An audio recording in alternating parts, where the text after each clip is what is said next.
My name is Dale Ward, and I wrote a 30,000-word thesis about how Michael Myers from the Halloween movies is a Zen master. I called it Zen and the Art of Halloween, an analysis of Zen master Michael Myers. This video is a compilation of all the chapters of my thesis put into one movie, and these are some of my Halloween paintings that will be appearing in the background. So let's get into the preface, or as I like to call it, the preface.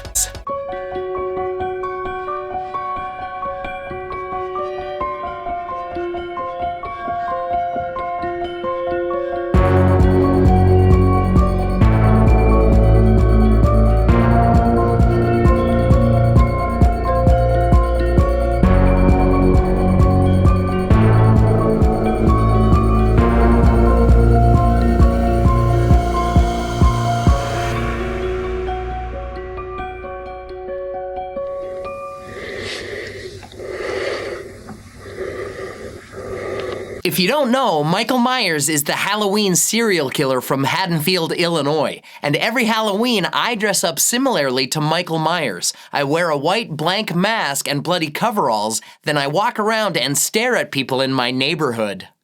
In fact, on Halloween night in 2015, I actually got arrested for it. But that's a story for another time. What sparked this thesis that I'm presenting to you right now happened in 2020. I was dressed up like Michael Myers and walking around on Halloween night when I realized that I had no thoughts in my mind. I had no plans or ideas of where to go or who to scare. I was simply walking and empty. I actually felt very calm, peaceful, and totally in the present moment, in spite of the screams I was hearing and causing.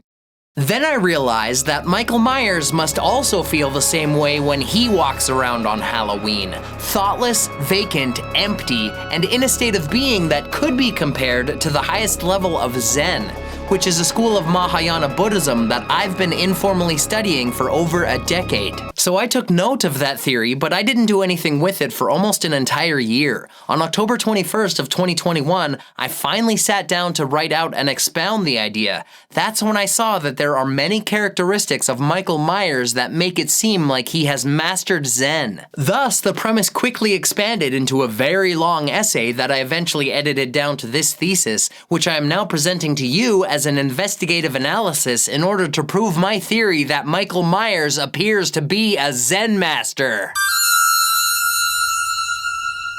Side note, in this thesis, I focus almost entirely on the original 1978 version of the Halloween legend of Michael Myers. Thus, the premise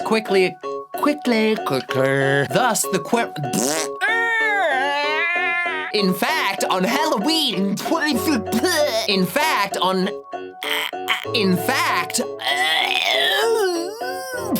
what sparked this project, I was dressed up and there are many characteristics of Michael Myers that make it seem like he has mastered Zen. There are many characteristics of Michael Myers that make it seem like he has mastered Zen. So for almost an entire year. Very long essay that I eventually... Michael Myers appears to be a Zen master! I focus almost entirely on the original I'll be focusing... What? On the original... version of the Side note,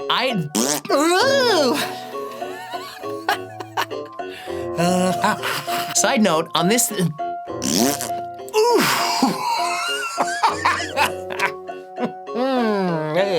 Side note... Side note... Side note... I can't do a side note! If you enjoyed this video, please stab the like button the way the fucking shape...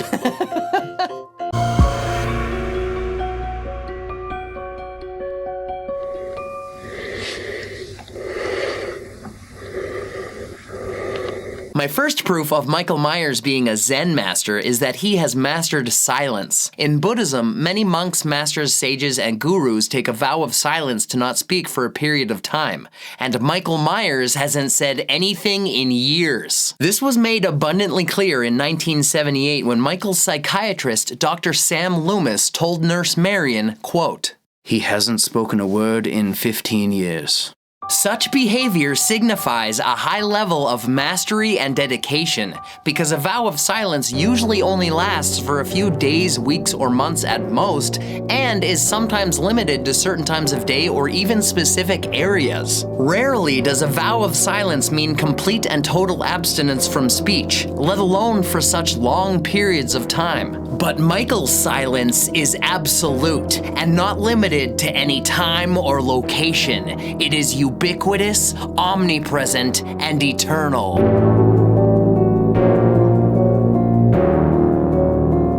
Furthermore, in the 6th century BCE, there lived a man named Siddhartha Gautama, who would come to be known as the Buddha.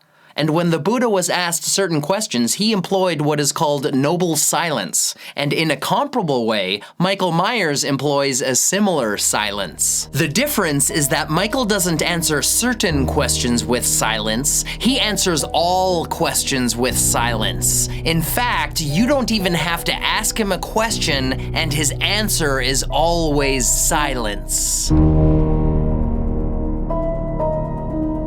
This thunderous silence is very Zen-like, because sometimes the answer to a question is beyond words, and therefore the perfect answer is silence. As Zen master Dogen Zenji said, quote, "Do not speak if it brings no benefit." End quote. However, Michael's proficiency in silence goes far beyond his lack of speech and communication, because he is also totally silent with his physical movements as well. Michael Myers is so quiet when he moves, most people can't even sense when he's approaching, until it's too late. For example, several times on Halloween in 1978, Michael stalked Laurie Strode, Annie Brackett, Linda Vanderklok, and Bob Sims without any of them ever hearing a sound. Myers could be following you for hours and you would never know it, because he has truly mastered silence in every way, to such a degree that Michael Myers is the shape of silence.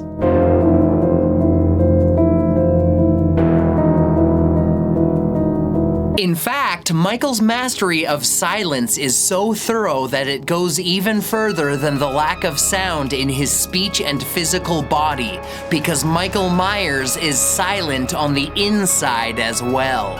This is also very Zen-like, because in Zen, true silence is beyond absolute quietude and the absence of physical sound. It's an inner and outer, all-encompassing natural void.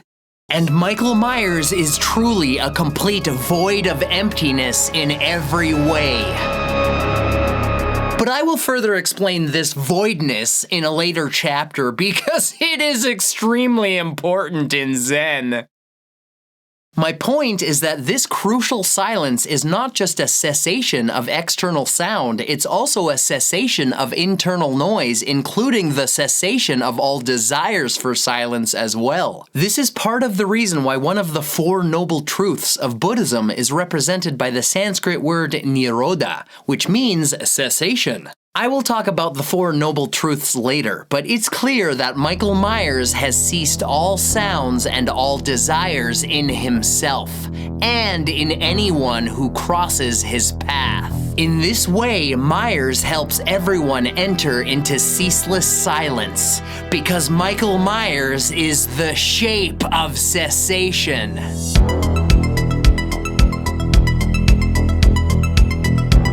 According to Zen monk Thich Nhat Hanh, the aforementioned noble silence refers to the silencing and the unification of 3 aspects of being, namely speech, body, and mind. And it's obvious that Michael Myers has totally unified all 3 aspects of his being with pure silence. Moreover, when one has sustained such silence, supreme stillness comes with it. and Michael is clearly also a master of stillness. When Myers was in captivity at the Smith's Grove Sanitarium, he was so entranced in his stillness and dark silence that most people underestimated him by thinking that he was catatonic. But Michael showed that he was far from catatonia when he escaped and attacked.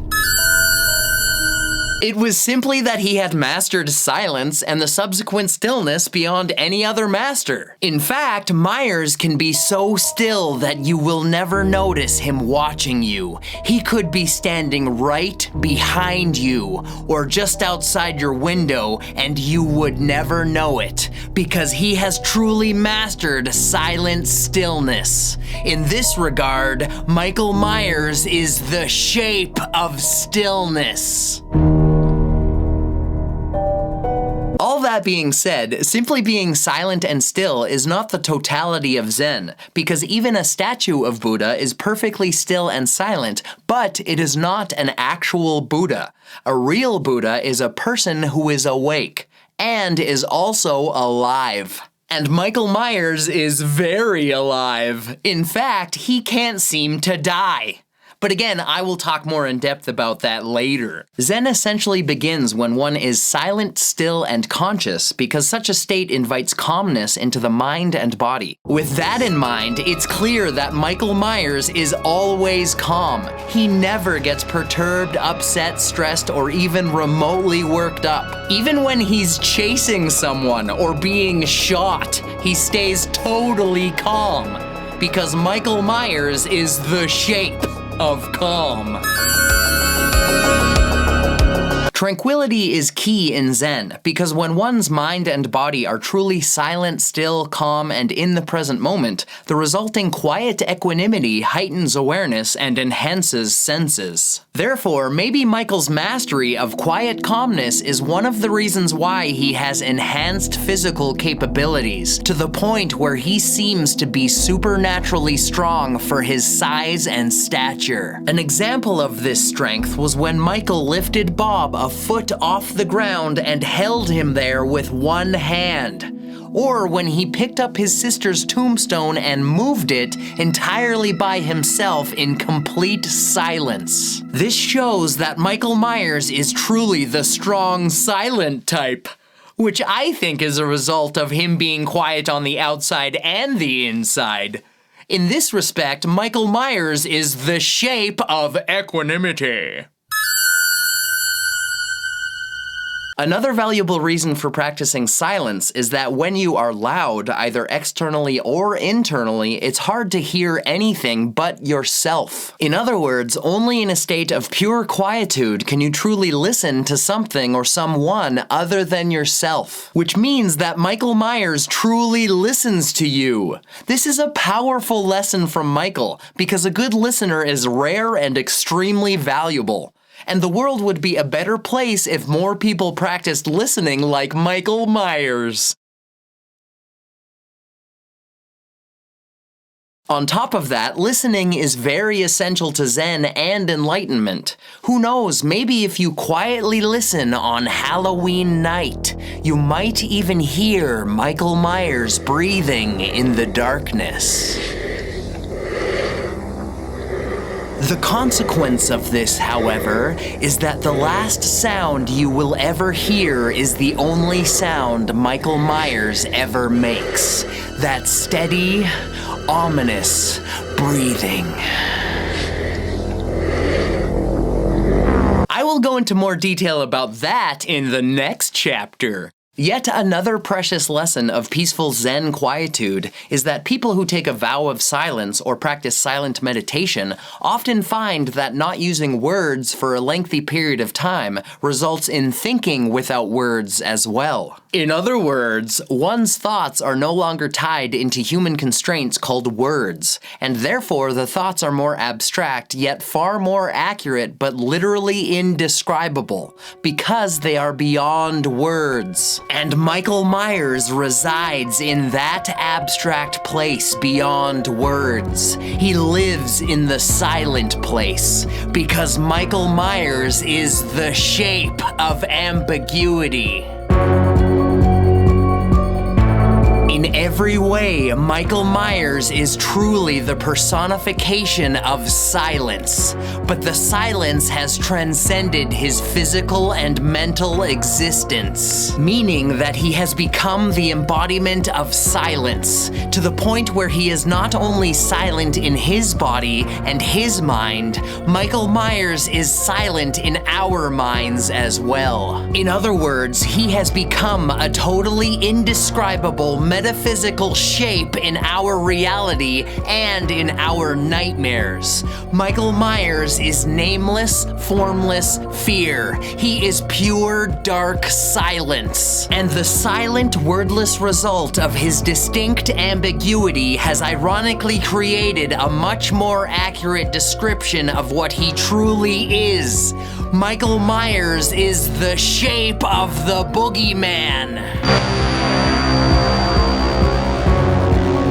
In summary, his command of silence helps prove that Michael Myers is a Zen master, because in Buddhism, overall silence, stillness, calmness, and wordless equanimity are key steps towards the state of Samādhi, which is a Sanskrit word meaning meditative consciousness, and is also a good segue to my next chapter.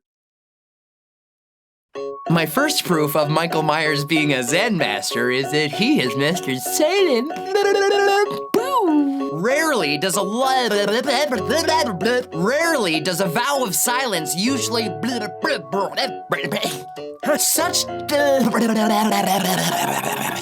such behavior was asked certain questions, he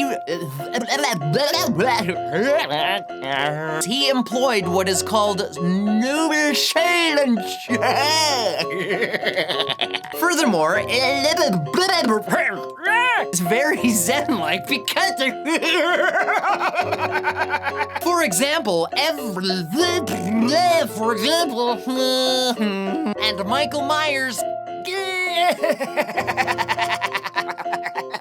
he always stays completely calm.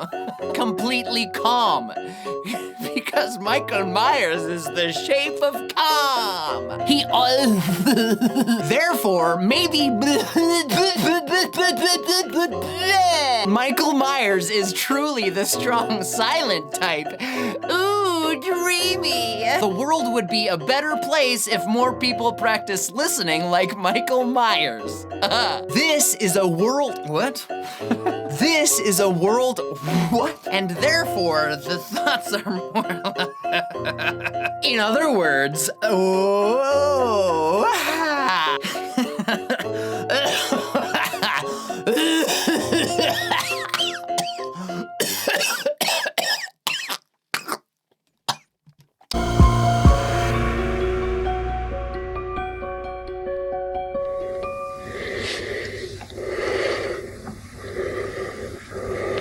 My second proof of Michael Myers being a Zen master is that he has mastered meditation. In Zen Buddhism, many monks and masters spend most of their days in a silent state of meditation, and Michael Myers spends his days in a seemingly similar state of existence. Moreover, Michael was only 6 years old when he started meditating, and he did so without any instruction whatsoever. After being committed to Smith's Grove Sanitarium for killing his sister on Halloween in 1963, Michael Myers became totally consumed in a silent, meditative state of consciousness for 15 years in a row. This is indicative of Michael's mastery of Zen, because epically long spans of meditation are only achieved by the most legendary of Zen masters. For instance, Bodhidharma, who is regarded as the first founding master of Zen in China, is said to have sat in a cave and faced a wall for 9 years without speaking. Exactly how Michael Myers sat in the sanitarium and stared at a wall for 15 years without speaking. The significance of this was made evident when Dr. Sam Loomis fearfully said on Halloween night in 1978, quote, I watched him for 15 years, sitting in a room, staring at a wall, not seeing the wall, looking past the wall, looking at this night, inhumanly patient, waiting for some secret silent alarm to trigger him off.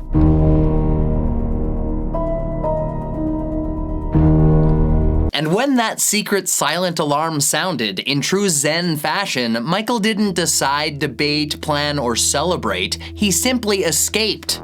Because Michael Myers was the most patient of Smith's Grove Sanitarium. In fact, Michael Myers is the shape of patience.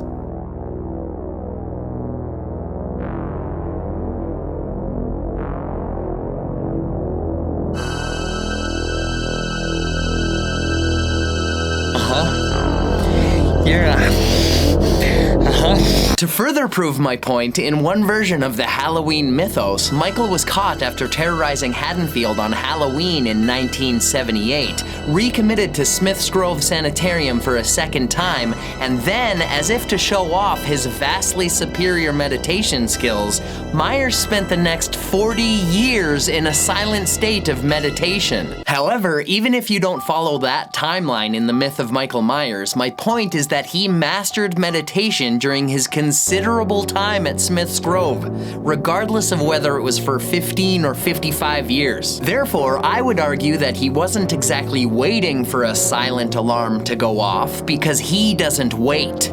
Michael Myers is the shape beyond time and human patience.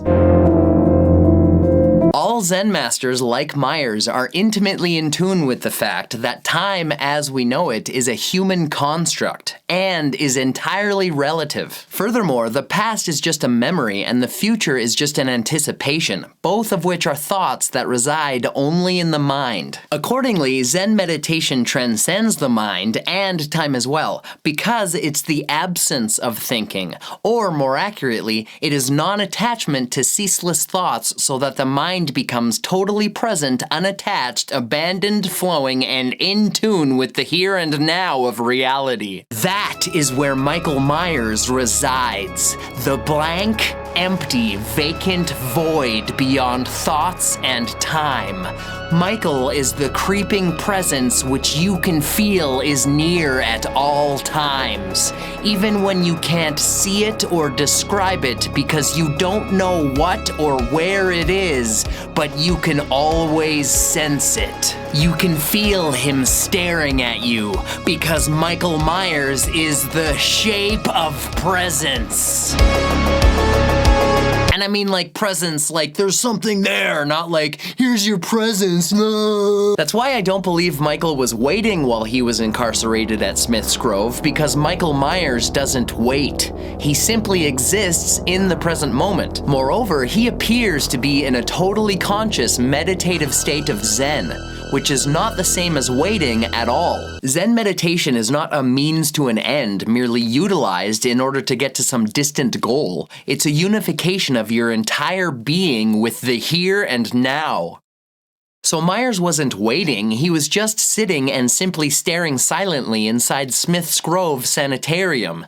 In other words, Michael Myers was doing Zazen meditation. The Japanese term Zazen translates literally to seated meditation, and it's the core practice of Zen Buddhism. The act of Zazen is to just sit silently, regulate the breathing, still the mind, and go beyond the mind.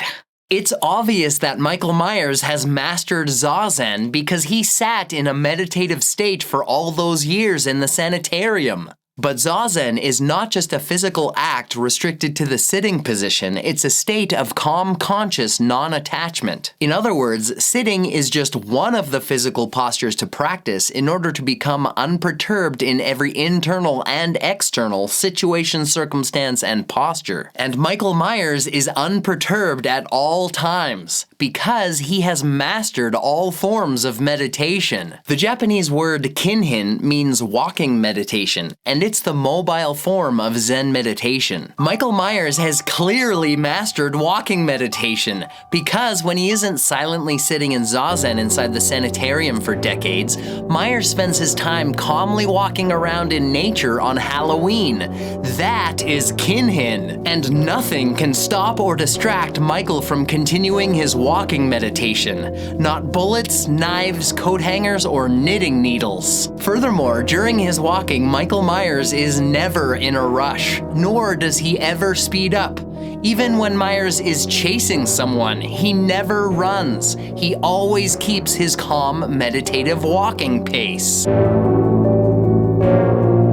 That being said, he's usually able to catch his running prey even though he's just steadily walking. However, Michael is obviously not attached to any outcome, situation, or person, so this is more than just patience and drive to achieve his goal. This is the way of walking in Zen. Kinhin is complete immersion in reality while accepting existence exactly as it is without any attachments to it. But Michael's mastery of meditation goes beyond just walking and sitting. The Chinese term jianzhuang means standing like a tree, and it's an important form of meditation which involves standing totally still for long periods of time. Michael Myers repeatedly shows that he has mastered standing meditation, because after he has stalked someone while doing his walking meditation, Michael usually ends up silently standing and staring in such incessant stillness that most people never see him. For example, many times on Halloween in 1978,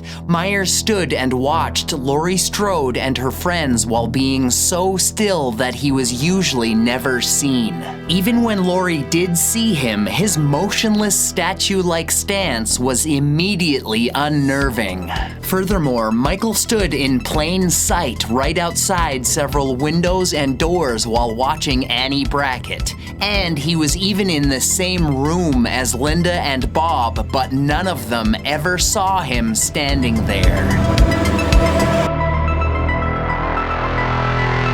All that being said, Michael's proficiency in meditation still goes even further than standing, sitting, and walking. Shavasana is a Sanskrit term for the position of lying down during meditation, and Michael Myers is such a master of all meditations, he even excels at lying down. Whenever Michael is stabbed, shot, or severely injured in some way, he lies so still that everyone thinks he's dead. But he never is. For example, on Halloween night in 1978, Laurie Strode stabbed Michael with a knitting needle in the neck, a coat hanger in the eye, and a knife in the stomach. And each time, Myers lay so still that he appeared to be dead, which caused Laurie to drop her weapons because she thought she was safe, but she was mistaken. Michael always calmly sits up after his lying down meditation, and then he continues his killer kinhin. Another example on Halloween night in 1978, after being shot by Dr. Loomis 6 times, Myers was lying on the ground outside the Doyle house and was assumed to be dead. But he was simply showing off his Shavasana skills. Shortly thereafter, Michael was found to be not dead, but gone.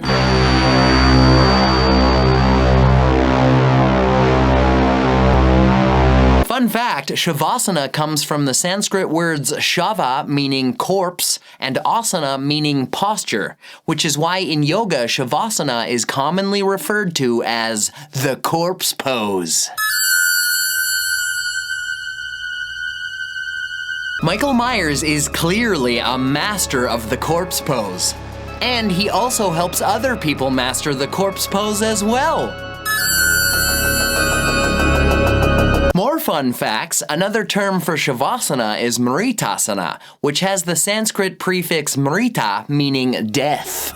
This means Michael helps other people to truly become the death pose and the corpse pose at the same time. And it's very common for Zen masters to help others and to teach people the ways of Zen. In fact, we are all potential students, victims of Michael Myers. But I will talk about that in Chapter 5. Before moving on, I want to point out that the main focus of most meditations is breathing, specifically listening to and controlling the breath. Here again, Michael Myers displays his mastery, because we can all hear the sound of his extremely controlled breathing. Breathing is the most important aspect of Zen, meditation, yoga, and life itself, because it not only sustains life and regulates all bodily functions, it's also a direct connection to the universe. Every time you breathe, you take in the external universe and circulate it through your entire body.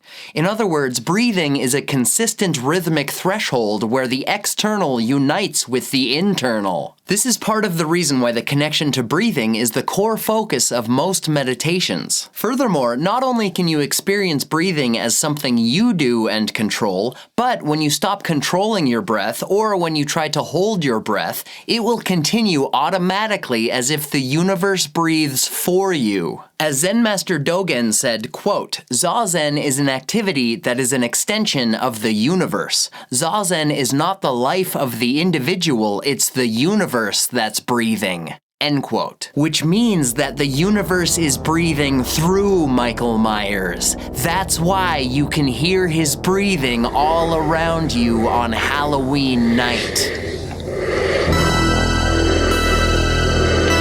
This also indicates that the sounds of his breathing exercises are the sounds of the universe itself. In many ways, Michael Myers is the shape of breathing.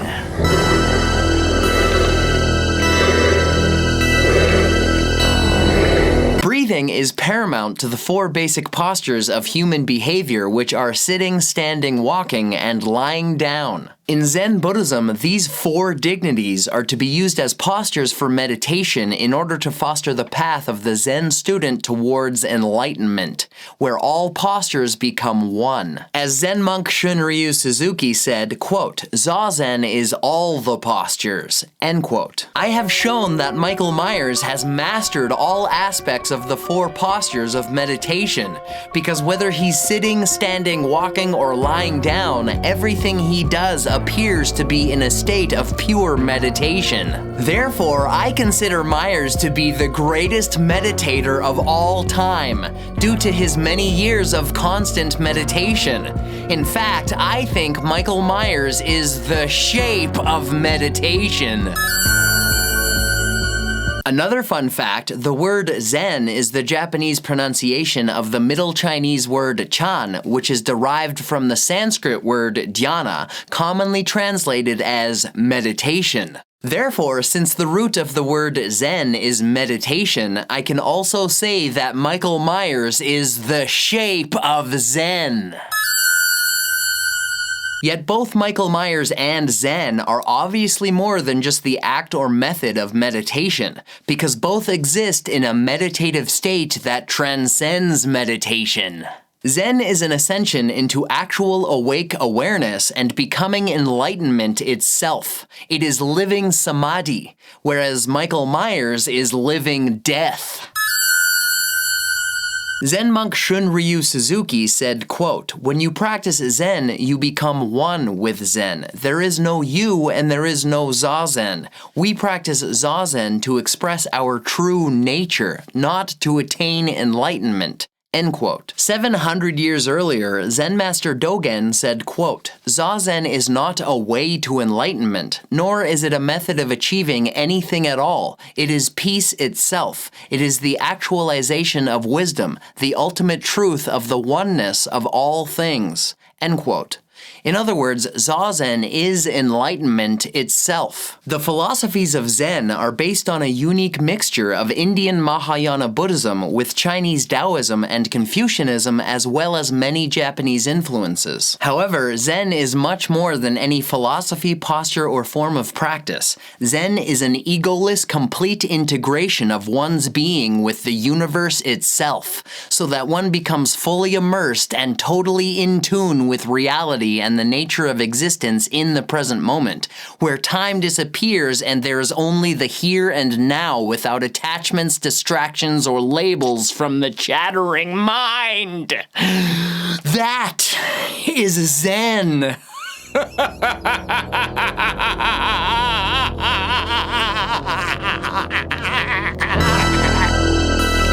But that is Zen in too many words, because Zen is not made of words. Zen is beyond words. Zen is an experience. So Michael Myers is just like Zen in this way as well, because he too is not made of words. He is beyond words. He is an experience, a horrifying experience.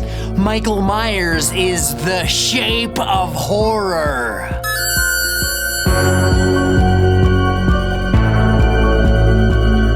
Michael Myers was the most patient of Smith's Grove Sanitarium.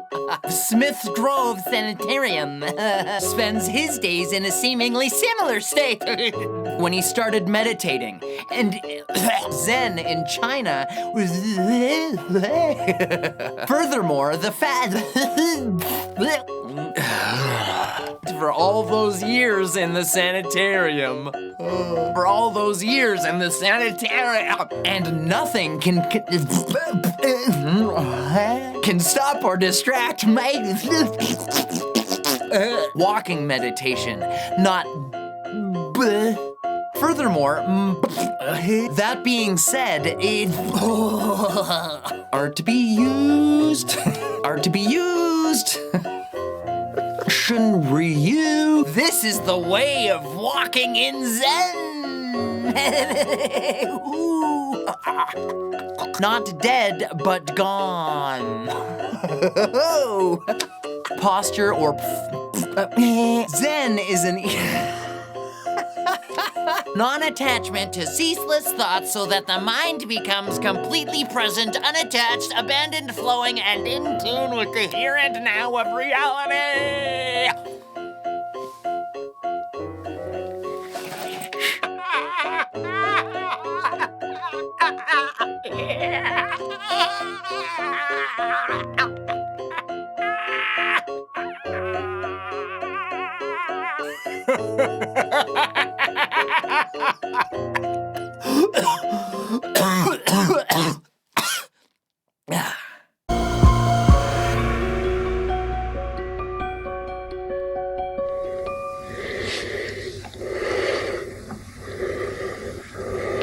My third proof of Michael Myers being a Zen master is that he has no ego, and he is totally empty. Moreover, Michael is so completely vacant that he not only has zero ego identity, he is also nameless and formless. In other words, he is beyond all words, names, labels, and categories of identification to the point where he is no longer Michael Myers. It can only be said that Michael Myers is the shape of Michael Myers. In Buddhism, all identifications and labels are generalized as nama-rupa, which comes from the Sanskrit words nama, meaning name, and rupa, meaning form. So nama-rupa can essentially be translated as named form. But Michael Myers is the named form that is so frighteningly abstract that we can't accurately describe him, nor can we correctly identify his evil existence by calling him Michael Myers. The closest we can come to naming his dark form is with the words "the shape," because Michael Myers is the shape of formlessness. This means that he is beyond Namarupa, because when you try to name or describe him as Michael Myers or even the Shape, you are only using words and methods of communication to represent him and his form, but those words are not what he really is. His actual existence is too dreadful and ominous to properly identify. In this way, the Shape has transcended all names and forms because he is beyond beyond words. Thus, any name or label for Michael Myers is known as Maya. Maya is a Sanskrit word literally meaning illusion. Maya indicates that all human concepts and ideas, such as names and labels, are unreal illusions, which can trick or treat the mind by concealing the true nature of the universe. Accordingly, identifying him with the words Michael Myers is Maya, because words cannot kill you. It is the shape as a physical being in reality who kills you, not words. In other words, no names or labels can come close to the reality of his existence, because he is horrifyingly indescribable and terrifyingly inconceivable. Michael Myers is the shape of terror. Or should I say Michael Myers? Am I right? Anyone? A good metaphor for Maya is a whirlpool in a river because it has new water continuously flowing through it, so it's never the same whirlpool. We can see the whirlpool and label it for purposes of identification, location, and discussion, but we cannot positively define it, nor can we actually grasp it in physical reality. Over and above that is the fact that the water is composed of atoms and molecules which are also constantly moving and changing. This all indicates that any identification of the whirlpool is only an idea or concept, and there is no permanent definable entity. Therefore, what is named is merely the pattern of the water, or the shape of the whirlpool. In the same way, Michael Myers is the shape of a whirlpool of death. The shape is like liquid death. He is fluid darkness, the flowing of the absence of light and life. He is the inevitable and unstoppable egoless entity of extinguishment, which we have many names for. Sometimes we call him Michael Myers or the Shape. Other times it's more appropriate to refer to him only as Death. An example of this was when Michael Myers came back to his hometown of Haddonfield on Halloween in 1978, and Dr. Loomis said to Sheriff Brackett, quote, "Death has come to your little town, Sheriff." Because Michael Myers is the shape of death. In certain circumstances, the best label for Michael Myers is the darkest one imaginable, and it will only suffice to simply call him evil. For example, when Michael escaped the sanitarium in 1978, Dr. Loomis exclaimed, "He's gone! He's gone from here! The evil is gone!"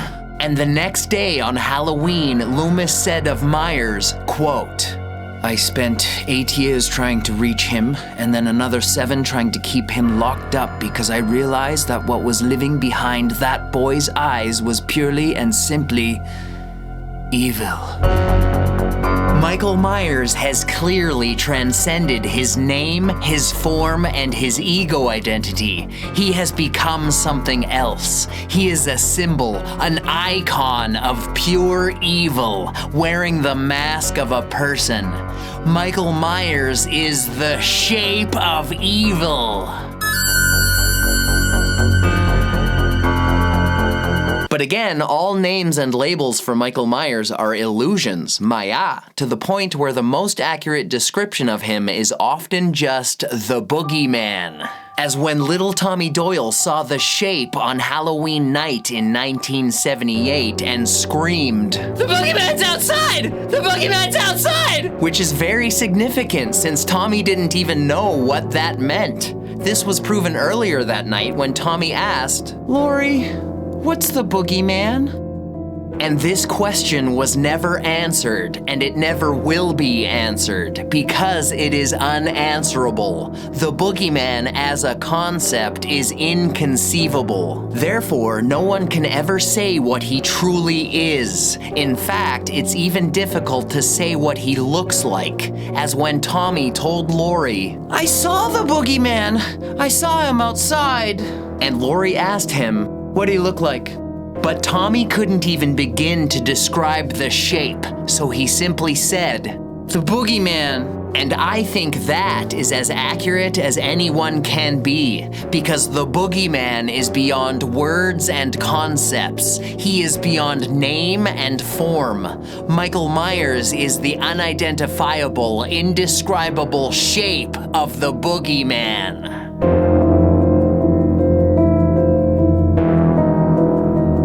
In Buddhism, transcending all identifications, names, and forms the way Michael Myers has is an important step towards enlightenment. As the prolific Zen monk and scholar D.T. Suzuki said, quote, "Suffering never befalls him who clings not to name and form and is detached." End quote. The shape is clearly detached from everything, including all names and forms.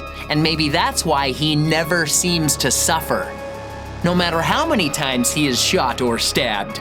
In Zen, it's essential to go beyond Namarupa and Maya because it leads to the realization of the true voidness of existence. This void is called Śūnyatā. The Sanskrit word Śūnyatā is usually translated as emptiness or voidness, and it's one of the most important and fundamental concepts in Zen. Śūnyatā represents the void out of which the ultimate reality is formed. In other words, all entities, distinctions, and dualities arise from nothingness. And obviously the boogeyman also arose from the void as well. But the shape didn't just come from the void, he is a living embodiment of it. He has transcended the maya of ego and namarupa to exist as the pure reality of nameless and formless absence.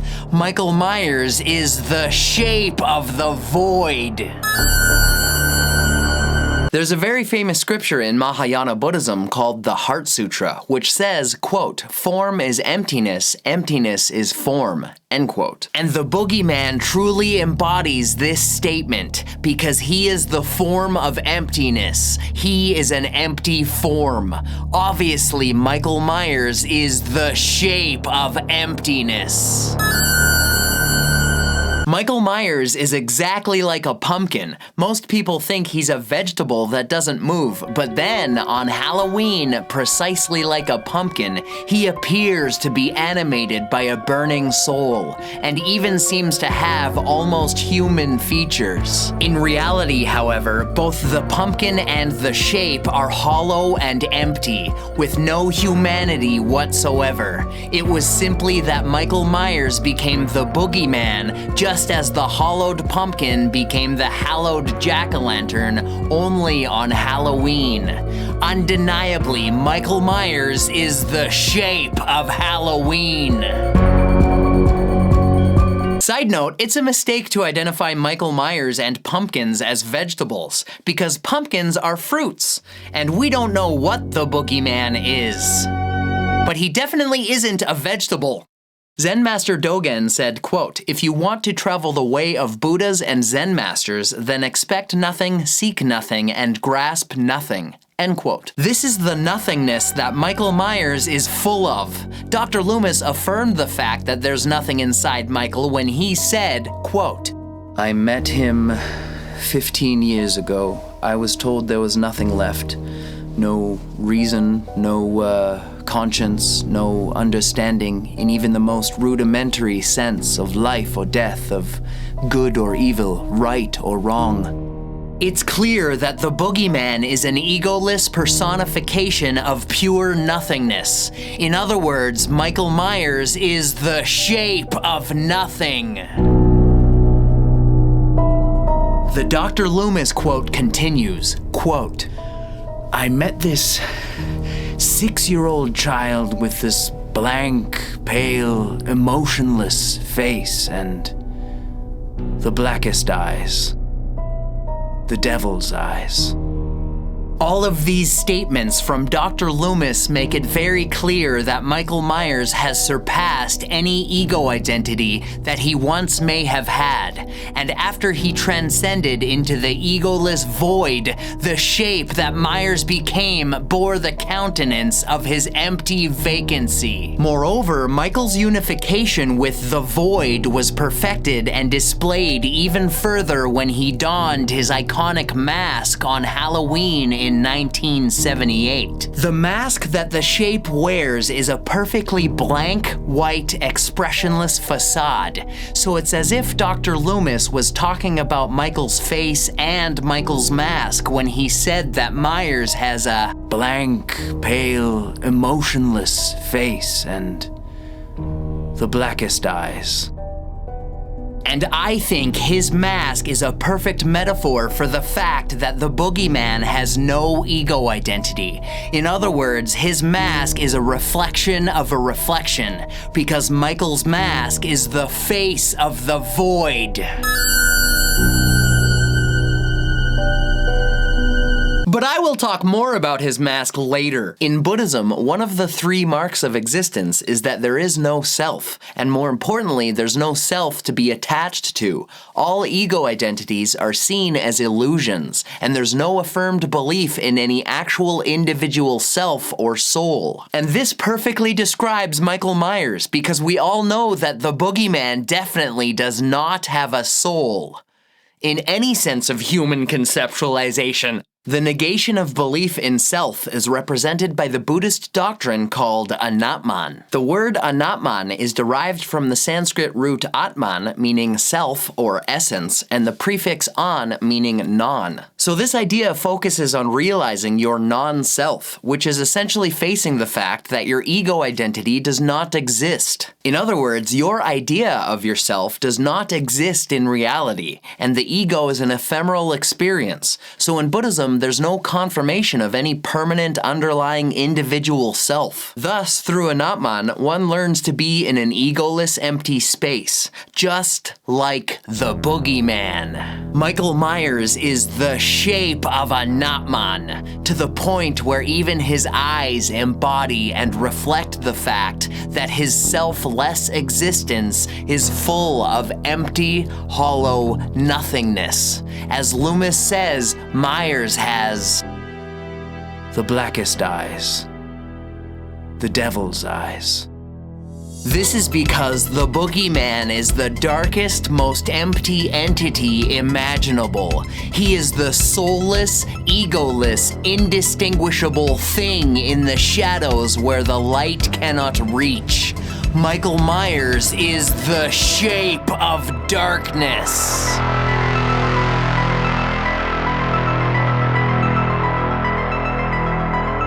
Darkness is the absence of light, and Michael Myers is the shape of absence in many ways. Therefore, I think that a shadow is a good metaphor for Michael Myers as well as the doctrine of anatman, because the shadow of a person can appear to be a real individual entity with an ego, self, or soul, but that's only an illusion. A shadow is simply the blocking of light, in the same way that the ego is the blocking of enlightenment. Which is to say that a shadow of a person is not a person, even though it's in the shape of a person and can move like a person. In exactly the same way as a shadow, Michael Myers is darkness in the shape of a person, but he is not a person. The boogeyman is the literal personification of darkness. He is a human shadow, the shape of a human, but not a human. In other words, Michael Myers is the shape of a shadow. The founder of analytical psychology, Swiss psychiatrist and psychoanalyst Carl Jung, coined the term shadow to represent the psychologically hidden, repressed, or denied parts of the self, which are usually the darker parts of the self. The shadow is the darkness that lurks outside the light of consciousness. but is still an important part of what makes and shapes one's personality because it subconsciously influences one's behavior, especially when it's ignored. Michael Myers is an embodiment of the shadow because the boogeyman is the darkness in our minds. He is the individual and collective dark side of human consciousness. The shape is a living shadow that lives in the shadows because he is made of shadows. He has no ego, self, or soul. He is human darkness, the absence of all light. In this respect, he is the shape of physical and psychological darkness, meaning that Michael Myers is the shape of every shadow. Carl Jung's theory was that in order to become a whole, totally aware and complete person, you need to integrate the shadow into your being. In other words, bring the darkness of the shadow into your known personality and make it a conscious part of who you are. Michael Myers, however, is beyond being a whole person because he is the shadow. And he has no ego nor any ideas of humanity, so he couldn't care less about being any type of person. In fact, the shape doesn't have a self to care about, therefore he doesn't have any cares whatsoever. So it doesn't matter to the boogeyman what other people think or do because Michael Myers is the shape of apathy.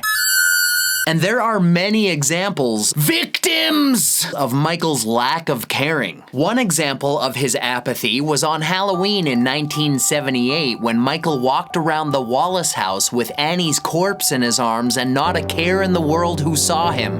That was when Tommy Doyle screamed, "The boogeyman's outside! The boogeyman's outside!" So perhaps the reason why Michael never defends himself is because he doesn't care about anything, including himself, because he has no self. Myers is an empty killing machine, not a defending machine. He's been shot and stabbed many times, but he never tries to stop it. Instead, he just keeps attacking and never defends, proving that the best defense is a good offense. Michael has no cares, no dreams, no goals, and he doesn't worry or stress about any concepts, ideas, beliefs, opinions, or even himself. Therefore, he has no sense for self-preservation, and I think this is all because his ego does not exist. Furthermore, whatever he is seems to know it, feel it, and most importantly, is totally unified with it. In fact, Michael Myers is it. And Dr. Loomis seemed to know it as well, because he constantly referred to Michael as it. An example of this was when Nurse Marion asked Loomis in regards to the handling of Myers, "Are there any special instructions?" Dr. Loomis replied, "Just try to understand what we're dealing with here. Don't underestimate it." Marion then asked, "Don't you think we can refer to it as him?" And Loomis responded, "If you say so." In fact, even Laurie Strode confirmed Michael's itness. After Dr. Loomis shot the shape 6 times on Halloween in 1978, Laurie said to Loomis,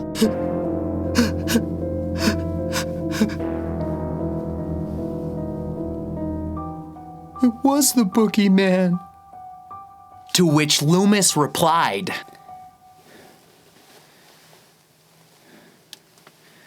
"As a matter of fact, it was."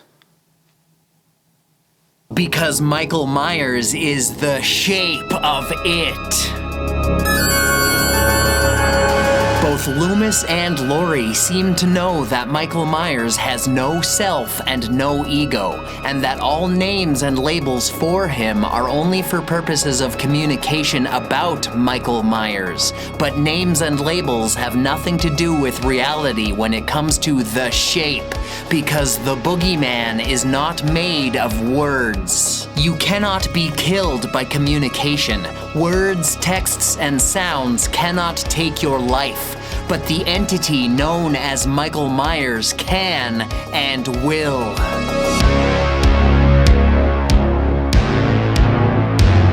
To finalize my point that the boogeyman is beyond all classification, Zen master Mumon Eikai said the following as if he was speaking directly about the shape. Quote, some Zen students do not realize the true man in a mask because they recognize ego soul. Ego soul is the seed of birth and death, and foolish people call it the true man. End quote. Michael Myers is the true man in a mask. He is the seed of death. Therefore, in reality, he is not Michael Myers any more than a shark is the name that you call it while it tears your throat out. Even labeling that animal a shark is not actual reality, just like calling Michael Myers a man is not actual reality. Proof of this was on Halloween night in 1978 when Dr. Loomis and Sheriff Brackett were at the Myers house and they found a dead dog. Loomis muttered, He got hungry. Brackett responded, The man wouldn't do that. And Dr. Loomis darkly replied, This isn't a man. In summary, everything about the boogeyman is a display of empty, unidentifiable egolessness. His nameless existence, his vague and indistinguishable shape-like nature, his totally emotionless face, and the blank mask that he wears over it, right down to his empty and vacant eyes. Everything about Michael Myers perfectly reflects his abiding and foreboding within the egoless void.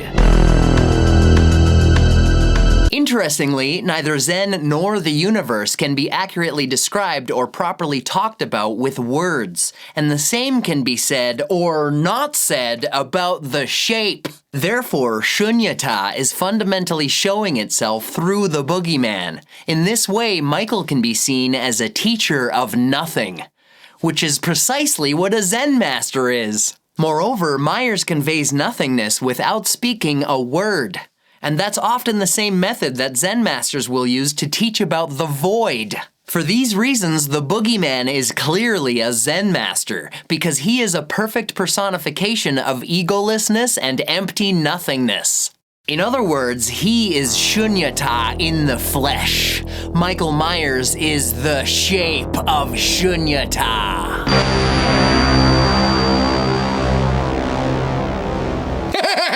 Maya is an example of this was when Michael Myers is a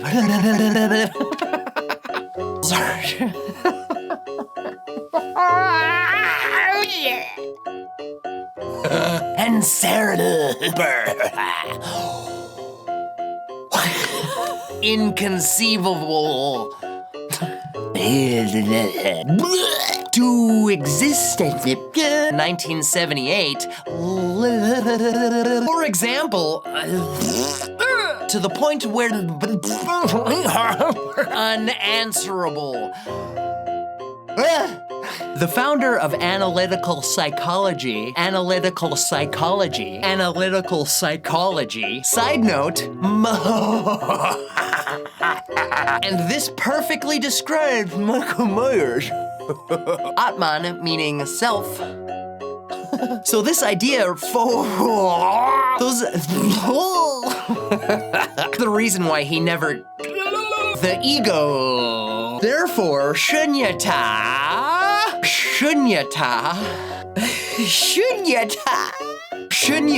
is fundamentally showing itself through the boogeyman.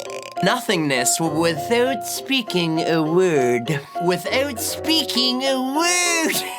Michael Myers is the shape of a whirlpool of death.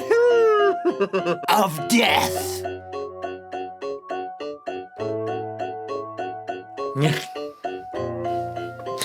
Labels are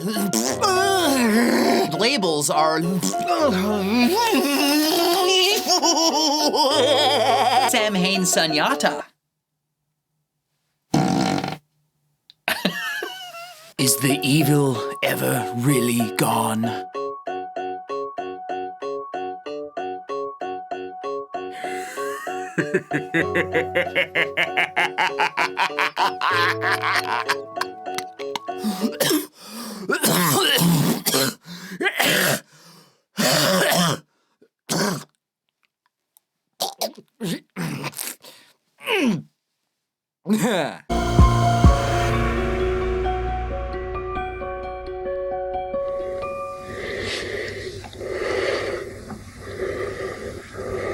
My fourth proof of Michael Myers being a Zen master is that he is an artist in many ways. All Zen masters see the artistic side of existence, and the Shape also seems to see art all around him in everyday life and death, which the rest of us take for granted. For instance, when the boogeyman is watching someone whilst practicing his standing meditation, he stares as if what he's looking at isn't just a person, but a fascinating piece of art.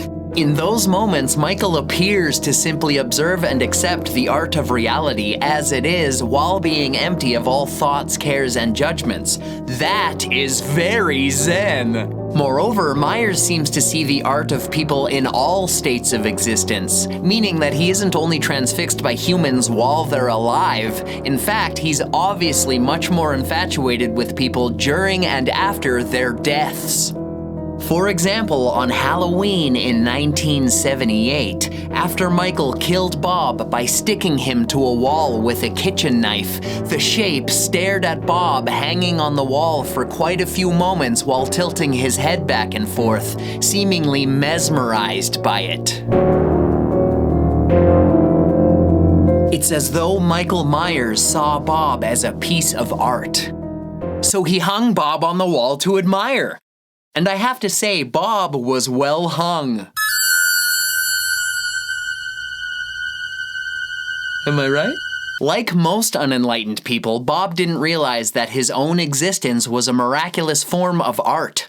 So Michael Myers merely made him face the truth, which is what Zen masters do. In other words, Bob didn't know he was a walking piece of art, so the Shape showed him. And it takes the artistic work of a Zen master to do that. In the Tao Te Ching, which heavily influenced the formation of Zen Buddhism, Lao Tzu said, quote, "Do your work, then step back," end quote. This is precisely what the boogeyman did with Bob. And after he hung Bob on the wall and then stepped back to look at his work, Michael must have seen that the living piece of art became a totally different piece of art in death. Specifically, the art piece called Bob became the art piece called Bob on the Wall.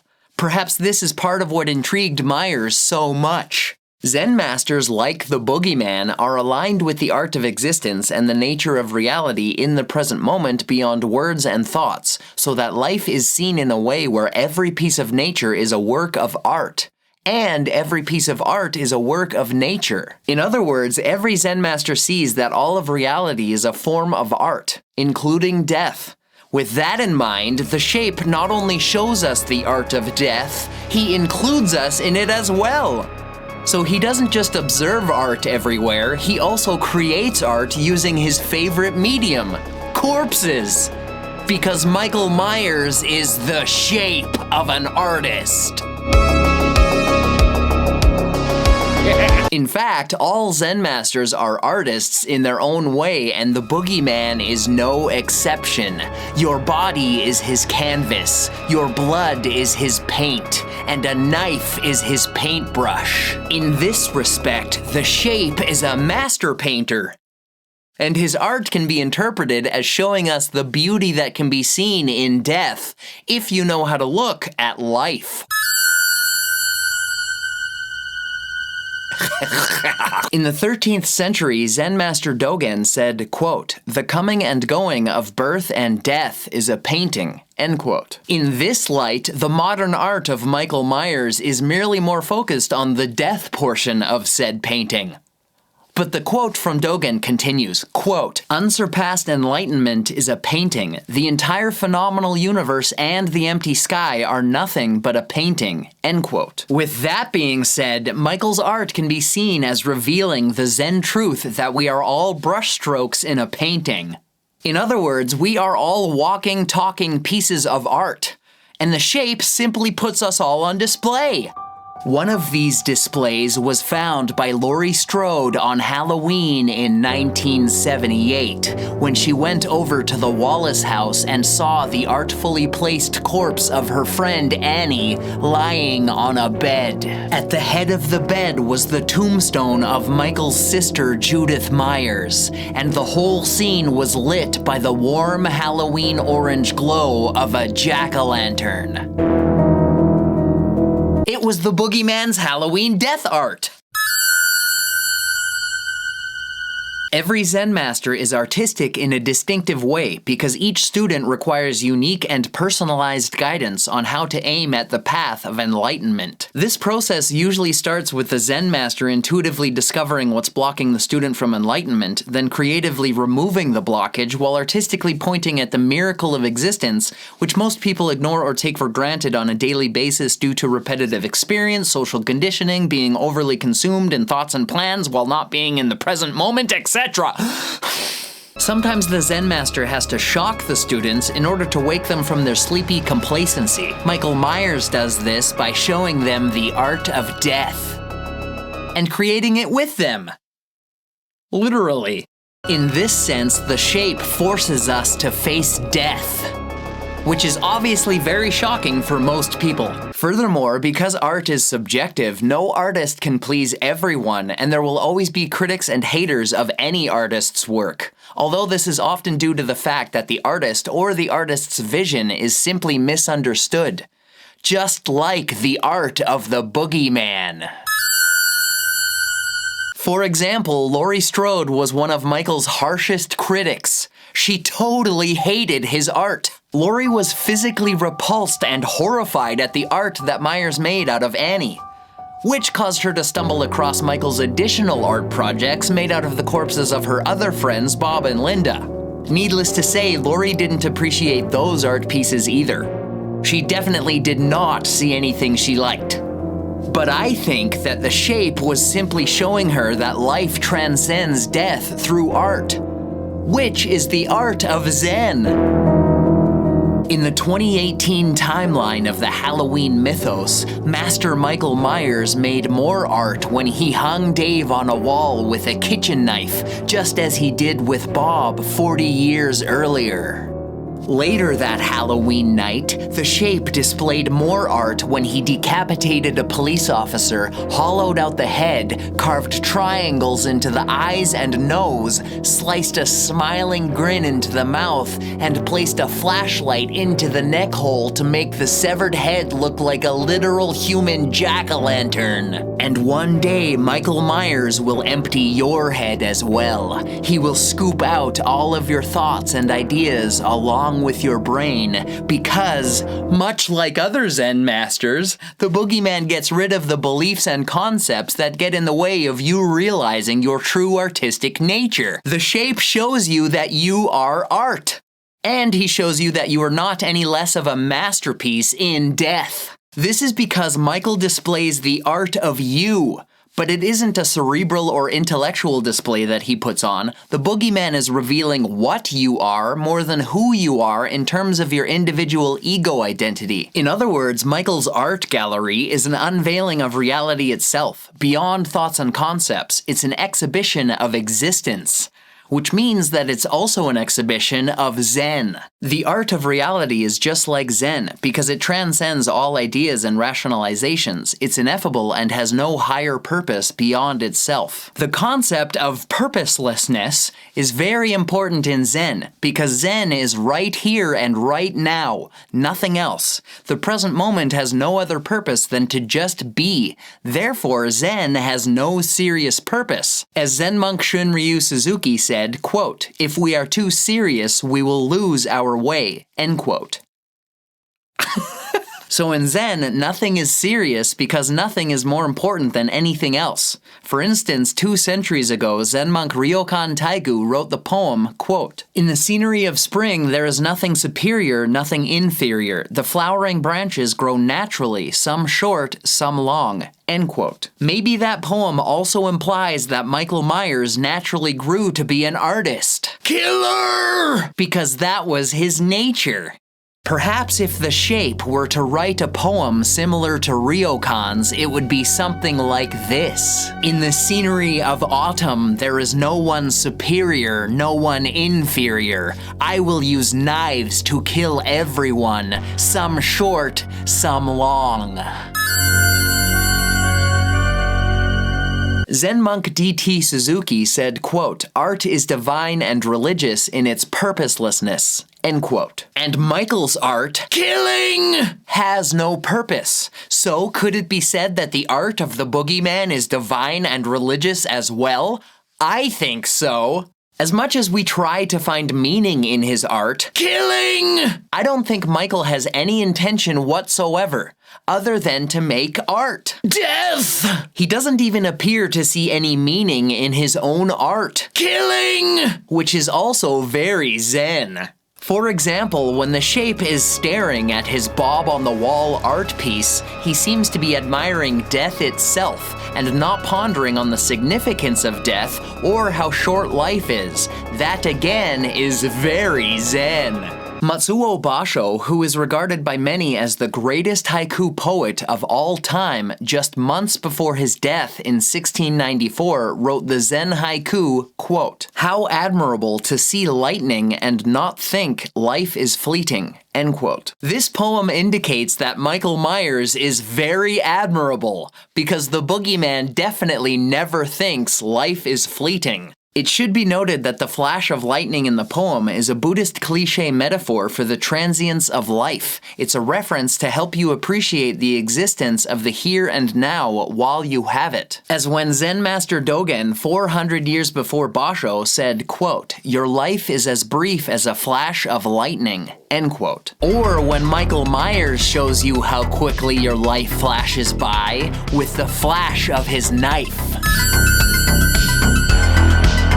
But the Basho poem is more of a warning against people becoming attached to the idea of the short and temporary nature of life. He implies that it's best to just see the lightning and feel the incredible ephemeral experience of existence while not being caught up in words, thoughts, or questions about the fleeting nature of life. As D.T. Suzuki said, quote, "Zen is not a mere philosophical contemplation on the evanescence of life, but a most practical entrance into the realm of non-relativity," end quote. Zen is focused on becoming unattached to all things, including the transience of life and every other thought and idea. This proves yet again that Michael Myers is a Zen master, because he's obviously not attached to anything, especially the idea of life being short or temporary. In fact, the boogeyman doesn't seem to have any ideas whatsoever. He just does things.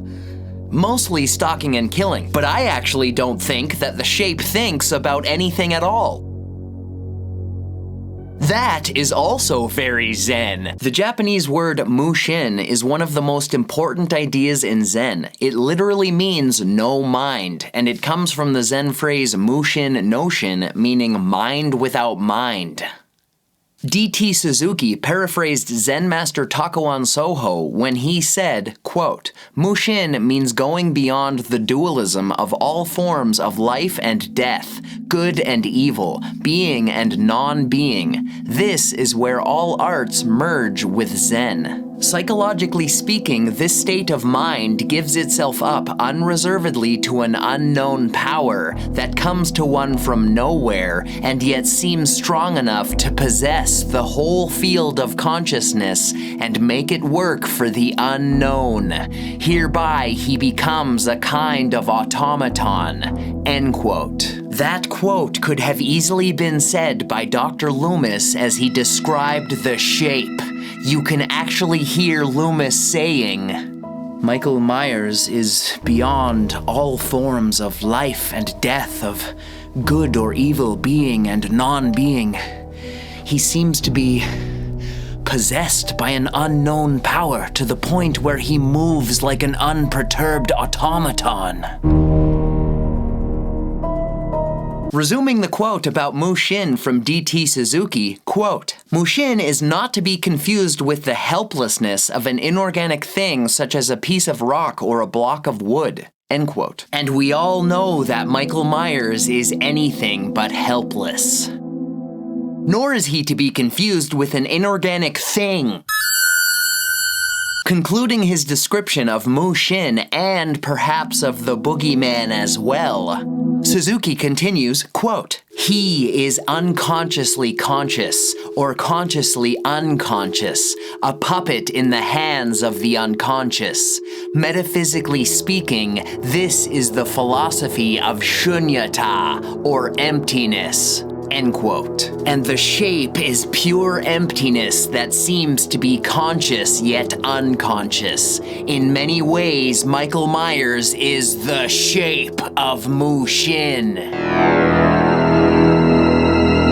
Mushin is the concept of thinking in a non-thinking way. It's the mind of no mind, or no-mindedness.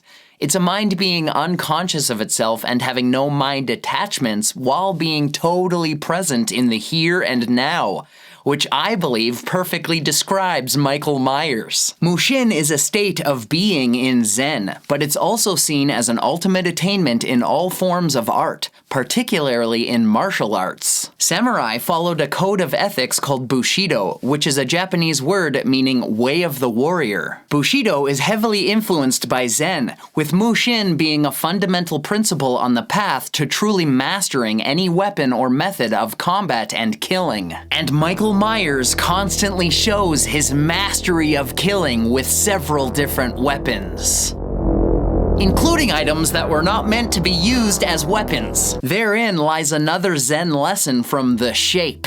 Things are what they are, not what you think they are. The boogeyman made this clear when he asked Bob the wordless question, "Is this knife a weapon that kills you or an art hanger that hangs you?"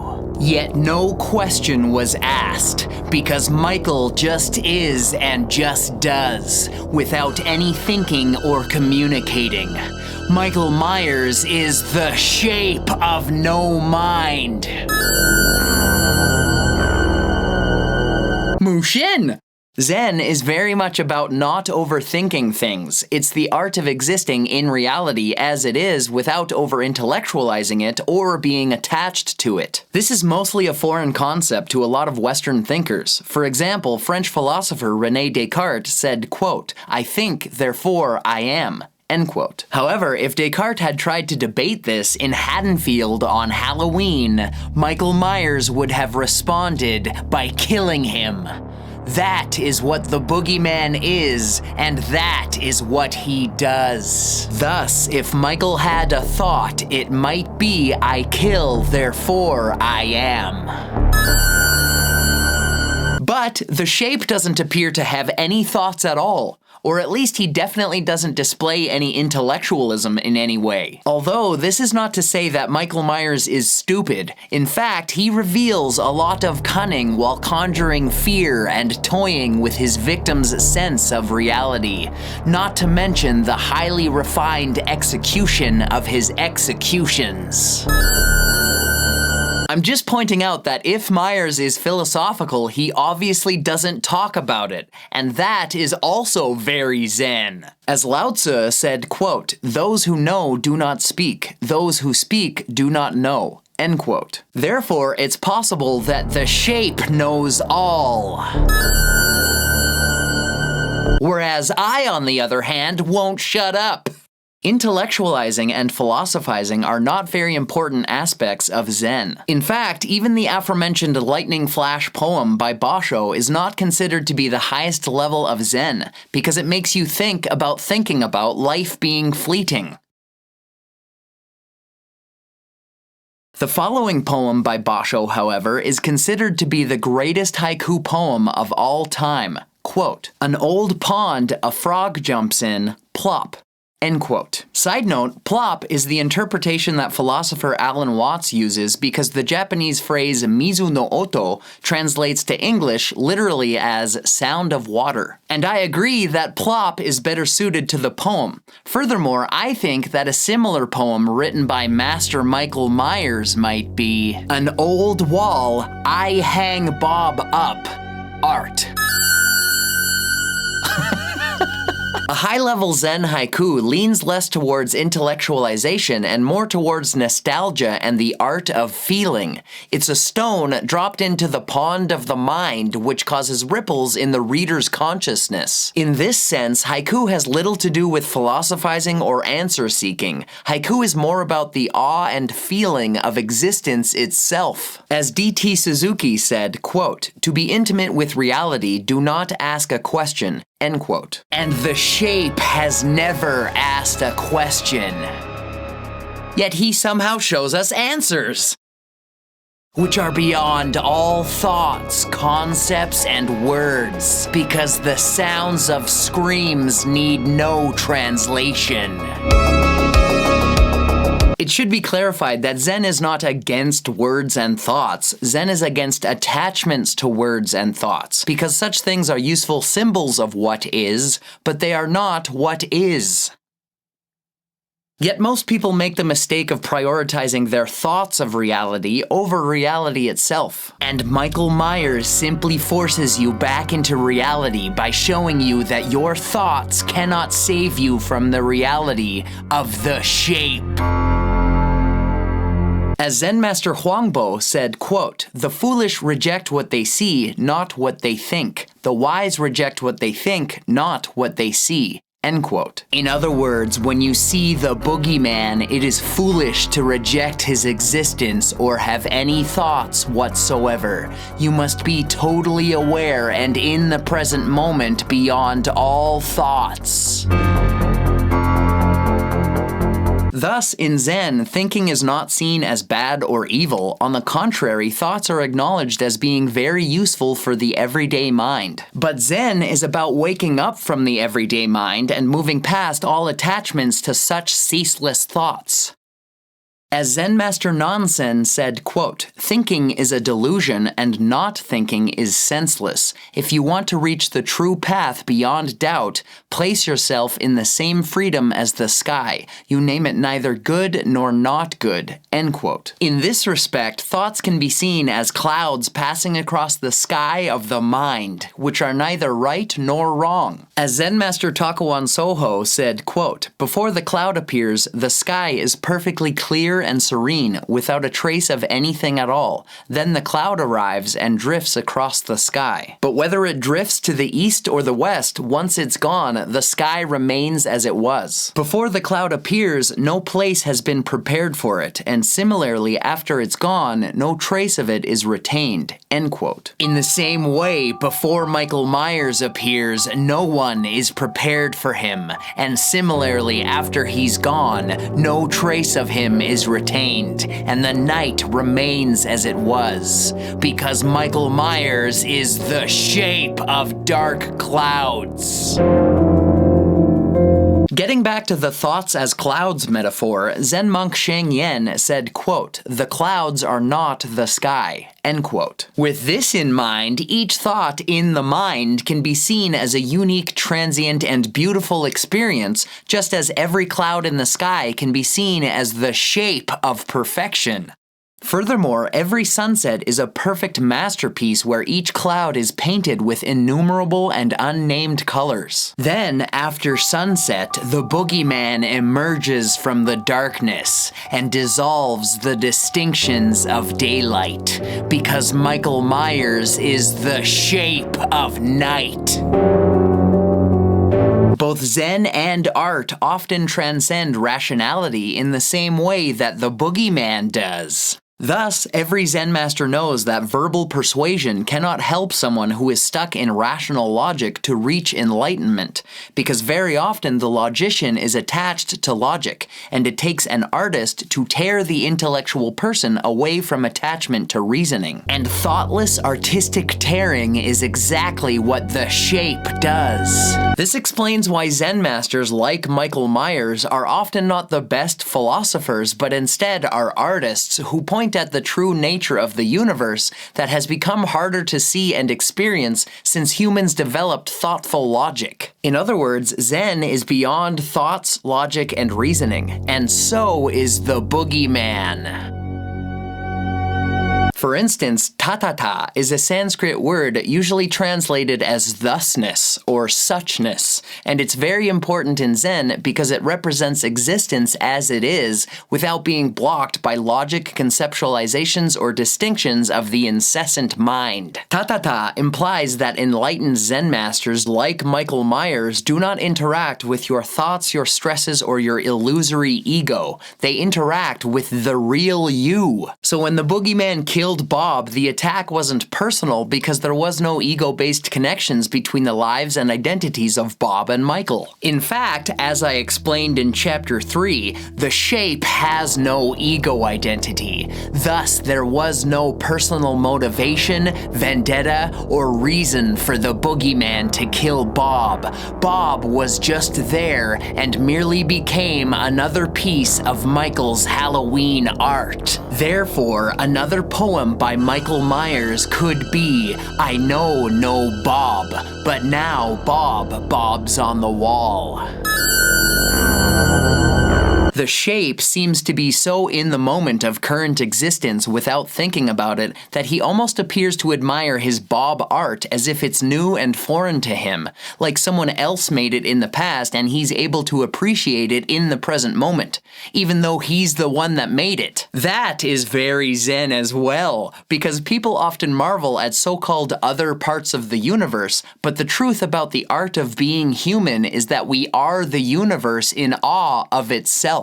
Remember that Dogen said, quote, "The entire phenomenal universe and the empty sky are nothing but a painting," end quote. So who painted it? Zen never answers this question, but I like to see the universe as both the painter and the painting, because it's the only thing that's both the creator and the creation. In other words, the universe is a master painter, and right now it's creating a life-size, constantly changing masterpiece of a self-portrait painting, and you are a brushstroke in the painting. Master Michael Myers may make it a quicker brushstroke, but you are still an integral and natural brushstroke in the painting of existence, regardless of how long you are in the painting for. As D.T. Suzuki commented, quote, "Each moment pulsates with life, both in the pine tree and in the morning glory. The worth of this moment is not measured by the 1,000 years of the one and the single day of the other, but by the moment itself, for this is absolute in each of them. Therefore, beauty is not to be spoiled by the thought of fatalism or evanescence." End quote. This indicates that the boogeyman does not spoil beauty, because there's no fatalism in his fatal art,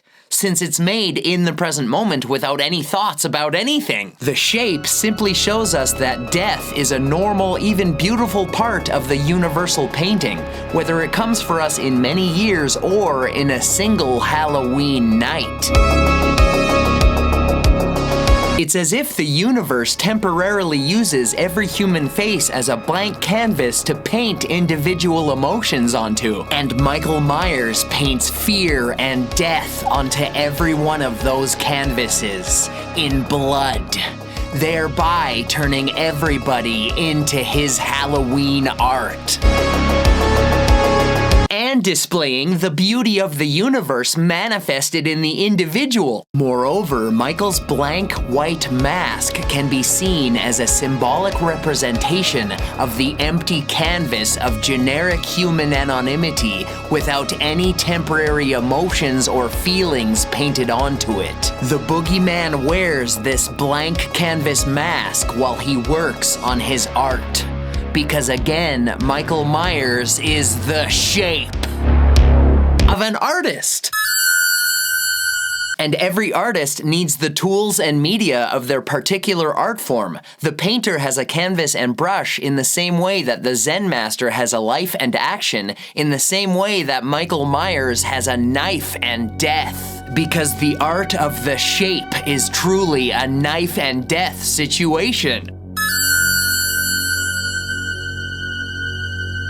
In a similar way, millions of people become artists every Halloween. People bring out their inner artist when they paint faces, make Halloween costumes, decorate their homes, or when they carve pumpkins, thereby transforming those big, beautiful orange fall fruits into artistic jack-o'-lanterns. Carving jack-o'-lanterns is truly the art of Halloween. Michael Myers merely uses people instead of pumpkins, but we all have our unique ways of celebrating Halloween. I will talk about what Halloween is in the next chapter, but I sometimes see Halloween as an annual artistic symbol for the ending of life, where autumn is the dying and Halloween is the day of death before the dead of winter. As Matsuo Basho said in his autumnal haiku, quote, "I did not die. The end of a journey is autumn nightfall." End quote. I think The Shape feels the same way, and perhaps a similar poem by the Boogeyman would be, "I cannot die. The end of your journey is Halloween night."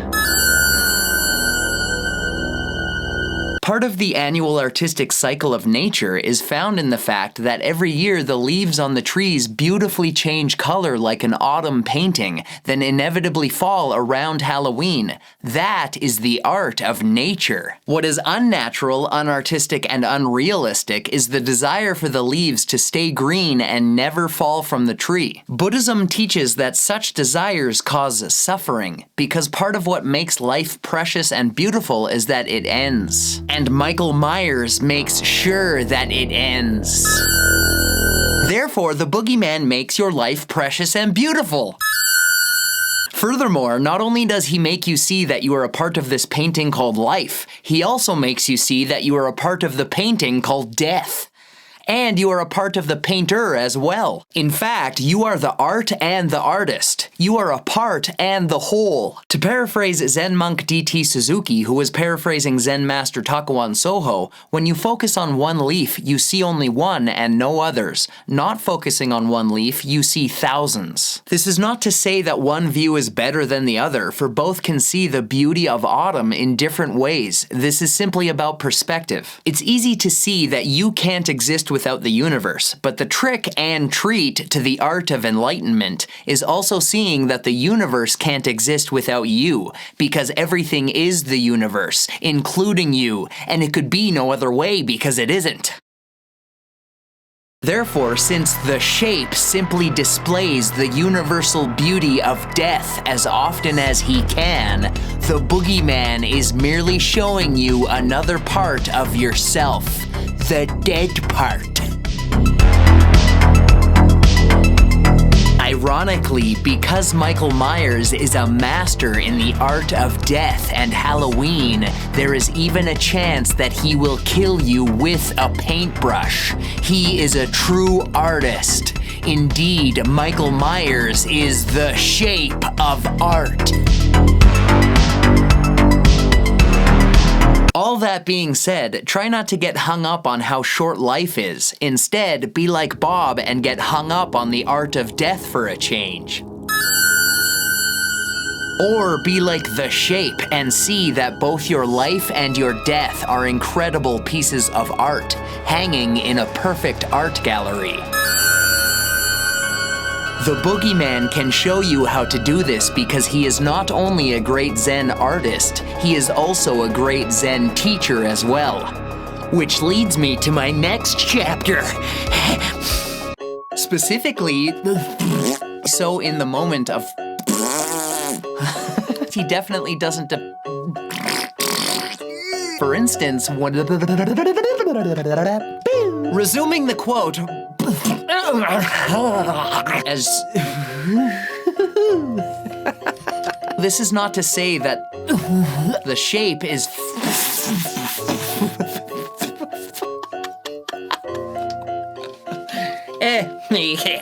so Michael Myers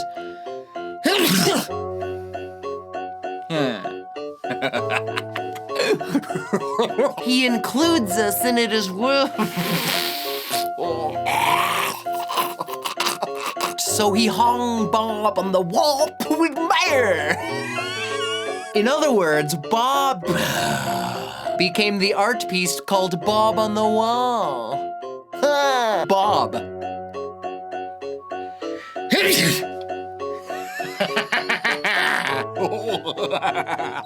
Sneezy. Zen is very much about goop out. Mushin is the Mushin is an alto. Mushin is the ow. It should be noted that whoa, is art. Display the. It takes an artist to tear the intellectual person away from attachment to reasoning. René Descartes said, quote, Michael's face as a blank canvas to prioritizing the thereby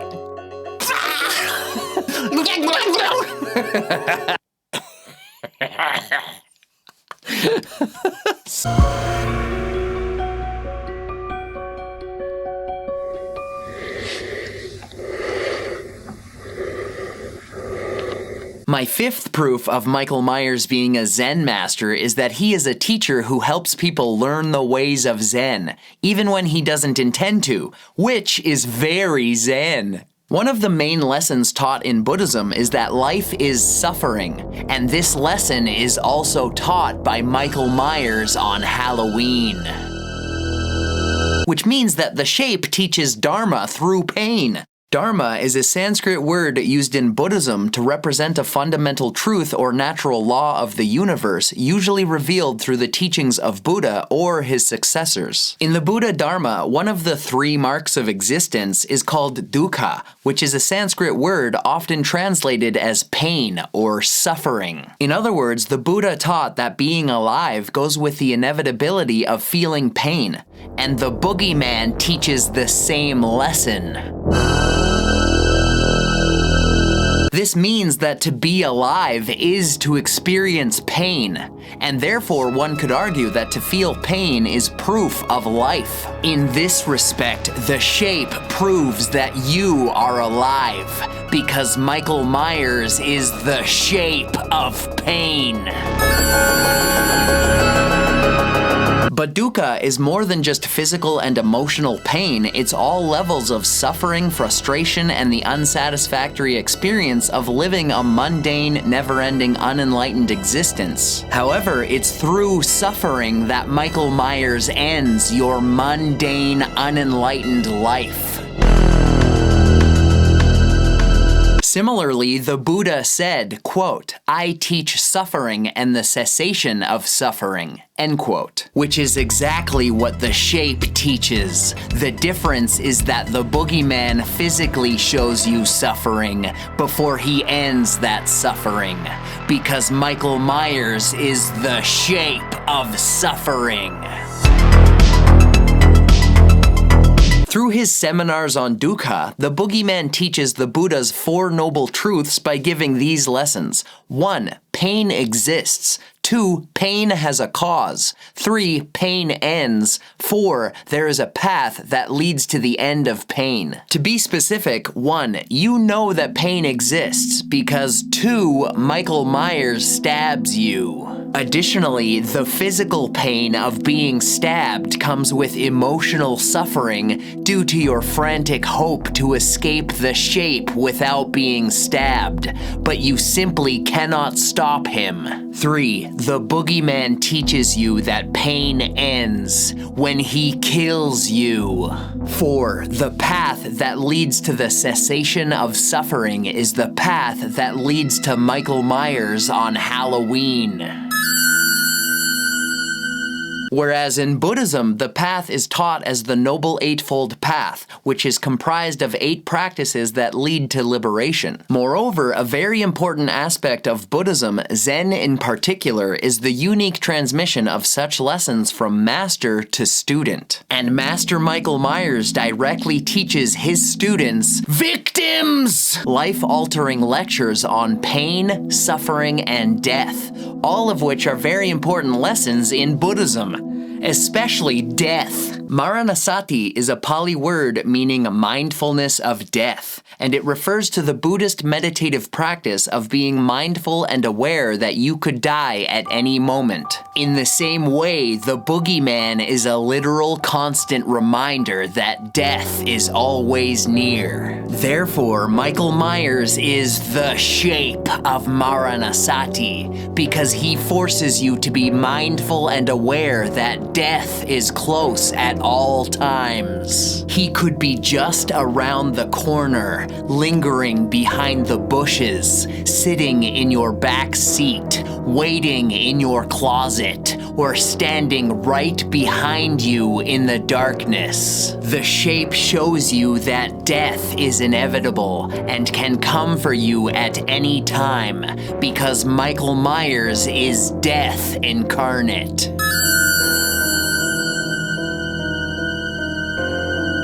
That being said, you should face him, because facing death is very important in Zen, and Buddhism in general. In the Satipatthana Sutta, the Buddha recommended cemetery contemplations in which you focus on 9 different stages of decomposition of a human corpse, and then meditate on your own body inevitably being in those same states. Along the same lines, Michael Myers physically shows us the universal truth that every human body is vulnerable and will eventually be in those 9 states of decomposition. He just makes it happen sooner. In this way, Michael Myers is the shape of the future. The shape teaches that death is not an unnatural or negative event in the future that is to be put out of our minds, but something to focus on as a normal, inevitable, and essential part of our present reality. Zen monk D.T. Suzuki said, quote, "Death is what inevitably follows from birth. There is nothing ominous about it." End quote. Thus, it's clear that Zen masters totally and completely accept death as part of life. And Master Michael Myers merely makes us accept this truth as well, because Michael Myers is the shape of truth. The boogeyman teaches the truth about the transience of life. He gives us real-world experiences so that we don't just know, but truly feel and face the fact that everyone dies. Life does not exist without death, and nothing has ever lived that does not die. So the shape shows us that life and death are not opposing dualities, they are actually a unity of existence and experience. Therefore, life and death are one entity. To live is to die. I will talk more about this later, but in this respect, death can be seen as a proof of life. So this is yet another way that Michael Myers proves that you are alive. Or were alive. The word Halloween is a contraction of All Hallows Evening, meaning that October 31st is the night before All Hallows Day on November 1st, which is the observance of remembering the dead who were hallowed. November 2nd is known as the Day of the Dead, or Dia de los Muertos in Spanish, or All Souls Day, which is the commemoration of every dead person. Halloween, All Hallows Day, and the Day of the Dead are a 3-day triduum of death called All Hallowtide for remembering, commemorating, and celebrating the dead. And for the Celtic pagans, the evening of October 31st marks the beginning of the festival of Samhain, which is a massive celebration of autumn with a huge harvest feast, bonfires, and traditionally, the ancient burial mounds are opened and seen as portals to the underworld. So regardless of religious background, many people believe that Halloween is the time of year when the veil between our world and the world of the dead is thinnest, allowing the living and the dead to be reunited.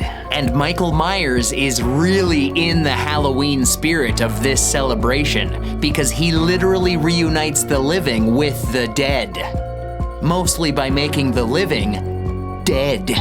This further proves that Michael Myers is the shape of Halloween. As stated in the last chapter, everything is the universe. Therefore, when Michael reunites the living with the dead, he is simply reuniting the universe with itself through death. In other words, every Halloween, Myers reconnects people with themselves, which is precisely what a good Zen teacher does. Our great teacher and master, the Boogeyman, teaches us to be our true selves, because death is a part of who we are. In fact, death is an extremely important part of who we are. Therefore, death is not a problem, it's the fear of death that's a major stumbling block on the way to enlightenment. So along with his Halloween lessons of Dharma through pain and death, the shape also teaches Dharma through fear. It has been said that Zen is entirely about overcoming fear, which includes facing, accepting, and moving past the biggest fear of all, death. And Halloween is entirely about fear and death. So, on October 31st, Master Michael Myers teaches that pain and death are inevitable and unavoidable. But excessive suffering can be optional because it's the fear about pain and death that results in additional and unnecessary suffering and struggling. Dukkha. Moreover, psychologist Viktor Frankl proved that it's more helpful to intensify fears and anxieties rather than avoid them, and that's exactly what the shape forces us to do. Michael Myers makes you face fear by facing him, because to see the boogeyman is to see fear itself. In other words, Michael Myers is the shape of fear. If you ever happen to see the boogeyman, you will usually only see him for a moment and then he will disappear, which increases your fears and anxieties. And is also a great lesson. For instance, on Halloween in 1978, Laurie Strode was sitting in class, and when she glanced outside, she saw Michael standing there watching her. But when she looked back, he was gone. Later that day, while walking home with Annie Brackett, Laurie briefly saw the shape again, but he disappeared behind a bush. And it was the 70s, so there was a lot of bush. Shortly thereafter, Laurie saw the boogeyman standing by the clothesline outside her window, but she blinked and he was no longer there.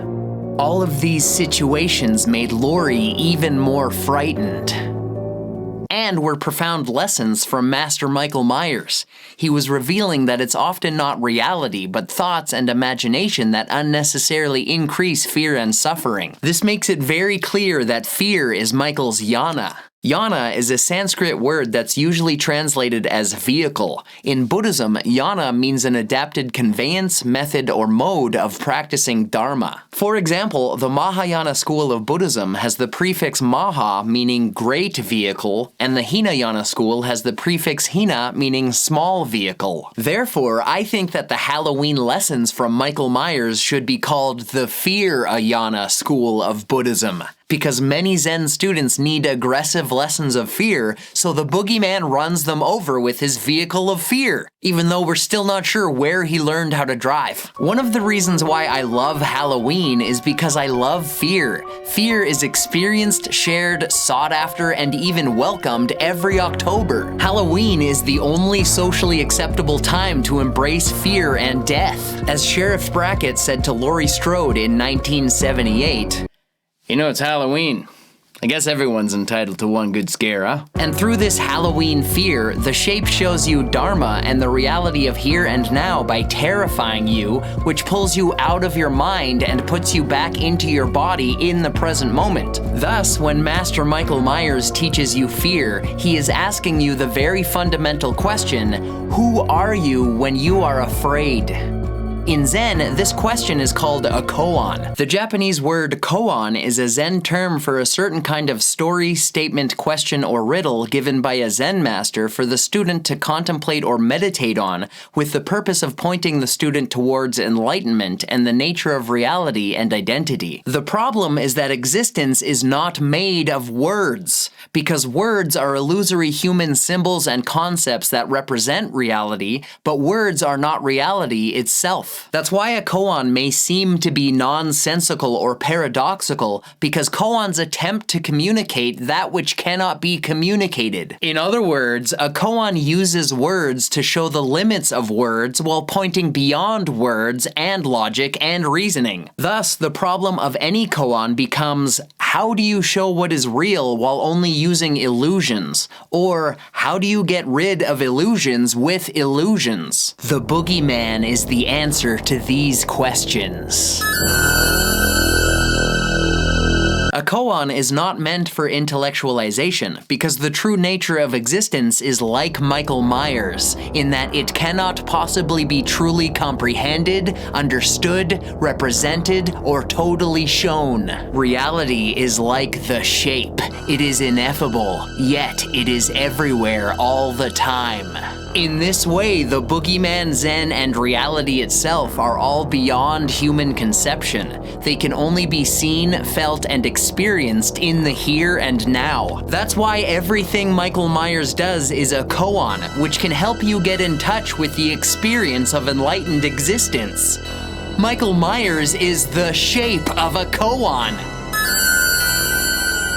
One famous koan question is, who is dragging this corpse around? And the boogeyman is asking you this koan by actually dragging a corpse around. However, Michael's Halloween version of this koan is much deeper than it appears, because the truth is that it's not Michael Myers dragging the corpse around. As I pointed out in Chapter 3, Michael Myers, the shape, and the boogeyman are words used to symbolize and communicate the concept of the embodiment of pure evil. But again, he is not made of words and symbols. He is made of flesh and blood and evil. On top of that, the shape has no ego identity. He is reality itself. Therefore, the boogeyman is a perfect wordless koan because he doesn't exist. And yet he is standing right behind you. Michael Myers is the shape of reality. All that being said, the corpse-dragging koan is actually pointing out that most people feel that they are inside their body and using it like a vehicle, and Myers challenges that mentality with his koans of killing. If Michael's koans were put into words, they could be, once your body dies, who is left? Or who is it that's inside your body? Or who are you when you are separated from your body? The shape is a very unique Zen master because he not only physically gives you these koans without using words, but then he actually helps you find the answers in the flesh while he drags your corpse around. If you think that you are inside your body, the boogeyman will correct you by showing you your own corpse. But then there will be no one to show the corpse to. Maybe that's another reason why Michael tilts his head back and forth while looking at the art of his victims. If he had a thought in that moment, it might be, where did you go?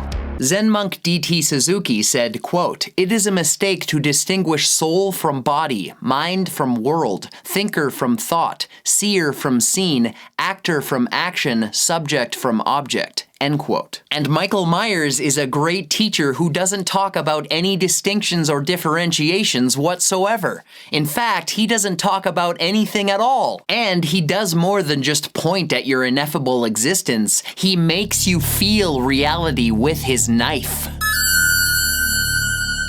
This means that the tool that Michael uses to wake people up isn't a knife, it's a koan. The word knife is a sound that comes out of your mouth, or it's text on a screen or letters scribbled on paper, which we have unanimously agreed represents the physical entity that we call a knife when we communicate in English. But the word knife cannot cut you. It is not a sound that Michael Myers stabs you with. It is not text on a screen that the boogeyman uses to tear through your flesh. It is not scribbles on paper that the shape scrapes against your bones. It is the sharp and deadly tool that exists only in physical reality. Thus, it is a knife and it is not a knife. Therefore, Michael is giving you a real koan, not in words, but in the form of a real knife in real life. This knife koan put into words could be, what is a knife? Or what happens when you and the knife become one? Or where are you when the knife is in you? In every case, the boogeyman plunges the koan directly into you, over and over again. Which means that Michael Myers uses his knife to not only cut through your body, but also to cut through your thoughts, because the shape is pointing directly at reality with his very sharp koan. That's why it's extremely important to not mistake the koan nor the Zen master for the truth at which they point. In other words, you must not confuse the knife with the direction that the knife is pointing.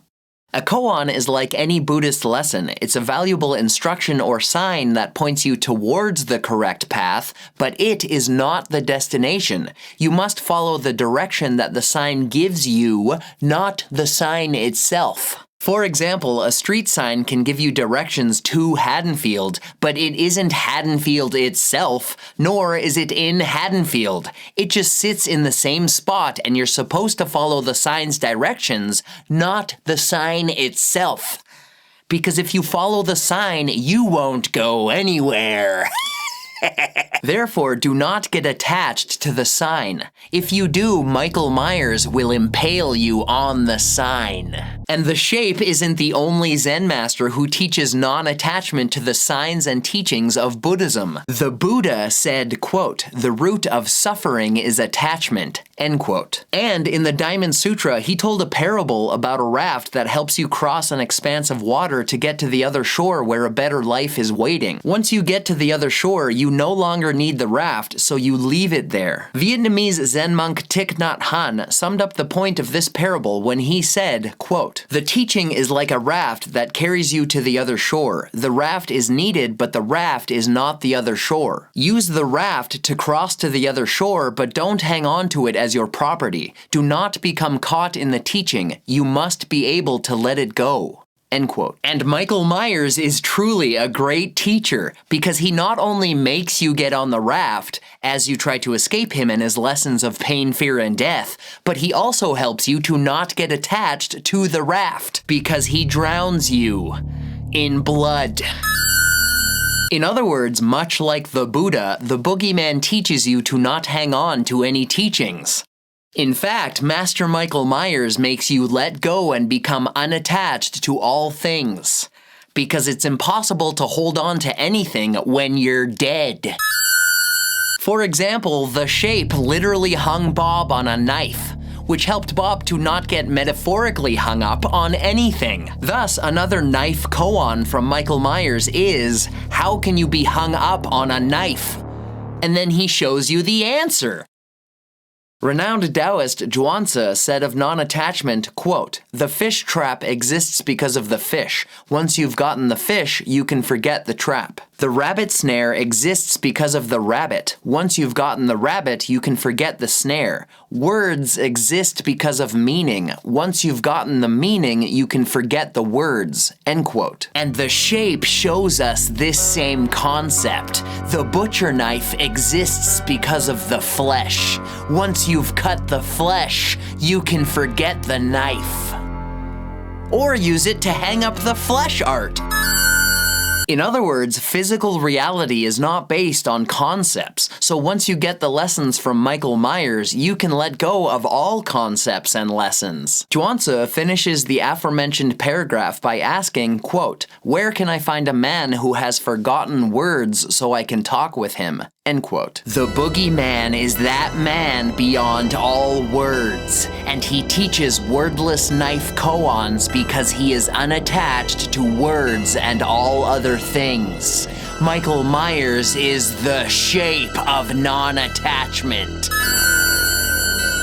Side note, non-attachment is not the same as not caring, because you can care about your life and do everything you can and try really hard to survive while not being attached and knowing that you cannot possibly survive the shape of death.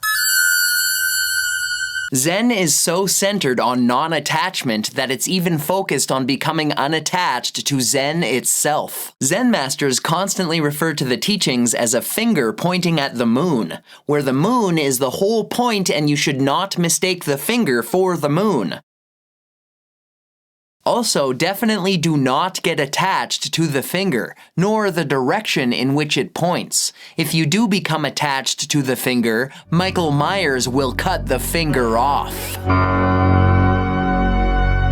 In fact, the shape will sever all fingers so that you will not be attached to any fingers. In the 2018 timeline of the Halloween legend, Michael Myers had 2 of his fingers shot off by Laurie Strode's shotgun, and it barely slowed him down.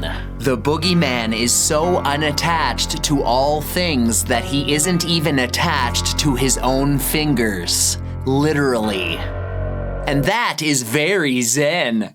The shape is a great unattached Zen master and teacher, and yes, he is violent, but many Zen masters and teachers have been violent. Michael Myers isn't even the only Zen master willing to cut fingers off in order to teach a lesson. Whenever Zen master Gutei was asked a question about Zen, he would simply raise his finger. At some point, a boy attendant started imitating this behavior so that whenever someone asked the boy what Master Gutei taught, he would also simply raise his finger. When Gutei found out about this, he cut the boy's finger off. The boy ran away crying, but Gutei stopped him and raised his finger. When the boy saw the finger, he became enlightened. In the same way, Michael Myers would cut off your finger without any hesitation, because he is teaching a similar form of detached enlightenment. The boogeyman helps you get in touch with your heart by showing you your own heart.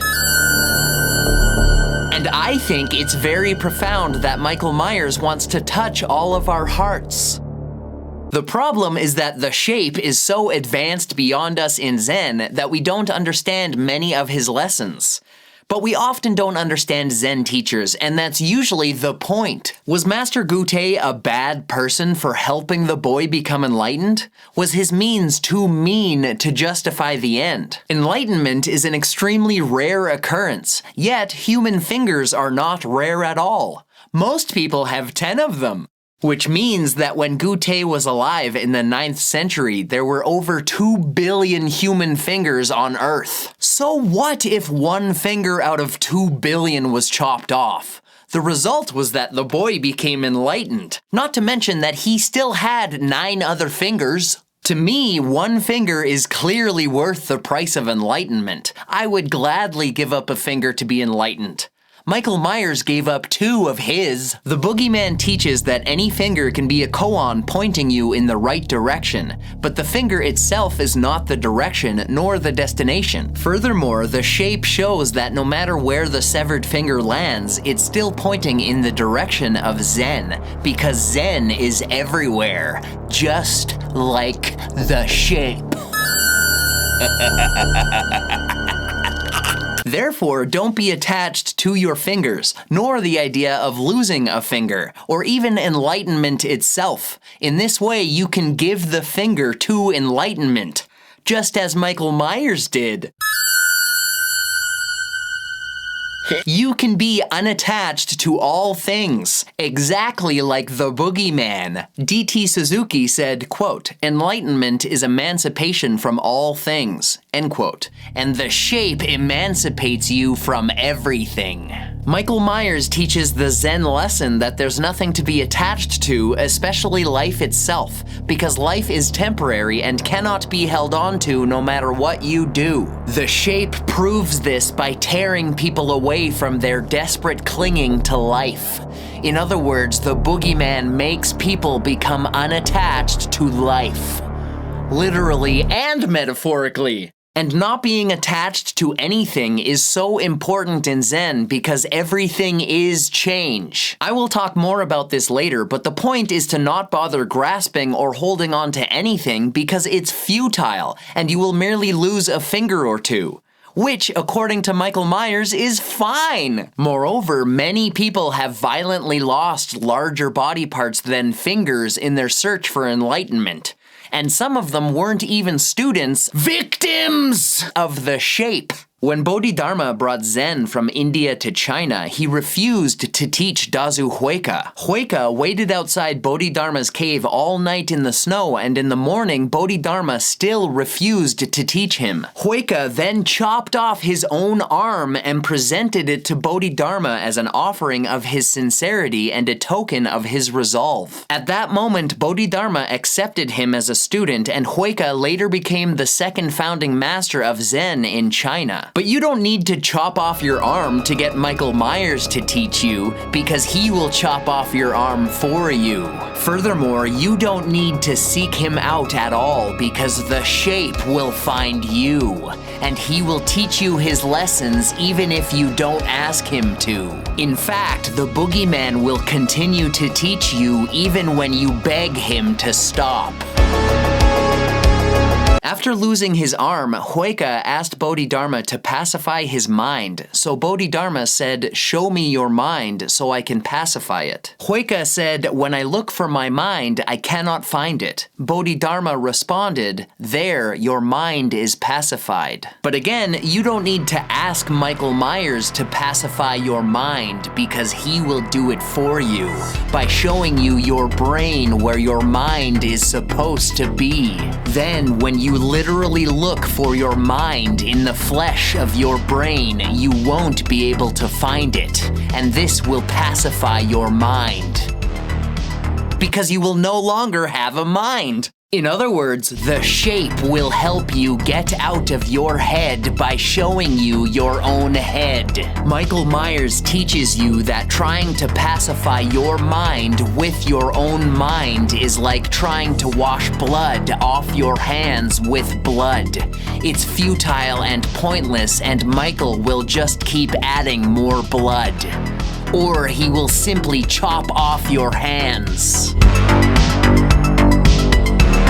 Which is Michael's answer to Zen Master Hakuin's incredibly famous koan, "What is the sound of one hand clapping?" The boogeyman will cut off one of your hands so that you can find out. To be enlightened is to wake up to the nature of reality and your true self. The word Buddha literally means awakened one, and it comes from the Sanskrit root bud, which means to awaken. So Buddha is not a name for a specific person, it's a title for anyone who is awake. And Michael Myers appears to be a Zen master and teacher who is awake to the thusness or suchness of existence. Ta-ta-ta. Therefore, I believe that Michael Myers is the shape of a Buddha. He puts the boo in Buddha. And the boogeyman doesn't care if you try to kill him. Which is also very Zen. For instance, in the 9th century, Zen master Rinzai said the controversial koan, quote, "If you meet the Buddha, kill him." End quote. This koan was not only meant to violently shock you out of your normal way of complacent thinking, it's also a reminder to not be attached to any Buddha figure nor to Buddhism itself. So, if you meet the Buddha, kill him. And since Michael Myers is the shape of a Buddha, the Halloween version of Rinzai's koan is, if you meet Michael Myers, kill him. Dr. Loomis consistently gave this koan to everyone he could, but no one has been able to solve this ultimate Halloween Zen koan. Just ask Laurie Strode or anyone else from Haddonfield how hard it is to kill Michael Myers. But Master Rinzai's koan about killing the Buddha is also a reminder that you should not be seeking a separate Buddha outside yourself. You should be awakening the Buddha within. If you search outside yourself for a Buddha, the shape will tear you open and show you where you should be looking. Here again, you should follow the direction in which Michael's knife is pointing, inside you. To reiterate the importance of this point, Zen Master Dogen warned, quote, "If we seek Buddha outside the self, the Buddha changes into a devil," end quote. Perhaps that is why Dr. Loomis says Michael has the devil's eyes. Because Michael Myers is the shape of the devil.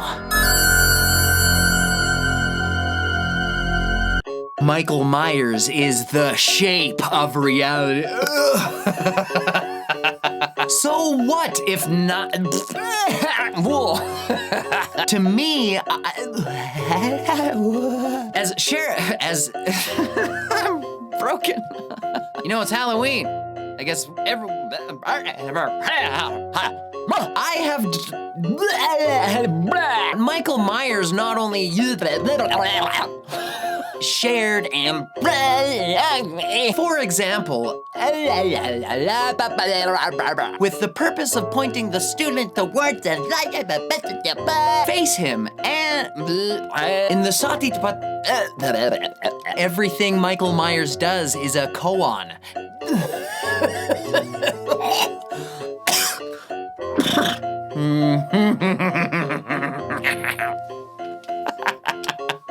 What am I doing? Stop it.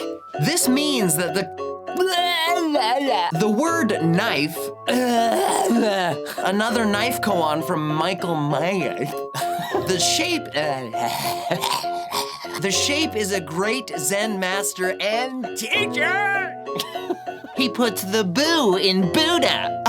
No matter what you do, no matter what you do. The problem is that the problem and it was and it was the 70s, so there was a lot of bush. And it was the 70s, so there was a lot of bush. Dharma is like the boogeyman. In other words, a koan. They could be. It is a mistake. The shape is a fuck. And he makes you fuck. What?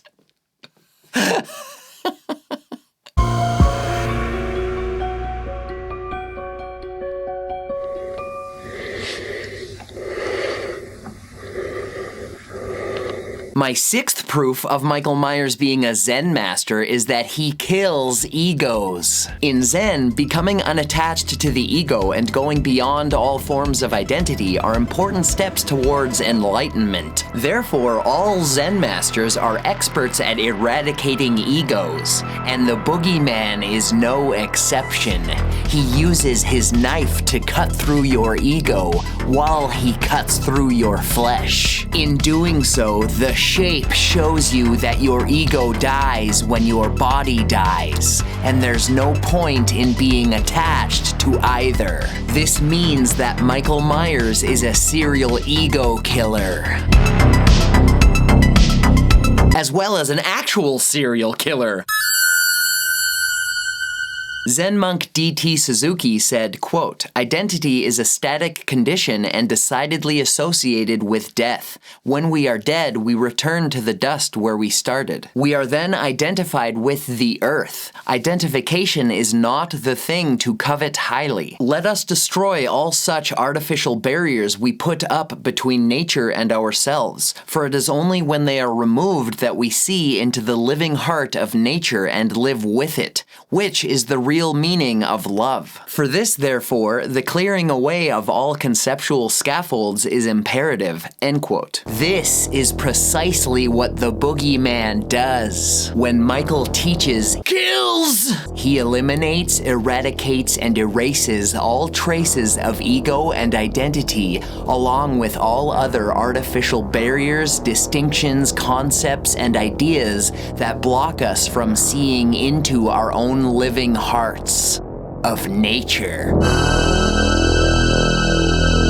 In fact, all Zen masters help their students attain a state of egoless enlightenment and unification with nature. The difference is that Master Michael Myers makes us literally become one with nature because our bodies decompose and succumb to the elements after he kills us. My point is that the shape shoves his knife of truth into unenlightened people, which severs their attachment to ego and identity. In this respect, killing is Michael's very unique upaya. Upaya is a Sanskrit term in Buddhism for the expedient means that a master will use in order to teach a circumstantial or personalized lesson that fosters liberation. An upaya technique is often not based on logic or reasoning, it's more like an instinct of the teacher that's adapted to the unique and specific situations or needs of the student or audience. The boogeyman's instinct is obviously to stab and kill his students. Victims! On Halloween. Which, I admit, is very extreme, but it's not uncommon for upaya methods to be controversial or even violent. For example, Zen masters frequently accompany koans with shouts and slaps, while some Zen stories indicate a much higher level of violence, such as the rare examples in the last chapter. That being said, these methods are often exactly what's needed to push the student to the next level of attainment. A violent upaya is used to shock the students into opening their eyes to the nature of self and suffering beyond ego. Moreover, since most people are desperately attached to their egos, almost everyone needs a shocking expedient enticement. In this way, stabbing and killing can be seen as the boogeyman's extremely shocking upaya, which definitely wakes people up to the nature of self and suffering. So perhaps one of the reasons why the shape delivers his distinctive death upaya is because his students, victims, are in such a deep illusory ego sleep that they need the drastic method of facing death in order to fully and totally wake up. In other words, while many Zen masters may make you metaphorically face ego death, Master Michael Myers makes you literally face actual death, because killing people and their egos is his Halloween upaya. Obviously, the boogeyman is a very unique and rare Zen teacher, but this actually seems to be the norm. 800 years ago, Zen master Dogen said, quote, "When we wish to practice complete and utter awakening, it is difficult to encounter the right teacher. This is not a matter of such characteristics as whether they are male or female and so on. It only matters that the teacher must be one who is intimately realized and of the fullest attainment. A teacher's true form is the marrow of reality. He is not a you, me, or him, for the true teacher is completely empty." End quote. And I already proved in Chapter 3 that Michael Myers is the shape of pure emptiness. Śūnyatā. And his ineffable true form shows us the marrow of reality, which means that he is the most empty teacher who does not fit any label whatsoever. The boogeyman is not a you, me, or him. In fact, all identifiable characteristics are meaningless when the shape is involved, including those of his students. Victims! He does not care about your name, gender, sexuality, ethnicity, race, religion, and so on. Michael Myers kills everyone, regardless of identity and status. In this sense, the shape shows us that no one is better than anyone else, because we are all equal when we are dead. And we will all die, because the shape of death comes for everyone, without discrimination. Death does not discriminate, and neither does Michael Myers. Therefore, we can all relate to each other, because we are all the same in the eyes of the boogeyman, and we are all the same in the eyes of death. So Michael not only shows us that every corpse is egoless, but also that every corpse is equal, because death is true equality. Thus, Michael Myers is the shape of equality.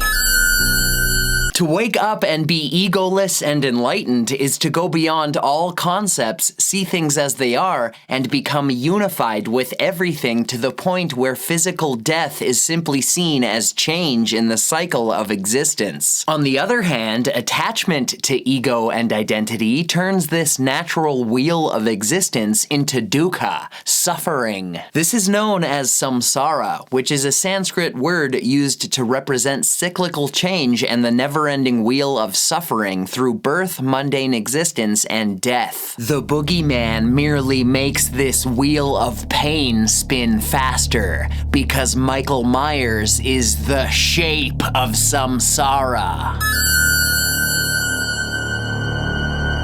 However, if you learn their lessons, both the Buddha and the boogeyman can help you get off the wheel of samsara into egoless, blissful freedom brought about by the end of all egotistical desires and the subsequent cessation of suffering. This state of being is called nirvana, which is a Sanskrit word that means to blow out the candle of worldly ego-based desire as well as all of the pain related to it. Just like how the boogeyman blows out the candle of your jack-o'-lantern by killing you on Halloween.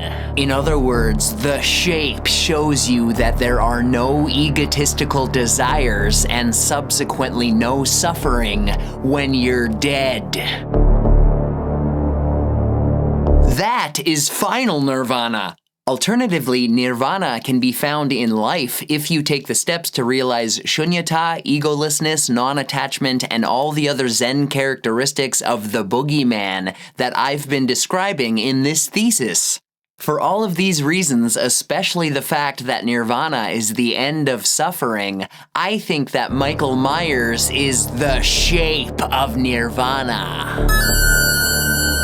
Zen is different from most other forms of Buddhism because it teaches that nirvana is within the wheel of samsara and everyday life, not outside it. Zen master Dogen Zenji said, quote, "If you are unable to find the truth where you are now, you will never find it." End quote. In the same way, if you are unable to find the boogeyman where you are now, you will never find him, but he will find you. I will talk more about that symbolism shortly. The point is that the best way to find nirvana is to stop looking for it and just be it. Unfortunately, your ego will never stop searching, but mercifully, Master Michael Myers solves this problem because you can't look for anything when you're dead.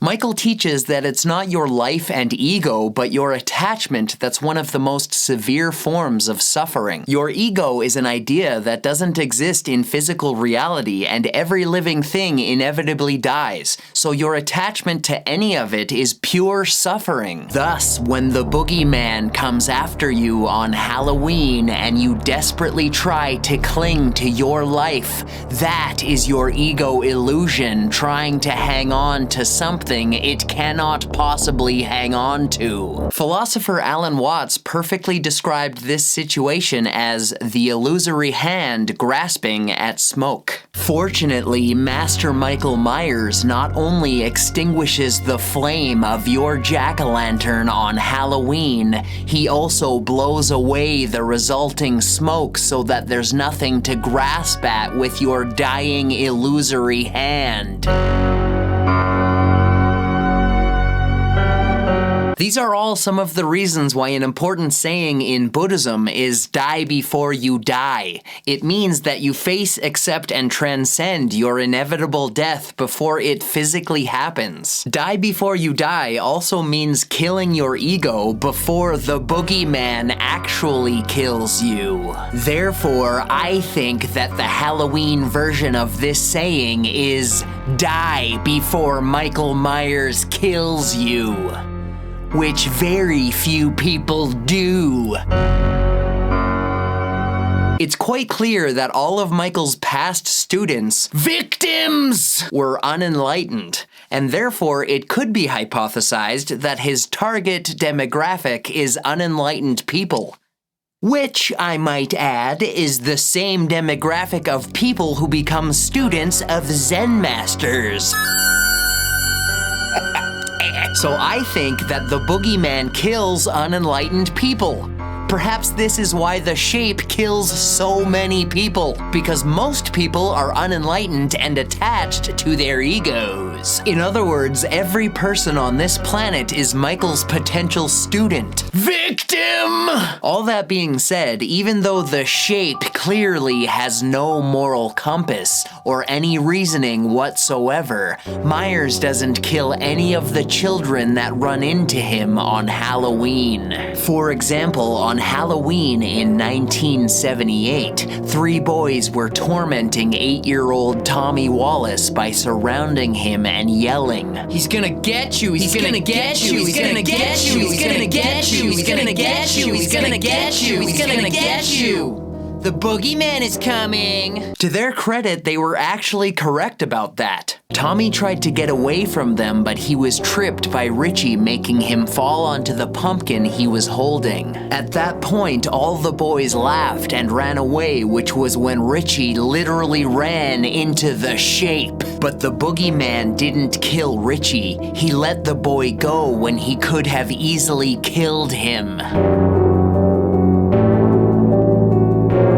So why didn't he kill Richie? My Zen theory is that maybe Michael Myers doesn't kill kids because children are not attached to their ego identities. Children see everything as new, interesting, and wonderful just the way it is without any preconceived notions or attachments to ego. That is very Zen. And perhaps this is why it's said that the way to heaven is through the eyes of a child. Consequently, it could be concluded that it's good to collect the eyes of children. Happy Halloween! Do you remember when you were a child on Halloween? For me, being a kid on October 31st was exciting, delicious, spooky, scary, sneaky, mischievous, mysterious, marvelous, fun, and full of feeling without being consumed by thoughts, worries, and labels. That is a heavenly state of existence. So maybe there's no need for Michael Myers to send children to heaven because they are already there.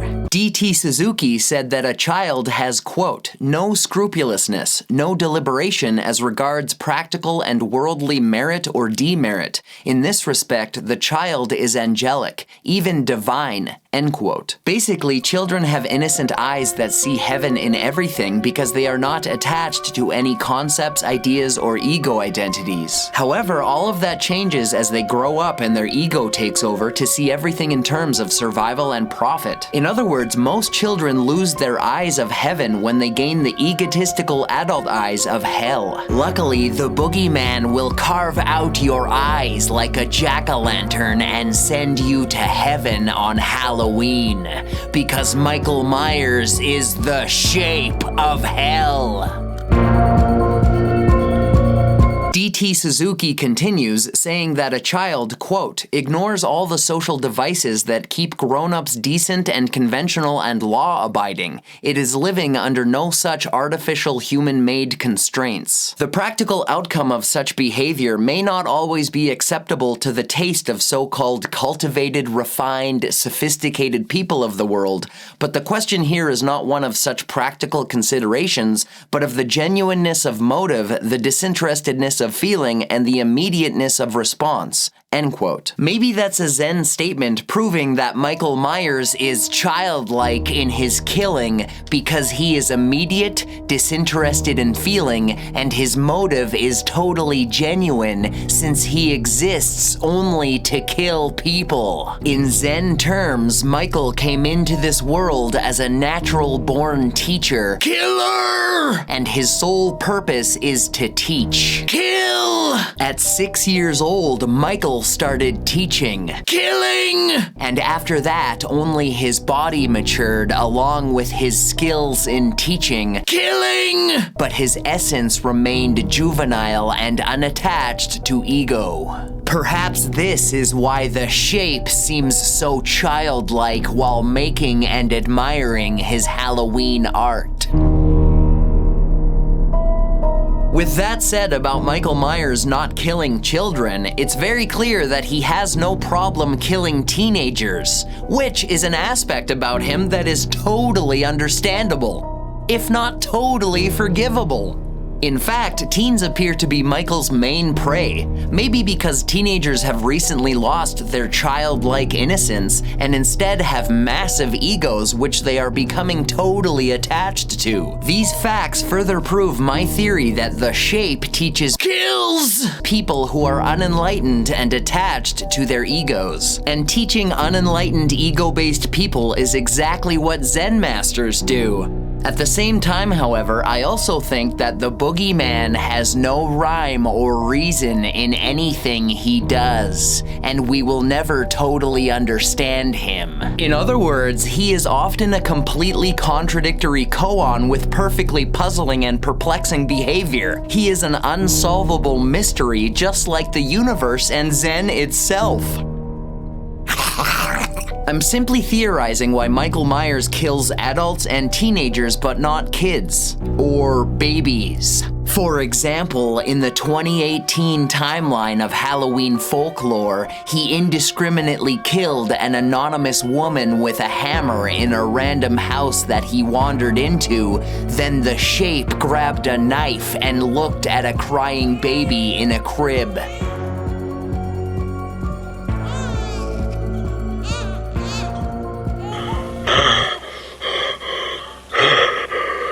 But he walked away. So why did he kill the woman but not the baby? Like I said, I don't think he has any logic or reasoning, but maybe the boogeyman didn't kill the baby because babies don't have egos. Which is to say that there was no illusion to dissolve and therefore nothing for Michael to teach. Kill! In this way, perhaps Myers unintentionally confirmed the theory that babies have an egoless oceanic feeling. The term oceanic feeling was coined by Romain Rolland in his letter to the famous founder of psychoanalysis, Sigmund Freud. The oceanic feeling refers to a sense of egoless eternity due to a deep connection with everything in the universe, resulting in an identity that feels as if personal existence is one vast, endless ocean. Freud talked about the oceanic feeling as a type of infantile consciousness that a baby has before it becomes self-aware and differentiates itself from everything else, and therefore it doesn't feel any separation between itself and anything else.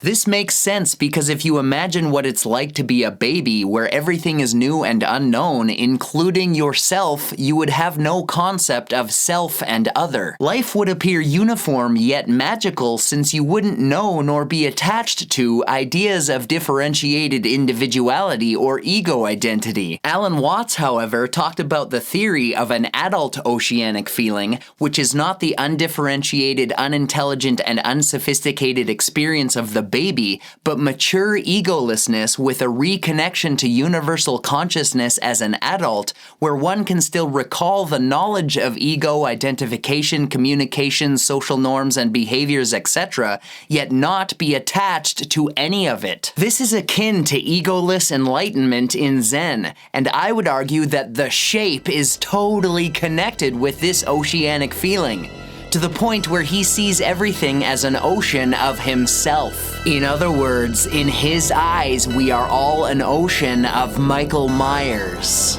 And maybe he only kills the part of himself that is consumed in the delusion of separateness, the ego.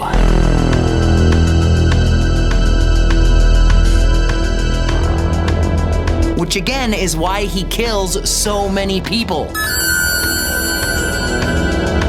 With that in mind, the boogeyman would see a crying baby in the same way that he sees a rock on the ground, and there's no need to stab a rock because it has no ego illusion to dismember. The adult oceanic feeling implies that it's possible for you to attain enlightenment as an adult if you can see life with childlike eyes and realize that your ego is an illusion. Thus, the trick and treat of being an enlightened adult is that you can still use your ego to play the game of individuality and society when it's necessary, but you know that it's just a tool of the game. On the other hand, the shape shows you that the game ends no matter what you do.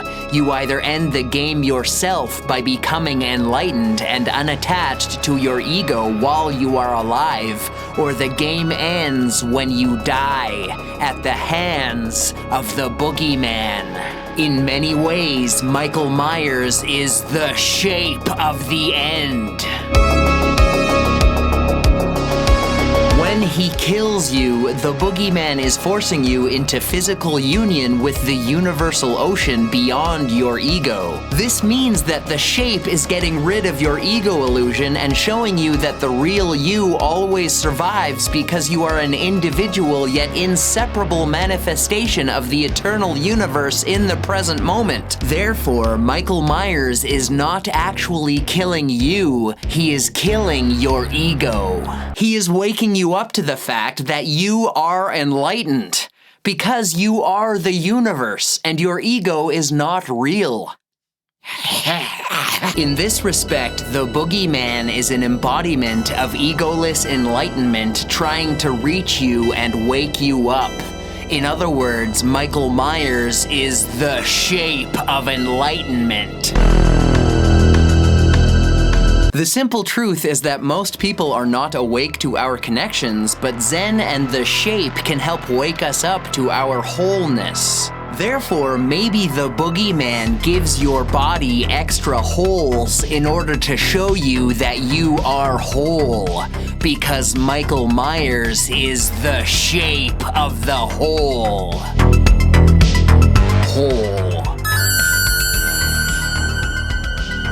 One of my all-time favorite quotes is from Alan Watts. Quote, "You are something that the whole universe is doing in the same way that a wave is something that the whole ocean is doing." End quote. It's perfect! You are so much more than your ego. You are one with the endless egoless ocean of reality. Therefore, I think that the shape is simply an oceanic wave whose whole existence is the killing of other waves, which can wake waves up to the oceanic feeling of enlightenment. So Michael Myers is a personification of the universal ocean killing its own waves. Now I'm going to egotistically add on to Alan's perfect sentence. Each wave in the ocean is still the ocean even if it doesn't feel that it is the ocean. In other words, it's okay if you feel that you are only a tiny part of the universe and not the universe itself, because regardless of your ego-based feelings, no part of the universe exists without every other part. However, if you want to wake up to the truth and transcend your ego, Zen is the process of getting all egotistical thoughts and illusions out of the way in order to rediscover your ineffable egoless oceanic reality. Therefore, to be enlightened is to wake up to the fact that you are the personification of universal Zen water, and you go with the flow since you realize that you aren't just a whirlpool, you are also the water flowing through the whirlpool because you are the whole river. Furthermore, every river flows into the sea, so you also see that you aren't just a wave in the ocean, you are the whole ocean. But remember that a wave is no less a part of the ocean when it doesn't realize its inseparable unity with the ocean, which also means that the shape shows you that your oneness with the universe is totally unaffected by your thoughts and feelings about that oneness. In this sense, the boogeyman teaches you that your thoughts and feelings do not matter. Michael's lessons, killings, teach us that the truth of reality is beyond all ego-based conceptions and emotions because everyone is going to die. And neither your apprehension nor your feelings about that fact affect its inevitable reality. At some point, all of your thoughts and feelings will disappear along with your ego, which is a thought and feeling in itself. So in a way, physical death is similar to ego death since both are just different forms of returning to egoless unified oneness. This is actually very fortunate because it's extremely rare for a person to achieve ego death in life, but everyone physically dies. Michael Myers makes sure of that. This means that the shape is showing us that death is just another form of egolessness. Alan Watts called this situation inevitable ecstasy because whether it's attained in life or not, egolessness is inevitable for all of us, just as much as death is. In other words, both the boogeyman and egolessness will inevitably find you, and it doesn't matter if you are looking for them or not. Therefore, don't bother clinging to your life nor your ego identity, because neither can be clung to. You cannot defend yourself against the shape of death. So there's actually nothing to worry about.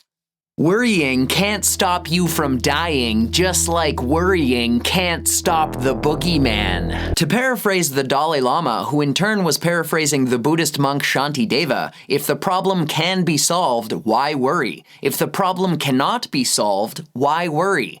Subsequently, since the shape cannot be stopped, why worry? In other words, don't worry. You are going to die. Survival is impossible. So just let nature take its course. Even if what's natural is you clinging to your life and defending yourself, let that happen too. Just don't worry about it. That is Zen. Both Zen and Michael Myers merely liberate you from the exhausting panic of self-preservation. Thus, the problem is not death. The problem is fear and the desire to not die, even though death is inescapable. However, I've been trying to point out that death is just the universe waking up from its dream of you, also known as your ego.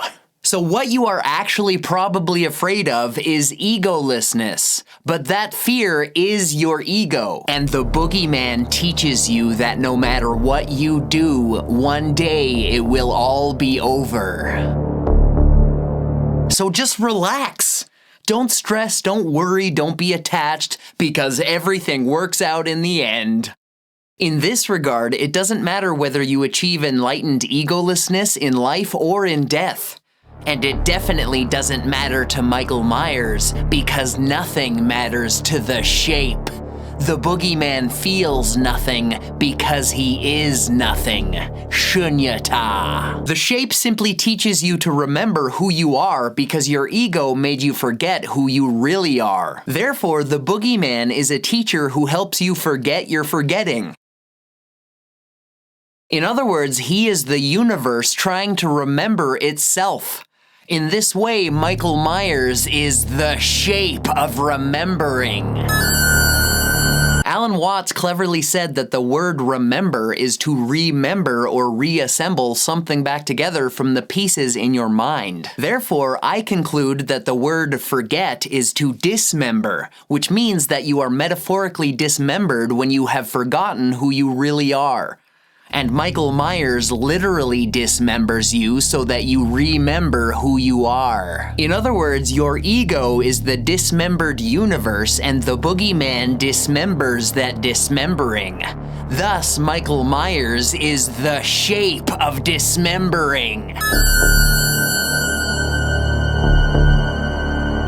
Furthermore, when the shape shoves a knife into your body, you lose all ideas of identity, duality, separateness, and ego. This means that Michael Myers makes you be yourself, because when you are in pain, you are the one experiencing the pain, and you are the pain itself. You are the fear and the one experiencing it. In other words, the boogeyman is showing you that you are so much more than your idea of yourself. You are your whole life, and you are your death, because they go together.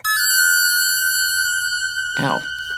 In summary, the shape simply shows us that we are all equal in death, whether it's ego death or physical death. This implies that before the boogeyman kills you, you have the chance and choice to become unattached to your ego illusion so that your consciousness is free and unified with the oneness of existence. Other than the chance to enjoy Halloween, I think that enlightenment is the most exciting and beautiful opportunity that one can possibly experience as an individual consciousness. In fact, perhaps the most precious part and art of life is the ability to liberate ourselves from the idea of ourselves. And Michael Myers can help us with this art because he teaches liberation from ego and realization of unity through his upaya lessons of death. And we are all dying to learn the lessons being taught by the boogeyman.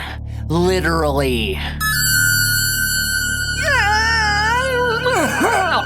The trick and treat of being an enlightened adult is that you can still because he teaches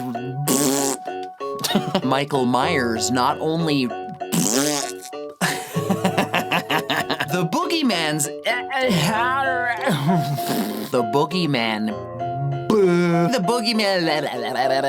the boogeyman is a very unique and because he teaches liberation from you. What the Michael Myers not only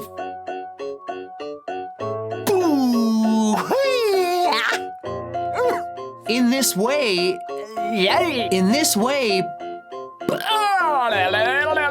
I will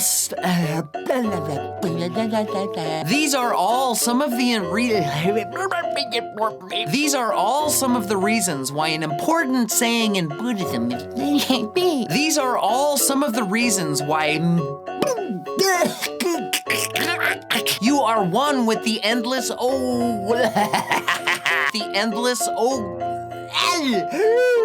the endless egoless ocean of reality. The endless egoless ocean of reality. The reason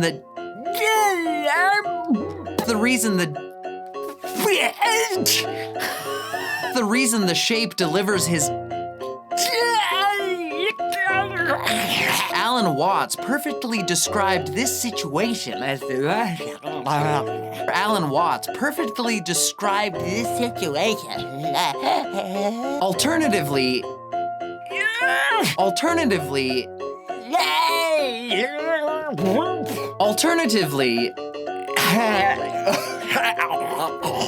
Alternatively, babies have an egoless nirvana, which is a Sanskrit word that means to. The simple truth is that you are enlightened.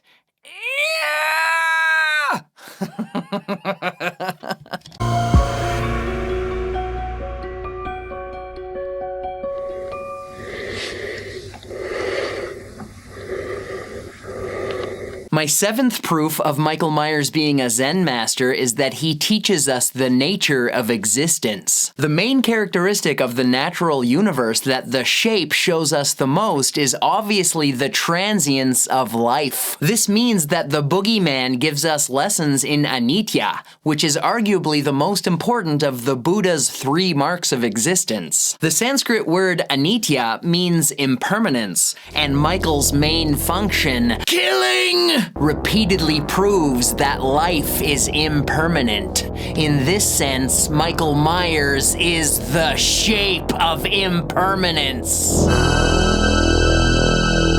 Anicca also points out that everything is constantly changing. Therefore, one could argue that the words the universe merely refer to the sum of all change in the same way that the words Michael Myers merely refer to the sum of all evil.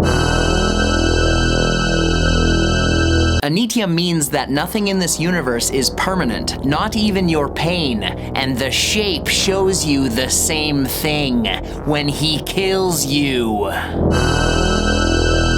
It should be noted that anicca, impermanence, is not necessarily painful in and of itself. Instead, anicca is the reason why attachment is painful. As the Buddha said, quote, "Change is not painful, only resistance to change is painful." End quote. And Zen monk Thich Nhat Hanh reiterated this sentiment when he said, quote, "It is not impermanence that makes us suffer. What makes us suffer is wanting things to be permanent when they are not." End quote. And Michael Myers teaches a similar lesson when he shows you that clinging to your impermanent life is pointless and simply causes unnecessary suffering because you cannot stop the boogeyman any more than you can stop death itself. Trying to stop Michael Myers is like trying to stop the seasons from changing. The leaves on the trees will inevitably fall every autumn,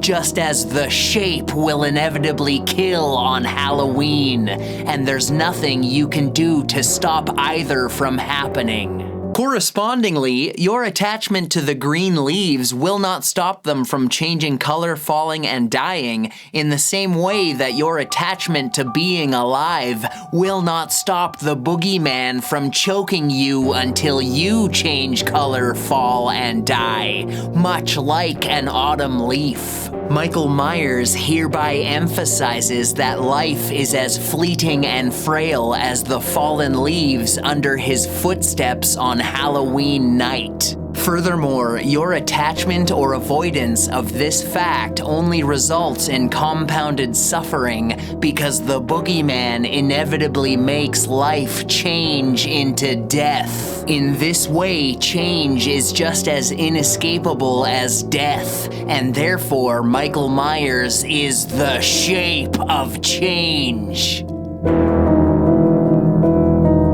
This is not to say that there's no joy or beauty to be found in this changing ephemeral life. In fact, quite the opposite. Both the boogeyman and anicca can help you realize that existence is precious and profound precisely because it is not permanent. In other words, death makes life beautiful, because transience is the root of beauty. In this respect, Michael Myers is the shape of beauty, because you can only temporarily appreciate green leaves and being alive, since every living experience eventually ends at the hands of the boogeyman. Subsequently, this means that you can also temporarily appreciate autumn, when the leaves turn gold and fall all around you like a golden shower. My point is that Michael Myers makes it clear that everything in this universe is temporary, including you, and yet you are an integral part of this universe. For this reason, one could see existence in such a way where the universe is pretending to be you for a brief period of time before the boogeyman kills you. Which means that the universe is unconsciously and spontaneously pretending to be all of our individual ego identities while wearing the masks of every human face. In other words, the universe wears you like a mask in the same way that Michael Myers wears his mask.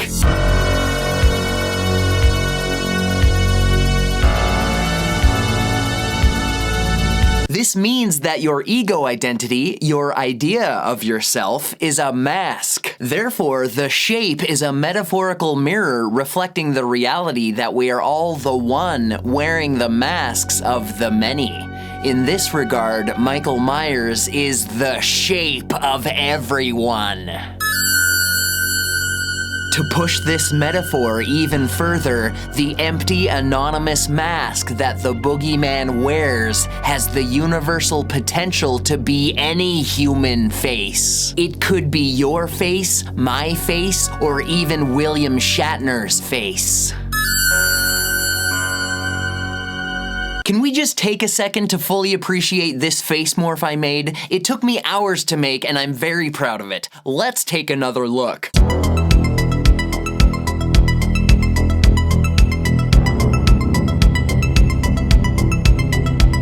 Okay, back to the thesis. This is because Michael's mask is in the shape of a face, but it has no specific identity. Therefore, his mask can be seen as a visual symbol representing the face of the universe. It is a blank, pale, emotionless void of humanity without any unique trademarks of personality or ego, just like the shape's whole existence. In other words, Michael's mask is the face of no one, because Michael Myers is the shape of no one. The sixth founding master of Zen in China, Dajian Huineng, gave the koan, quote, "Without thinking of good or evil, show me your original face before your mother and father were born," end quote. Michael Myers is the answer to this koan because he clearly never thinks of good or evil, and he also shows you the original face with his mask. But he not only wears the original face, he is the original face of evil. The shape can be seen as a part of the universe wearing the mask of a serial killer wearing a mask, literally and metaphorically. Moreover, Michael's mask is a perfect display of the ineffable universe because it is beyond words. As Zen Master Dogen said, quote, "You should stop searching for phrases and chasing after words. Take the backwards step and turn the light inwards. Your body-mind of itself will drop off and your original face will appear." End quote. Was Dogen implying that the blank, pale, emotionless face of the boogeyman will appear? Probably.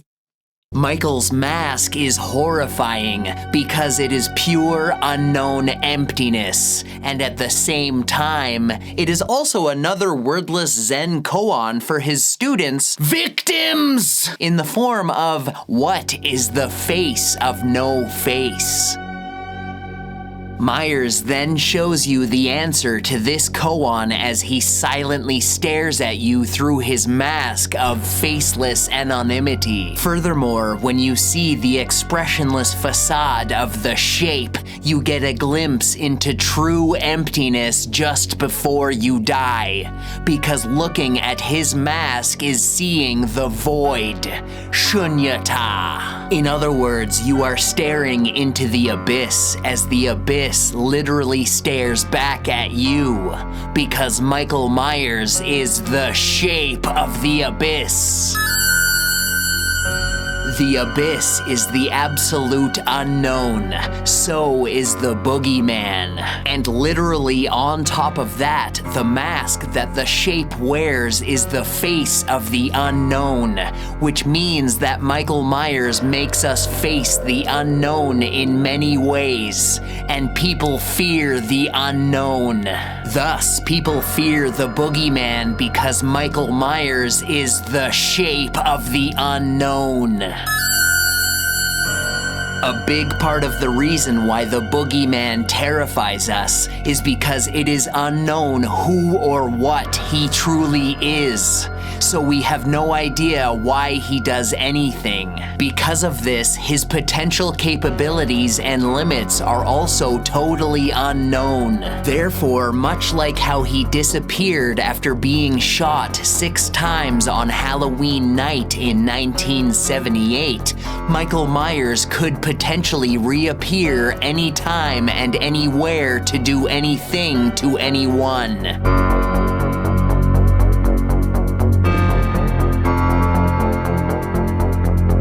Just like the universe. Dr. Loomis obviously knew this because when Sheriff Brackett said, I still think I should notify the radio and tell them. Loomis cut him off and said, No. If you do that, they'll see him on every street corner. They'll look for him in every house. Because Michael Myers looks like the shape of anyone.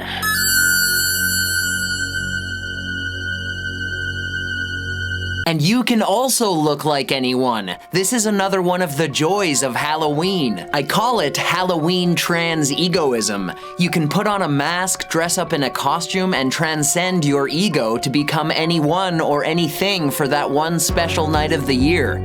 Just like the universe does on a daily basis. In this way, I see Halloween as an annual symbolic celebration of the fact that the universe dresses up and pretends to be us every single day. Similarly, Michael Myers wears his Halloween mask and coveralls every chance he gets, which I think represents the fact that he is just like the universe because he has gone beyond Halloween trans egoism for just one night. The shape has totally integrated Halloweenism into the very essence of who and what he is at all times. Occasionally, the boogeyman will even wear a different Halloween costume on top of his regular Halloween outfit. For example, on Halloween in 1978, Myers wore a white bedsheet and Bob's glasses so that he looked like the ghost of Bob, which ironically symbolized and mimicked the fact that Michael had recently turned Bob into a ghost. Then the boogeyman totally ghosted Linda as well, and Linda didn't even defend herself. Cute, Bob, real cute. She saw the shape in the sheet and totally dismissed the situation because she thought it was Bob. See anything you like? Which further proves that Michael Myers could be the shape of anyone. When you see the shape, you aren't looking at anyone in particular because Michael Myers as an ego identity doesn't exist. Therefore, the boogeyman has the potential to be anyone because he is no one. So maybe the reason why you usually never see Michael Myers until it's too late is because it's impossible to see no one. Furthermore, even if you do see him at the last second, you really only see the shape of a person coming from the darkness, because Michael Myers is the shape of a person. All that being said, I must reiterate that everything in this universe is the universe, which means that every shape you see is the shape of the universe. As Zen monk D.T. Suzuki said, quote, "All things are the shape of the universe," end quote. Therefore, it's very clear that Michael Myers is the shape of the universe. The truth is that you can't see the universe, you can only see everything that you see, which is the universe. So the trick and treat is that you are looking at the forest and the trees. Yet you are looking at neither. This is Zen in plain sight. Look past the concept of the forest and past the concept of the trees. Just look. To put it another way, some people can't see the ocean due to all the waves in the way, and some people can't see the waves for the ocean in the way. But a student of the art of Zen steps away from all concepts in order to see the truth of reality that's beyond the concepts of the ocean and the waves. In other words, they simply see what is. And Michael Myers is the shape of what is. or whatever. The universe is omnipresent, and the boogeyman appears to be omnipresent as well. That is why you can feel him watching you at all times, and you can hear him breathing everywhere you go, because Michael Myers is the shape of everywhere. And perhaps his connection to the unlimited power and timelessness of the universal cosmic consciousness is where Myers gets his apparent immortality from. The universe is forever, and the shape is one with the universe, therefore the boogeyman is potentially eternal as well. As little Tommy Doyle said on Halloween in 1978. You can't kill the boogeyman! Which is funny because in one version of the Halloween legend, exactly 40 years after Tommy said that, the boogeyman killed Tommy. Furthermore, Michael's inability to die could also be due to his lack of ego and self-identity, which means that you cannot kill Michael Myers because Michael Myers does not exist. All of this indicates that you can't kill the boogeyman in the same way that you can't kill the universe. Therefore, Michael Myers is the shape of immortality.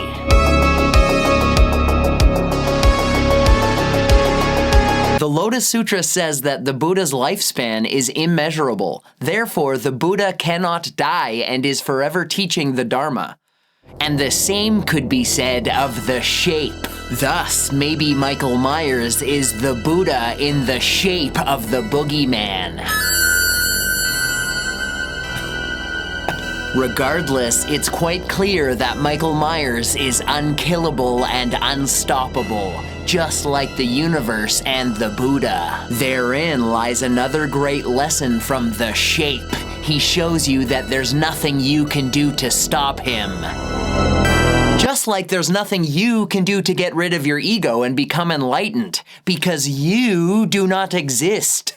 That is to say that your ego identity, your idea of yourself, does not exist in physical reality. And how can something that doesn't exist do anything? So maybe the reason why we can't stop the boogeyman is because he is pure reality beyond ego and all illusions, whereas we are completely identified with and totally attached to our illusory egos. The real trick and treat of enlightenment is that you can become enlightened, but you have to get rid of yourself to do it. So in a way, you can never become enlightened, because you doesn't exist. On top of that, when enlightenment comes, the illusion of you will be gone. Which is more proof that enlightenment is just like death, because when you are here, it isn't, and when it's here, you're not. Yeah. So again, there's nothing to worry about, because the real natural you is always enlightened and deathless. Therefore, you are just like Michael Myers and the universe itself, because you can't die. It's only your ego that dies. In other words, the relentless boogeyman teaches you that you cannot solve the problem because you is the problem.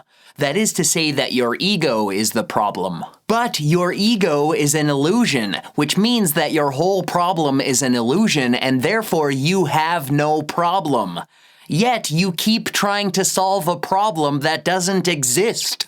And that is where Zen shows its merit, because Zen is the art of becoming unattached to a non-existent problem. The natural you is already enlightened. You just need to get past your egotistical illusion that you are unenlightened. In this respect, enlightenment is just like waking from a dream. You simply wake up and stop the illusion. Or you seek a Zen master like Michael Myers, who will wake you from your ego dream and help you get rid of your idea of yourself. Although, since most people are content to stay asleep and keep dreaming, the boogeyman will turn the dream into a nightmare that you desperately want to wake from. In other words, the shape motivates you to wake up, because Michael Myers is the shape of a nightmare.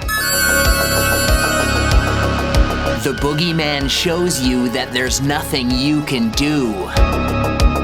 and there's nothing to do, because you are the natural universe in the shape of a human. Therefore, you are just like him, because you are not a human being. You are a being human, so just be the being. Be like the boogeyman, because Michael Myers is the shape of being. Once your ego is set aside, you will just simply be your natural self. So don't bother trying to get rid of your ego, just be. There's no way to become enlightened in the same way that there's no way to get here. You just are. Furthermore, you can never be anywhere else or anything else. You just are. This means that you are searching for the place that you are already at, and Zen is the art of how to get here, which is also the art of how to stop looking. I'm trying to point out that your ego is an illusion, and nothing strengthens an illusion more than trying to get rid of it. In this regard, trying to get rid of your ego is actually a very egotistical thing to do, because that is your ego trying to get rid of itself, which makes the problem worse. It's like trying to get rid of your reflection in the mirror. Fighting the mirror won't work because your reflection will always be there as long as you fight it. All you have to do is walk away.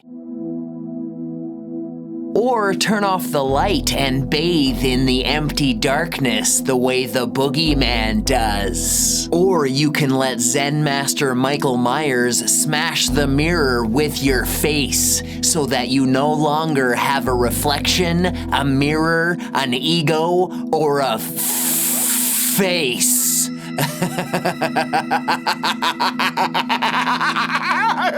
In this way, he is a great teacher who solves all of your problems for you. But the trick and treat is that both the problem and the solution are in the mirror. So look into your reflection and don't fear your ego, nor your natural self. Don't even fear the boogeyman, because Michael Myers is the shape of the mirror.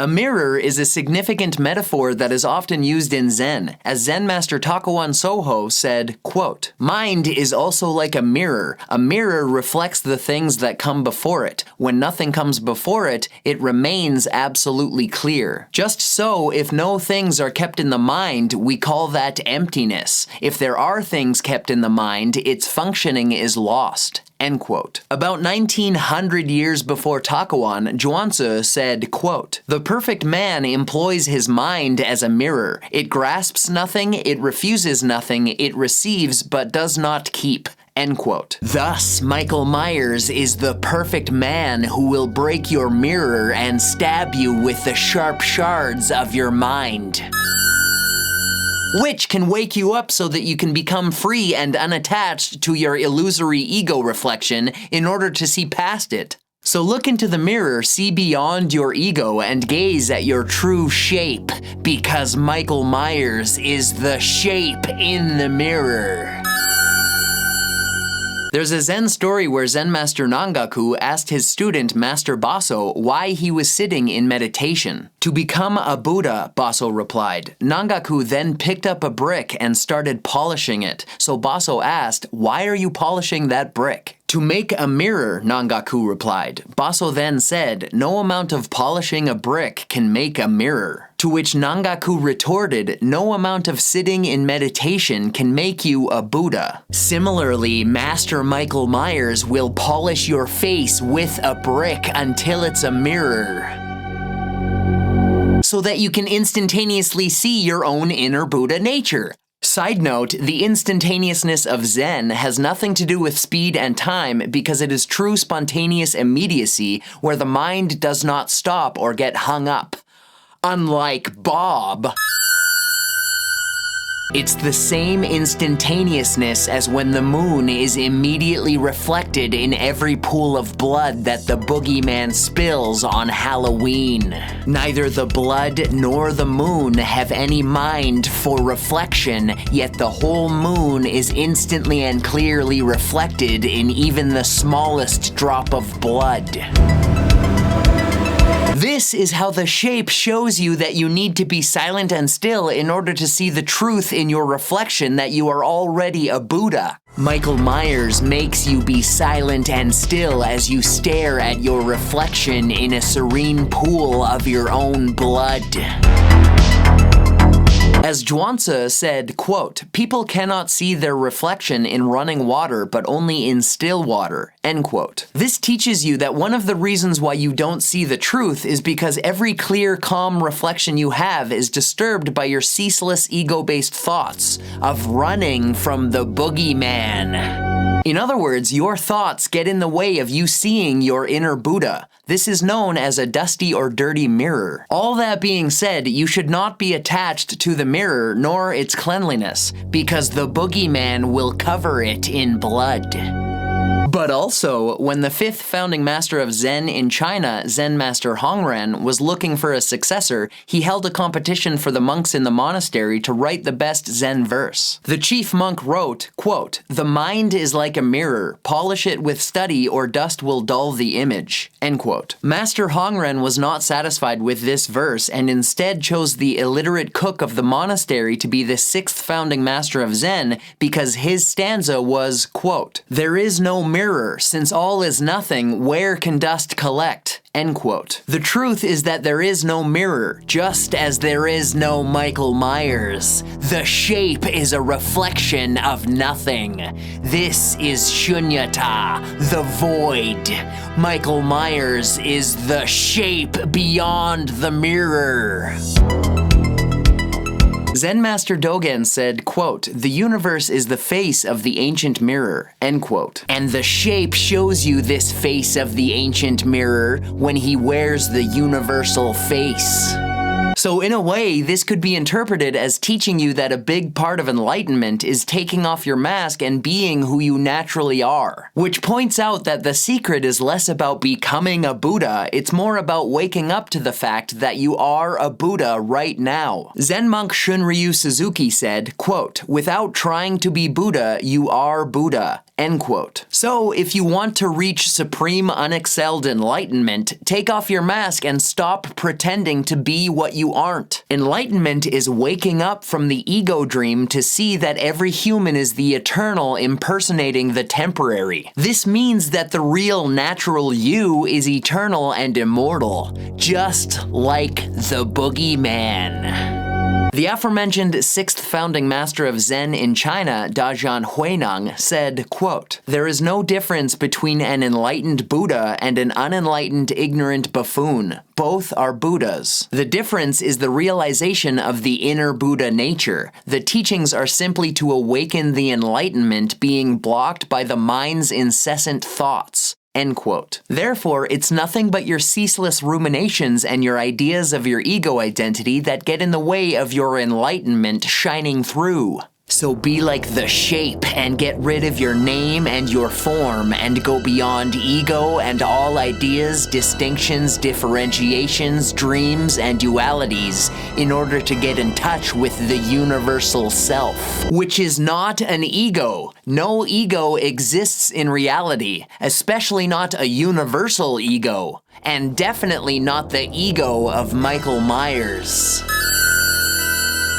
The Buddha said that there are 3 illusions to avoid: one's ego, other people's ego, and a universal ego. Which is to say that you and I don't have egos in the same way that the boogeyman has no ego and the universe has no ego, because egos don't exist. This indicates that despite what I have attempted to explain, Zen is not pantheistic. Pantheism is a concept and philosophy, whereas Zen is a living. So wake up, open your eyes, and live like Michael Myers. Realize that there's no need to cling to any identity because you are infinitely more than any ego. And because the shape will tear it all away from you anyway. In other words, you should live naturally before the boogeyman kills you. The way most people envision the universe is that it consists of all things and all people, which is why some people call it the universe, the cosmos, everything, Atman, Alpha and Omega, or even God. In that sense, one could argue that we are all God wearing human masks, in exactly the same way that millions of people wear masks in the streets every Halloween. As G.K. Chesterton wrote in his autumnal poem, quote, "But now a great thing in the street seems any human nod, where shift in strange democracy the million masks of God," end quote. So Michael Myers could be seen as God wearing a mask, Therefore, Michael Myers is the shape of God. But don't forget that you are too. You are the universe. You are Buddha. You are God. Which also means that you are the boogeyman. In other words, Michael Myers is the shape of you. Because Michael Myers is the shape of everything. In summary, the shape is everyone and no one. He is everything and nothing. So look at his blank mask and stare the void in the face. Gaze into the empty, soulless eyes of the boogeyman, see your reflection, and enter into true nothingness. Get in touch with your inner Michael Myers. You are just like the shape because the truth is that we are all Śūnyatā. The void isn't just inside us, it is us. In other words, we are all the universe, and we are all nothing. The truth is that we are all... I call it Michael Myers. Boogeyman teaches you that you... A mirror is often... which can quote... quote... in the same way, this means that the... Subsequently, this means that you can also temporarily appreciate autumn when the leaves turn gold and fall. Clinging to your life is pointless. Can help you realize that existence is precious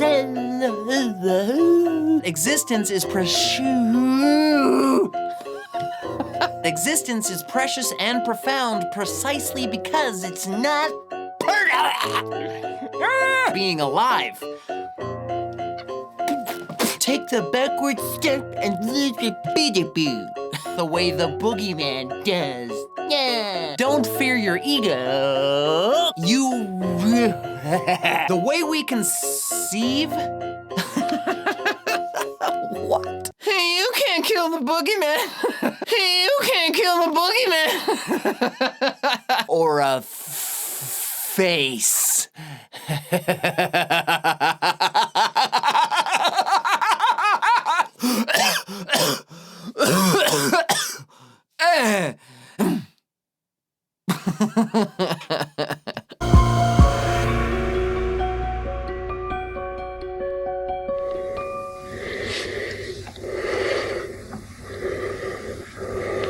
To briefly lighten things up, my 8th proof of Michael Myers being a Zen master is that he does many things that Zen monks do. For instance, Buddhist monks spend all of their time wearing traditional robes called kashaya in Sanskrit or kesa in Japanese, which symbolize simplicity and detachment from worldly materialism. Similarly, the shape spends all of his time wearing a blood-stained kesa. also known as mechanic's coveralls, clearly displaying his alignment with worldly detachment and minimalistic simplicity. On top of that, a proper Zen kessa is made out of recycled materials that have been used and or discarded. And the boogeyman wears used coveralls that a mechanic wore but can no longer use. Because Michael killed the mechanic. Moreover, Myers spent many years wearing an even simpler kessa, the Smith's Grove Sanitarium hospital gown.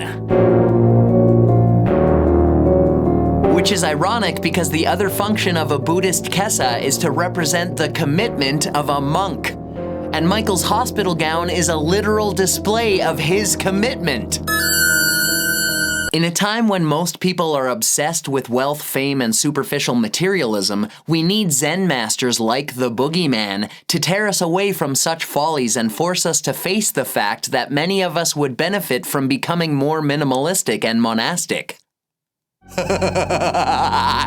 In this regard, Michael Myers is the shape of minimalism.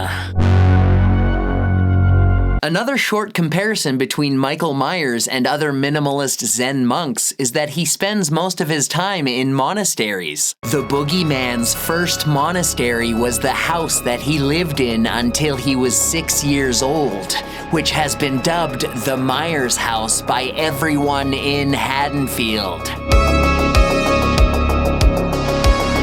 Then, after leaving home life behind, as every monk does, Michael's next monastery was the Smith's Grove Sanitarium, in which he lived for 15 years. Or 55 years, according to one of the Halloween legends. It's also worth noting that when the shape escapes the Smith's Grove Monastery, he goes straight to the Myers Monastery.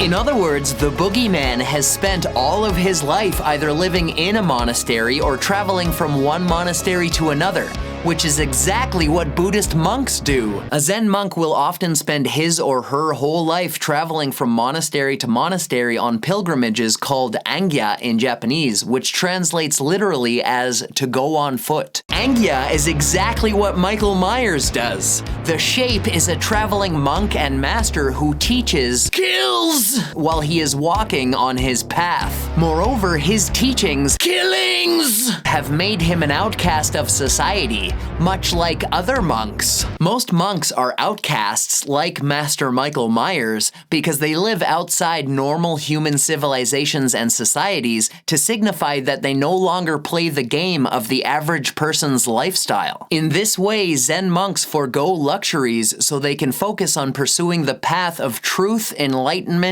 and the void. Whereas the boogeyman pursues people.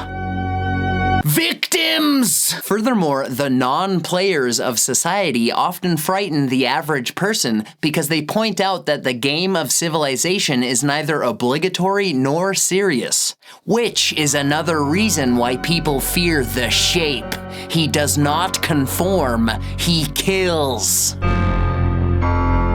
Just like other monks, the boogeyman does not care about our ego-based behaviors and rules of society. In other words, the shape follows people, not laws.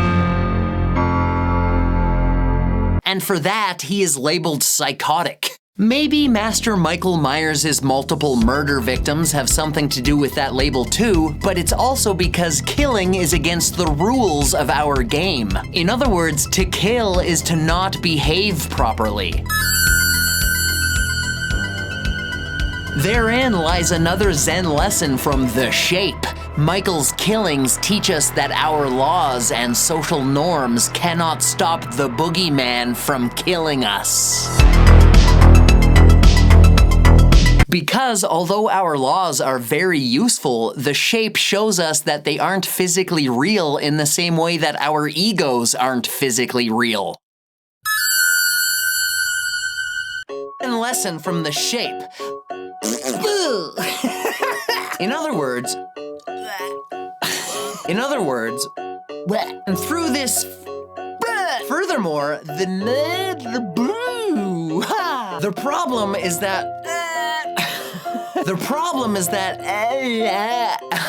because he is unattached to all... The kessa is to represent the...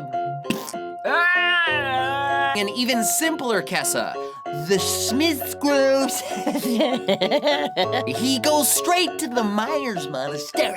Cannot stop the boogeyman from killing. Laurie Strode's shotgun. That is very zen. The boogeyman... Furthermore, the shape shows that no matter where the shape shows that no matter quote that it's even a Zen monks forego luxuries so they can fuck. Are there any special instructions?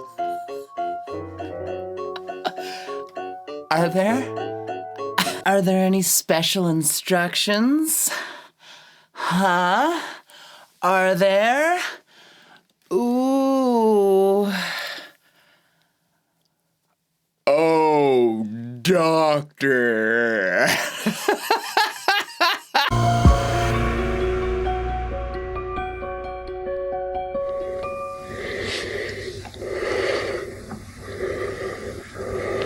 My ninth proof of Michael Myers being a Zen master is that he is beyond evil. In fact, the boogeyman is beyond all aspects of morality because, as Dr. Loomis states, Michael has no reason, no conscience, no understanding in even the most rudimentary sense of life or death, of good or evil, right or wrong. The shape is simply a mindless and soulless distributor of pain, fear, and death. Which, as I've shown in previous chapters, are lessons that can be used in Zen to find the best path towards the experience of Satori. The Japanese word Satori is a Zen term for awakening, commonly translated as enlightenment. Zen monk D.T. Suzuki said, quote, "Satori is the raison d'etre of Zen, without which Zen is not Zen. Therefore, every contrivance, disciplinary and doctrinal, is directed towards Satori." End quote. In exactly the same way, killing is the raison d'etre of Michael Myers, without which the boogeyman is not the boogeyman. Therefore, everything the shape does is directed towards killing and not morality. In other words, neither Zen nor Michael Myers preach about what is right and wrong or good and evil. Zen is totally focused on how to reach Satori, whereas the boogeyman is totally focused on killing. Zen is not a religious search for ethics or beliefs. Consequently, Zen has no laws or commandments. As D.T. Suzuki said, quote, "Zen has no special doctrine or philosophy, no set of concepts or intellectual formulas, except that it tries to release one from the bondage of birth and death." End quote. Similarly, Michael Myers teaches kills people without involving any doctrines, philosophies, concepts, or formulas. In this sense, both Zen and the shape are the opposite of conceptualization, and you have to abandon all thoughts in order to approach comprehension. In other words, Satori is to hear the soundless sound, to have no thoughts about having no thoughts, to void the void, to walk through the gateless gate and go beyond evil and all other concepts. That's why in Zen, one of the many logical reasons why you shouldn't murder anyone doesn't involve any notion of evil or religious morality. Instead, you shouldn't murder because it distracts you from your path towards Satori. Even though Michael Myers makes it look easy, killing people is actually a lot of work. Just think about how much time, planning, energy, and effort it would take to murder someone. Then you have to get rid of the body and take steps to not get caught, and you can never be at peace because you'll always be looking over your shoulder while being worried and paranoid. On top of that, when you murder someone, the victim's family and friends tend to not like it.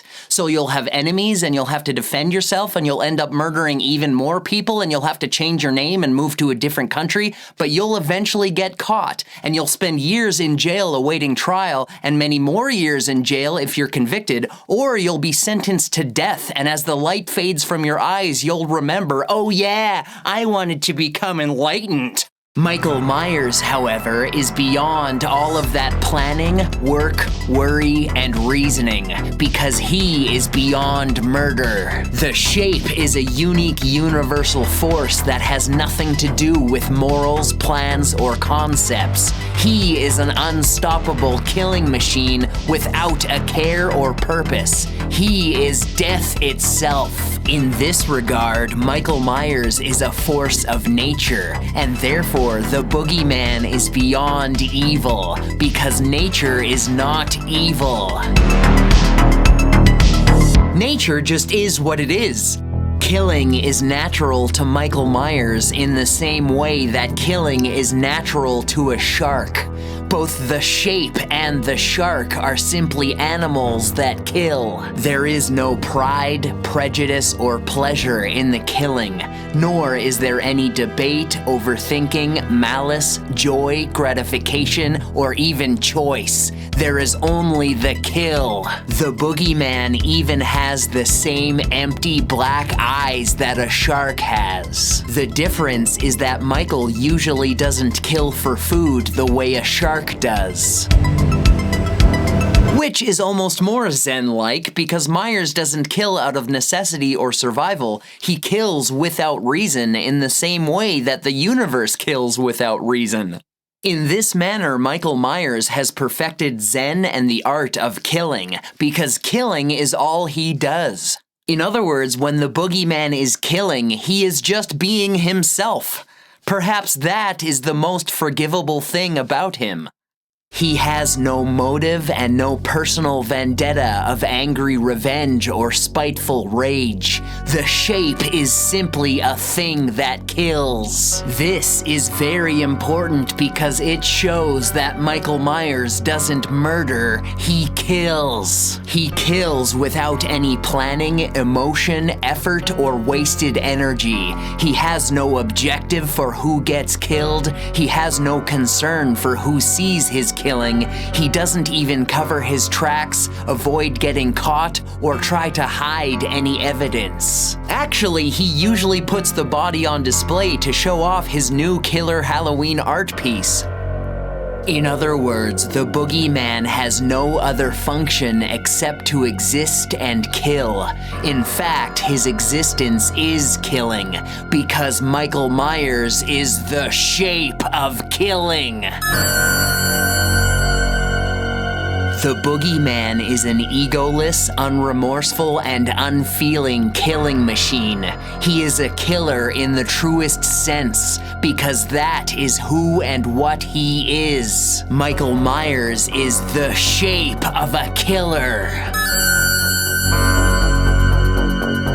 And for that, I don't think we can blame him. We don't blame or get angry at a shark for killing, so why should we blame or get angry at the boogeyman? Is a shark monstrous for killing a seal? No. Is a lion wrong for killing a zebra? No. Is a bear bad for killing a deer? No. And if a shark, lion, or bear kills a human, is that an act of evil? No. It's natural and has nothing to do with evil or morality. In exactly the same way, killing is completely natural and totally innate to the Shape's existence.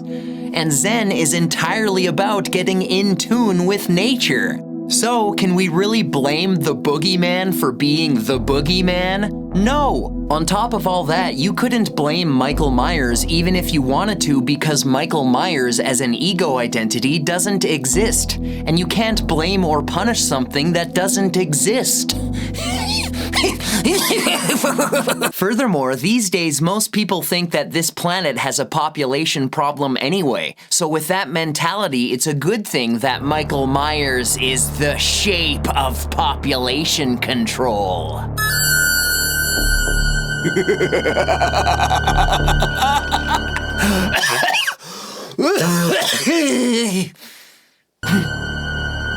Yes, less people will be alive after the boogeyman teaches his lessons. Kills! But more people will be closer to enlightenment. This proves that the shape is beyond evil because he is helping the so-called population problem while waking people up at the same time. In this way, when the shape teaches kills, he is just naturally acting out his best talent, proficiency, and instinct. In fact, Michael's only skills are his kills, and I don't believe that the boogeyman even decides to kill. He just kills because Michael Myers is the shape of killer instinct. When Michael teaches kills, he uses what is called Wu Wei, which is an ancient Chinese term for the method of effortless action. My favorite descriptions of Wu Wei are action without action and actionless action. Wu Wei is a totally harmonious, efficient, free-flowing, natural spontaneity without any wasted energy, where what is done or not done is more of a happening because the doer and the doing become one egoless, empty entity within a unified process of existence. The boogeyman employs Wu Wei when he uses whatever is near him to kill whoever is near him without any wasted time or energy, because Michael Myers is both the killer and the killing.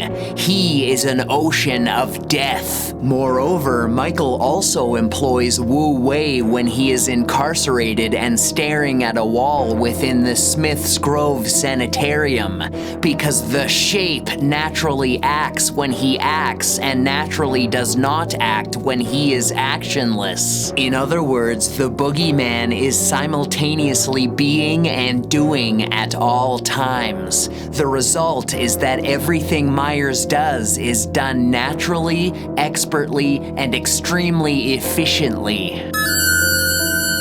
Thus, even his teaching, killing, is not exactly done on purpose because he just truly does. And that doing just happens to be teaching. Killing! In this sense, teaching, killing, is just as natural to the shape as teaching is natural to a Zen master. Therefore, Michael Myers is the shape of Wu Wei. One of the most natural aspects about the boogeyman is that his killing transcends ego, morality, mortality, and all reasoning. Michael's killing just simply happens, without logic or planning. It is nature itself. Therefore, both nature and the shape transcend what is good and evil because they exist in the totality of pure reality beyond all thoughts and differentiations. In this regard, nature and Michael Myers are identical in their apathy towards human ethics, because neither the universe nor the boogeyman care about what people think is right and wrong, nor do they care about your life or any of the problems that go with it. Besides, the truth is that you and your problems are temporary anyway. Michael Myers makes sure of that. The shape simply shows us that at some point we will all die and become rotting corpses, regardless of whether we think that is good or bad. In other words, Michael Myers teaches us that death is not evil. Death is a simple fact that is common to all living things. There is no consideration for morality or judgment, because the boogeyman kills everyone, regardless of goodness or badness of character, just like death itself does. Furthermore, with both death and the shape, no weapons can stop them, and no amount of righteous deeds, wealth, friends, or family can help you. You can try to fight or run, but it won't matter. You will inevitably face death alone, just like you faced the boogeyman alone, and that is a fact, beyond evil. Moreover, as previously discussed, Michael Myers makes you see that there's nothing you can do to stop him from killing you. Just like there's nothing you can do to stop the universe from killing you, because the universe kills everyone. Yet, the universe is not evil. So the simple inevitable truth of death points out that nature, the universe, and death itself are all beyond evil. Therefore, since the boogeyman is one with all of those things, Michael Myers is the shape beyond evil. Master Michael Myers kills his students, victims, the valuable truth that life implies death, because they are two sides of the same coin of existence, and he shoves that coin deep into your skull. Which also teaches you that without pain, pleasure doesn't exist. These facts of existence, which have nothing to do with morality, prove that the underlying truth of reality is that every duality is actually a unity. Therein lies the source of the ancient Chinese yin and yang symbol, which represents the philosophical concept that apparently opposing entities are actually complementary, interdependent, and two parts of one whole. An example of this concept is when Michael's knife shows you that there is no up without down. So just like yin and yang, Myers teaches us that we cannot have life without death, good without evil, right without wrong, pleasure without pain, light without dark, day without night, etc.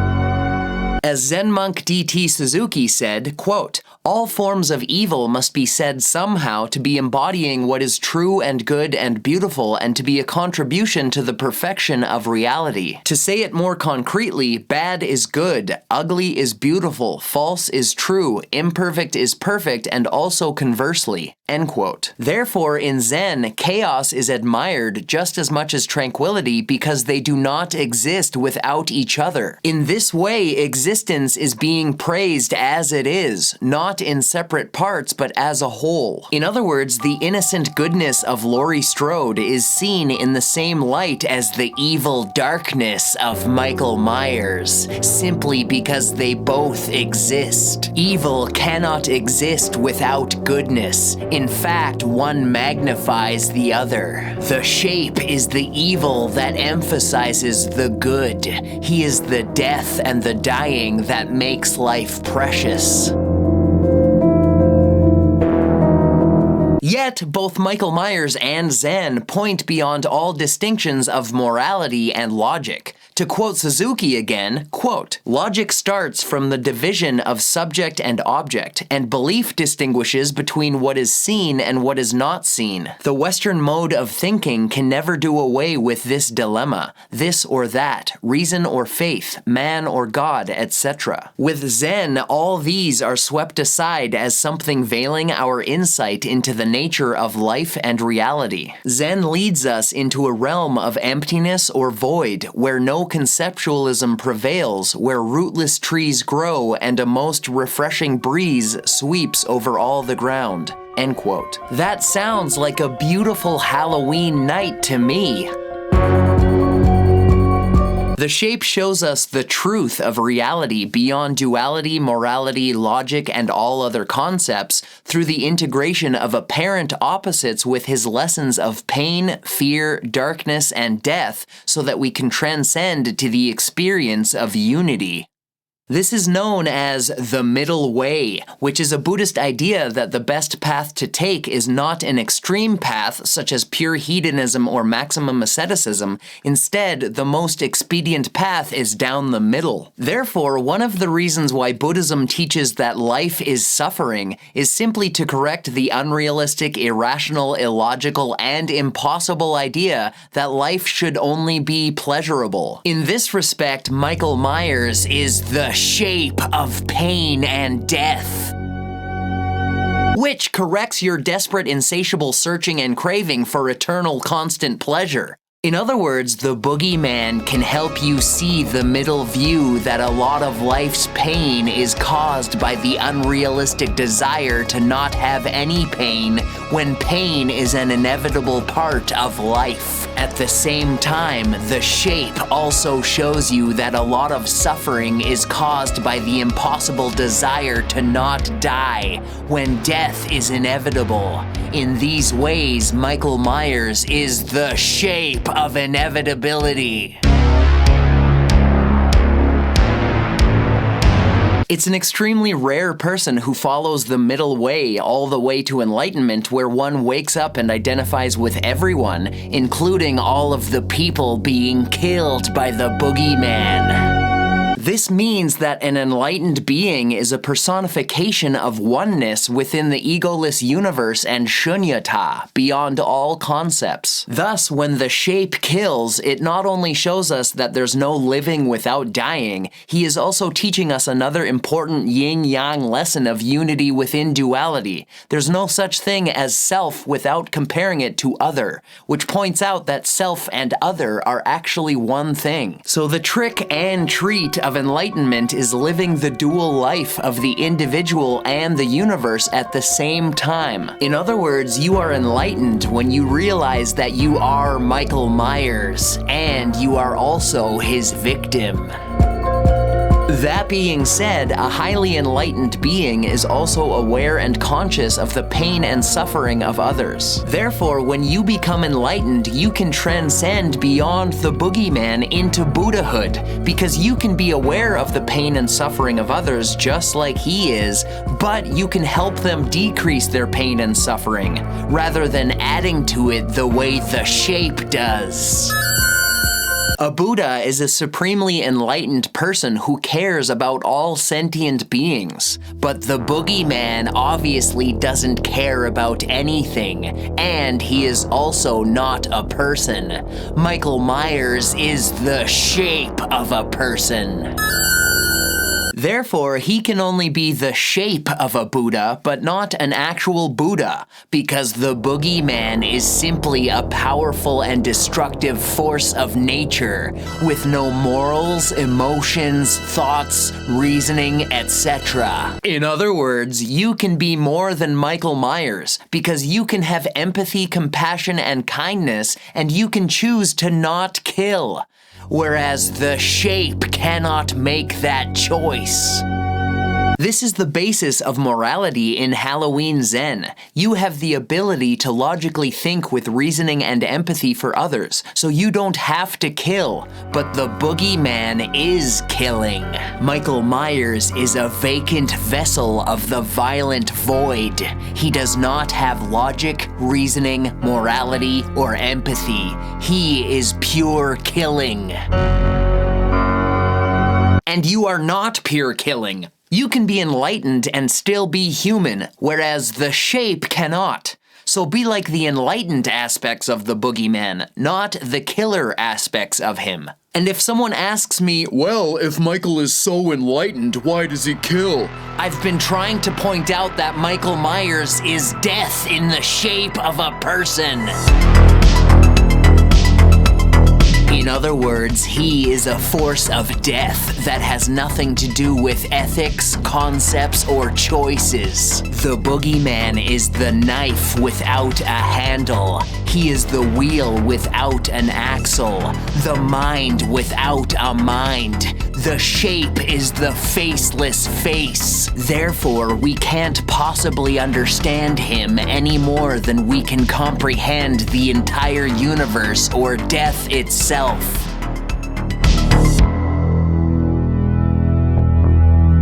For example, there's no logical reason for Michael Myers to kill, just like there's no logical reason for the universe to kill. With that in mind, the boogeyman teaches you that there's really no logical reason for you to kill anyone, because everyone is going to die anyway, which means that every murderer is just impatient.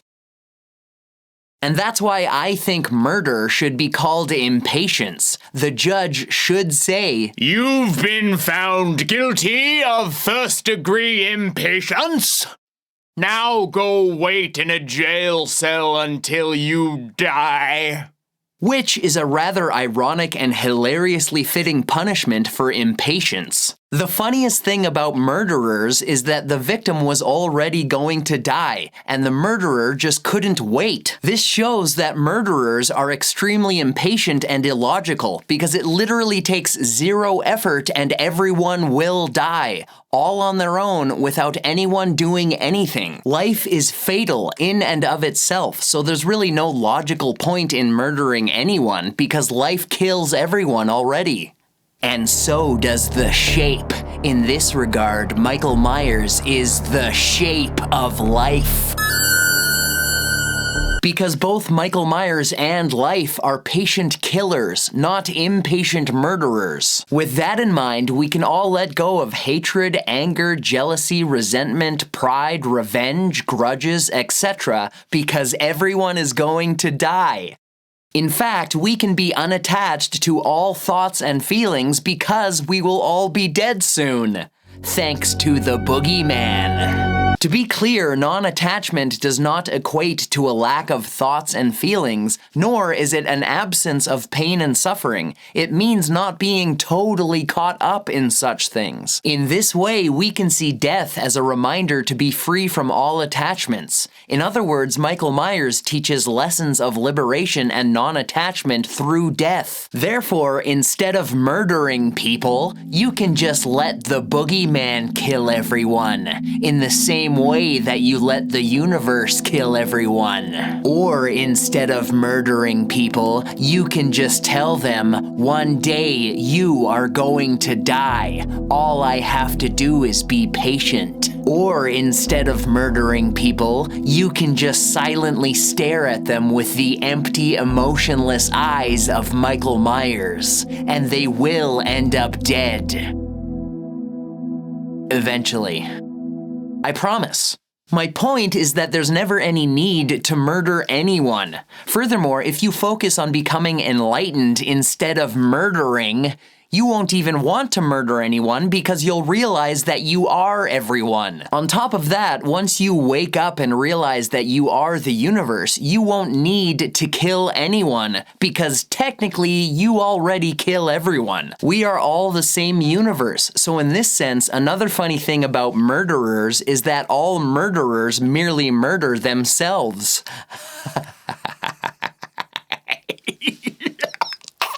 Thus, if you murder anyone, all you are proving is that you are self-destructive, unenlightened, impatient, illogical, egotistical, unaware of your oneness with the universe, etc. In other words, another reason why you shouldn't murder anyone and shouldn't even desire to is because the victim is you. You can wake up and you can care that every person is you, yet not you. As Zen Master Dogen said, quote, "A fool sees himself as another, but a wise man sees others as himself." End quote. So don't murder anyone, because you know that you prefer to not be murdered. Unless you are a sociopath or a psychopath, you know that every single person on this planet has a desire to live with the least amount of pain as possible, and you are no different in your passion to live that same way. Michael Myers teaches us this truth by showing us that all of his students, victims, struggle for their lives. Therefore, we can all relate to each other in this way as well, because we all struggle to survive against the shape of death, pain, suffering, and fear. Thus, you should always keep compassion for the fact that no one wants to die, yet death is unavoidable for everyone, thanks to the boogeyman. On top of that, no one has any idea when they will die, because the shape could show up at any time. Furthermore, no one has any idea how they will die, because Michael Myers is the shape of unpredictability.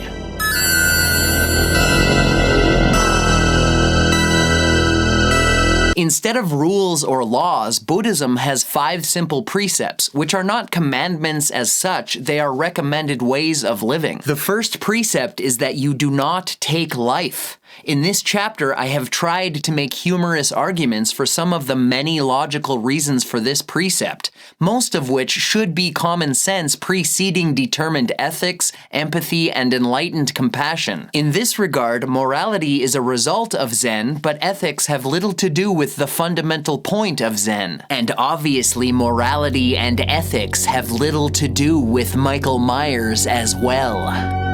Both Zen and the boogeyman teach you that there's a basic problem at the root of your common sense. You think that you are separate from the universe. And while having thoughts of separateness and individuality is advantageous for survival, the shape shows you that survival is impossible in the long run, even if you run. This is why attachment to survival leads to confusion, frustration, and suffering. Dukkha. Moreover, in the everyday consciousness of separateness, your mind will continuously and ceaselessly differentiate, detect, identify, and evaluate situations and objects for threats against your survival. That is what the brain has evolved to do, and it's very useful, but when it's overwhelming and insufferable because you are attached to or identified with that constant threat detection and response, both Zen and Michael Myers can help you turn off and or become unattached to your incessant mind. Another consequence of ego-focused individualistic thinking as opposed to unified and enlightened consciousness is that the so-called other things that threaten you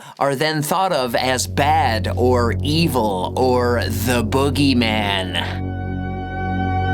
In this respect, evil itself is based on the thought of separateness, and thoughts are not reality, neither is separateness. Therefore, evil is a concept in the mind, and it does not exist in the physical world. This means that evil is in your mind. Michael Myers is inside your mind. So when the boogeyman comes after you, you can try to run from him, fight him, or kill him, but it will be futile. You cannot run from evil, and you cannot kill evil. You can't kill evil for the same reason that you can't kill your ego. You cannot kill something that doesn't exist. The shape of evil is inside your mind, and everywhere you go, it will be there, breathing down your neck. In other words, the illusion will always be with you because you cannot kill a delusion. You can only become unattached to it. Furthermore, since your ego is the root of attachment, your ego is also the root of all evil. In fact, your ego is evil. Yet your ego does not exist. So another way to put it is that nothing is evil, and you are nothing. Śūnyatā. The 6th founding master of Zen in China, Dazhan Huineng, said, quote, "We should not be attached to ideas of good and evil." End quote. And Michael Myers is obviously not attached to ideas of good or evil. Therefore, you should be like the shape and not be attached to any ideas whatsoever, including all thoughts about evil, the boogeyman, yourself, or the universe. Wake up and realize that the world is not what you think it is, because the world is not a thought, and you are not what you think you are because you are not a thought. You are here and now. It's your ego that's a thought. Separateness is an illusion, and death is simply the end of the illusion of separateness. You are not just an experiencer that experiences the universe. You are also the experience. There is no perception without a perceiver, and there is no perceiver apart from the perception. Thus, there is no you that is separate from the pain, fear, and death that Michael Myers inflicts upon you. There is only the experience itself, beyond all reason, conscience, and understanding in even the most rudimentary sense of life or death, of good or evil, right or wrong. Reality is what it is, without regard for concepts, ideas, words, and morals. Thus, there is no evil that exists outside your mind. There is only existence itself, the eternal natural universe here and now. So be aware and mindful of existence as it is. In the Dhammapada, the Buddha said, quote, "Mindfulness is the path of the deathless. Heedlessness is the path to death. Those who are mindful do not die, but the heedless are as if dead already." End quote. Therefore, perhaps another reason why the shape never seems to die is because he is truly mindful, but his victims are unaware and heedless, and then sometimes headless, thanks to the boogeyman. In other words, Michael Myers is one of the deathless because he is totally immersed in the present moment with the mind of no mind. Mushin! Moreover, as quoted in Chapter 4, quote, "Mushin means going beyond the dualism of all forms of life and death, good and evil, being and non-being," end quote. Thus, Mushin is also beyond evil in the same way that the boogeyman is. And Buddhism itself is beyond evil as well, because, as Zen monk Shunryu Suzuki said, quote, "Buddhism is not good or bad," end quote. This, however, does not mean that you can become a Buddha by simply being mindful while you stab someone. Compassion and mercy are very important keys to the awakening of your inner Buddha. Therefore, because the boogeyman will never have compassion or mercy, he will never be a Buddha. But you can be a Buddha. That is one of the many reasons why you should have compassion for everyone, including Michael Myers. In fact, the Buddhist monk Shantideva taught that there's no one better to have compassion for than your enemy. In this way, one's enemies are the best spiritual teachers, which is more proof that the boogeyman is the best spiritual teacher. If you can have compassion for a mindless killing machine, you can have compassion for anyone. What a great teacher Michael is! The shape also teaches us that bad things can happen to good people. Life is not always fair and it never will be, but you will die in the end.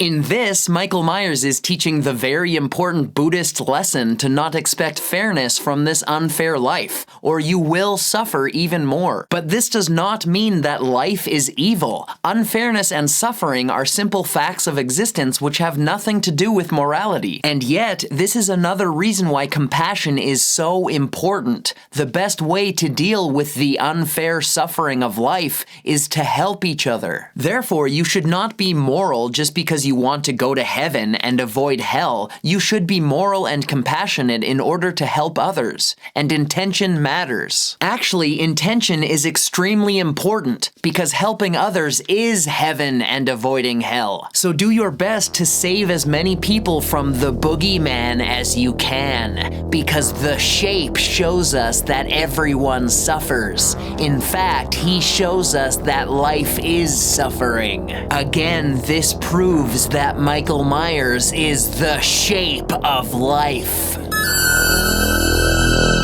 So be helpful, compassionate, and mindful while you go out of your mind and get into the present moment. Once you truly realize that you are not separate from anything or anyone else, you will transcend individuality to become one with the interconnectedness of reality, where both ego and evil are illusory, and you'll see that all ideas and concepts are delusions, including the thought of separateness. As Zen Master Dainin Katagiri said, quote, "Whatever you think is delusion," end quote. Therefore, don't fear, fight, or try to kill the boogeyman, because there is no boogeyman, and there is no you.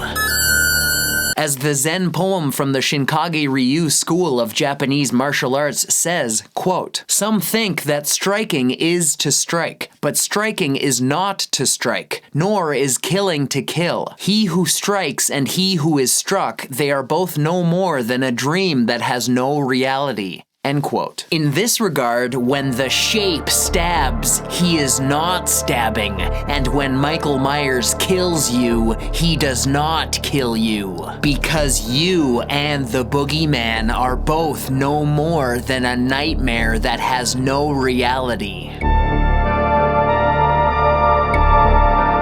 You is just a concept that you are attached to. In other words, you are simply a cycle of psyche. But in reality, there is only the ineffable this.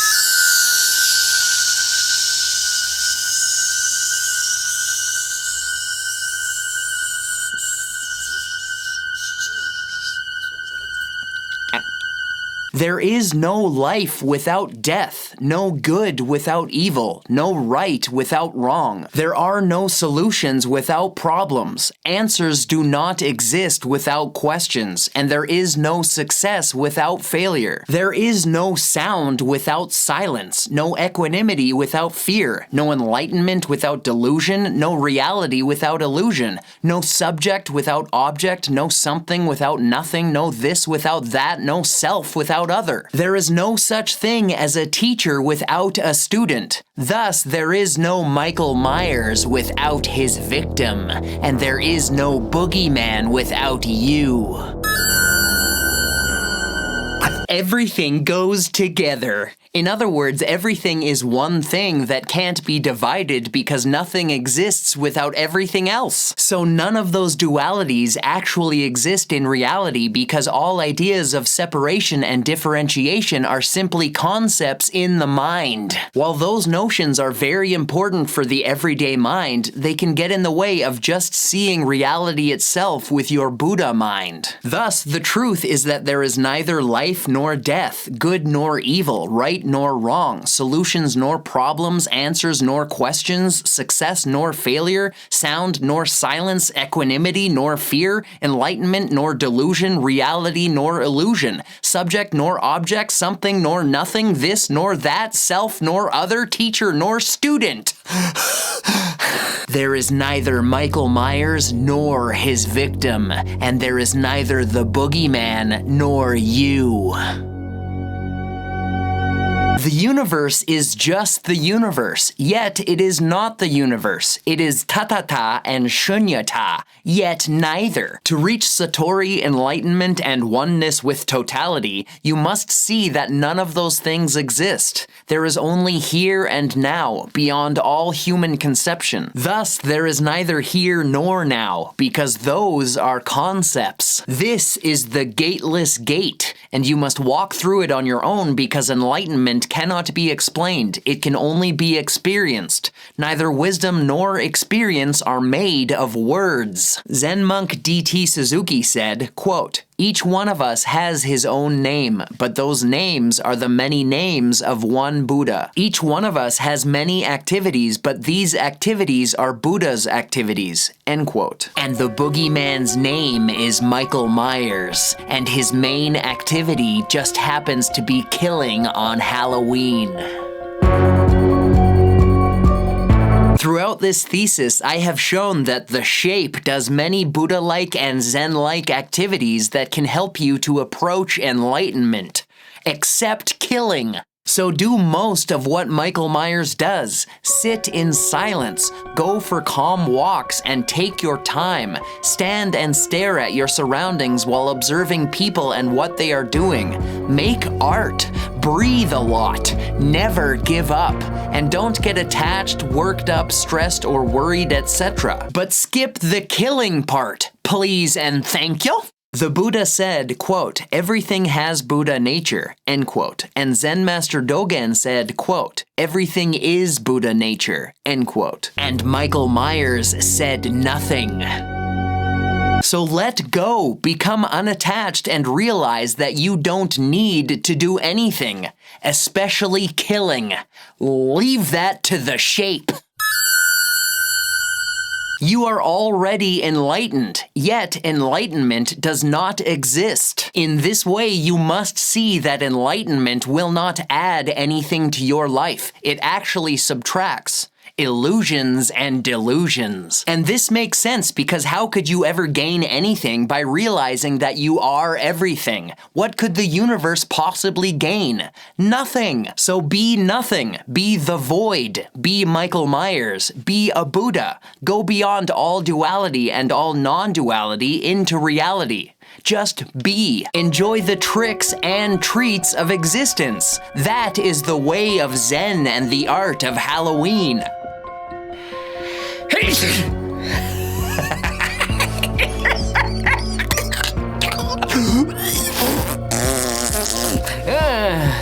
Oh.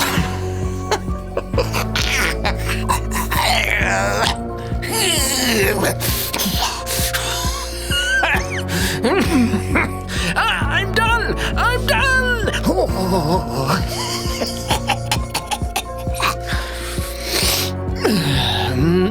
Zen is not a religious search for in exactly the same way.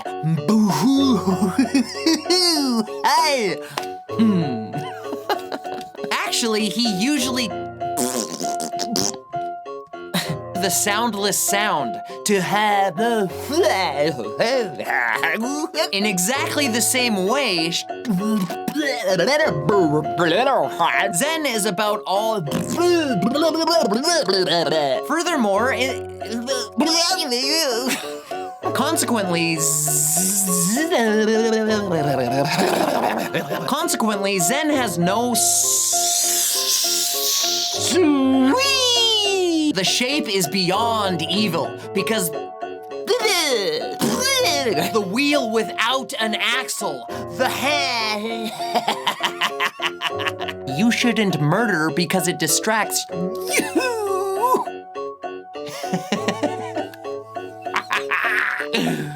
For example,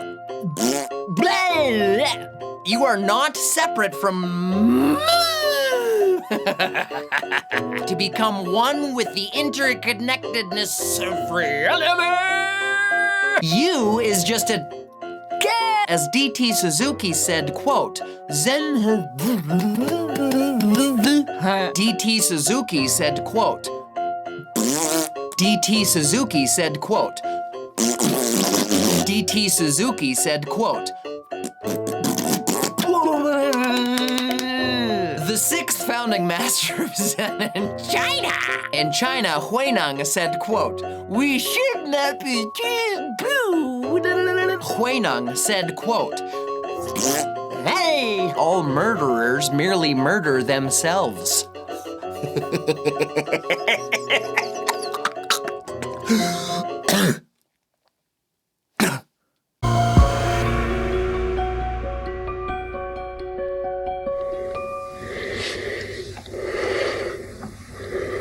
Anything can be a teacher of Zen Buddhism. My teacher just happens to be a serial killer named Michael Myers. That's why every Halloween I follow in the footsteps of my Zen master. Quite literally. I walk around and stalk my entire neighborhood every October 31st. And sometimes other random nights in October as well. I call it my Master Michael Myers meandering.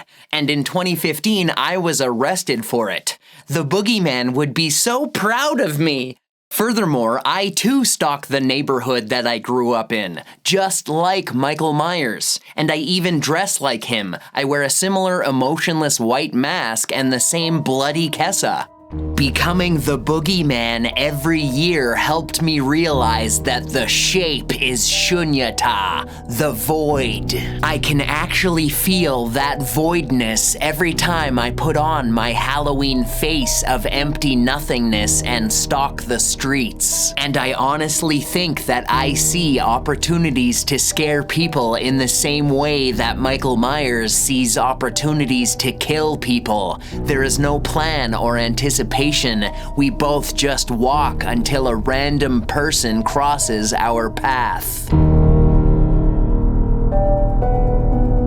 When I go stalking on Halloween, I have no thoughts of who I am or who I will scare or how I will scare them. In fact, I have no thoughts whatsoever. As a result, every Halloween I feel peaceful and empty. I just am, I just do, and I just scare whoever is there. In other words, I feel enlightened every Halloween night. My master gave me that. However, I have not mastered it the way the boogeyman has, because when I'm doing my Halloween kinhin, I often think too much about how little I'm thinking. I also think too much about how much more Master Michael Myers has mastered meditation than me, and how admirable and impressive he is. That being said, even though I'm not a master, when I walk around and scare the hell out of people on October 31st, I'm sharing Halloween enlightenment, just like the shape does. Because when people are scared, they can't think or plan or stress. They just are. Terrified.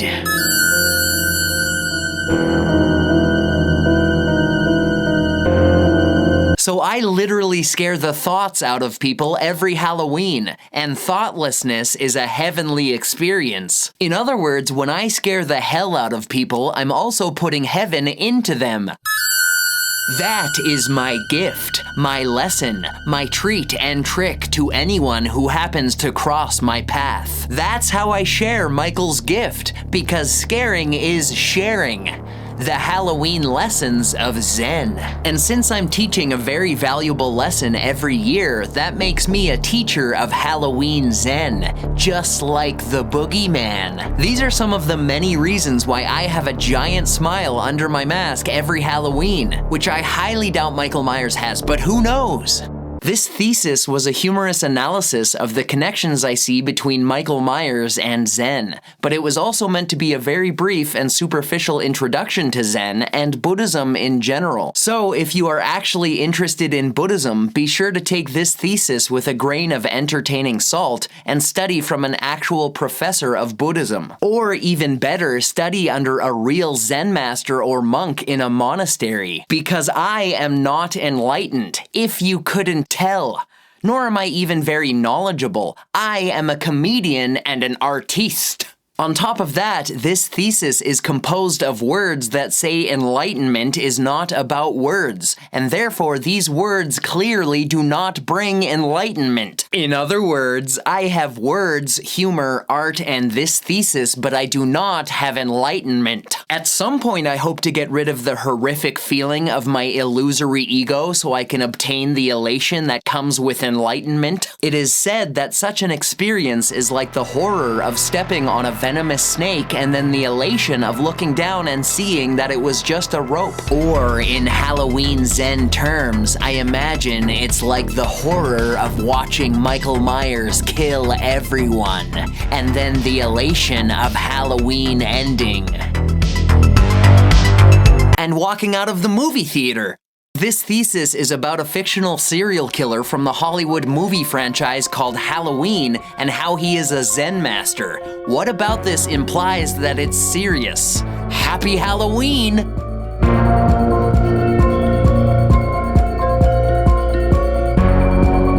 Similarly, the shapes... Whoa. This is how I share Michael's gift. Scaring is sharing. Michael's gift. Scaring. Scaring is sharing. The Shape's lessons of Dharma. I'm a Halloween master, just like the boogeyman. I am a Halloween master, just like the boogeyman. In the name of Michael Myers, the Boogeyman, the Shape, Loomis. Ah! Don't you think we can refer to it as him? Well, don't you? Oh, Doctor.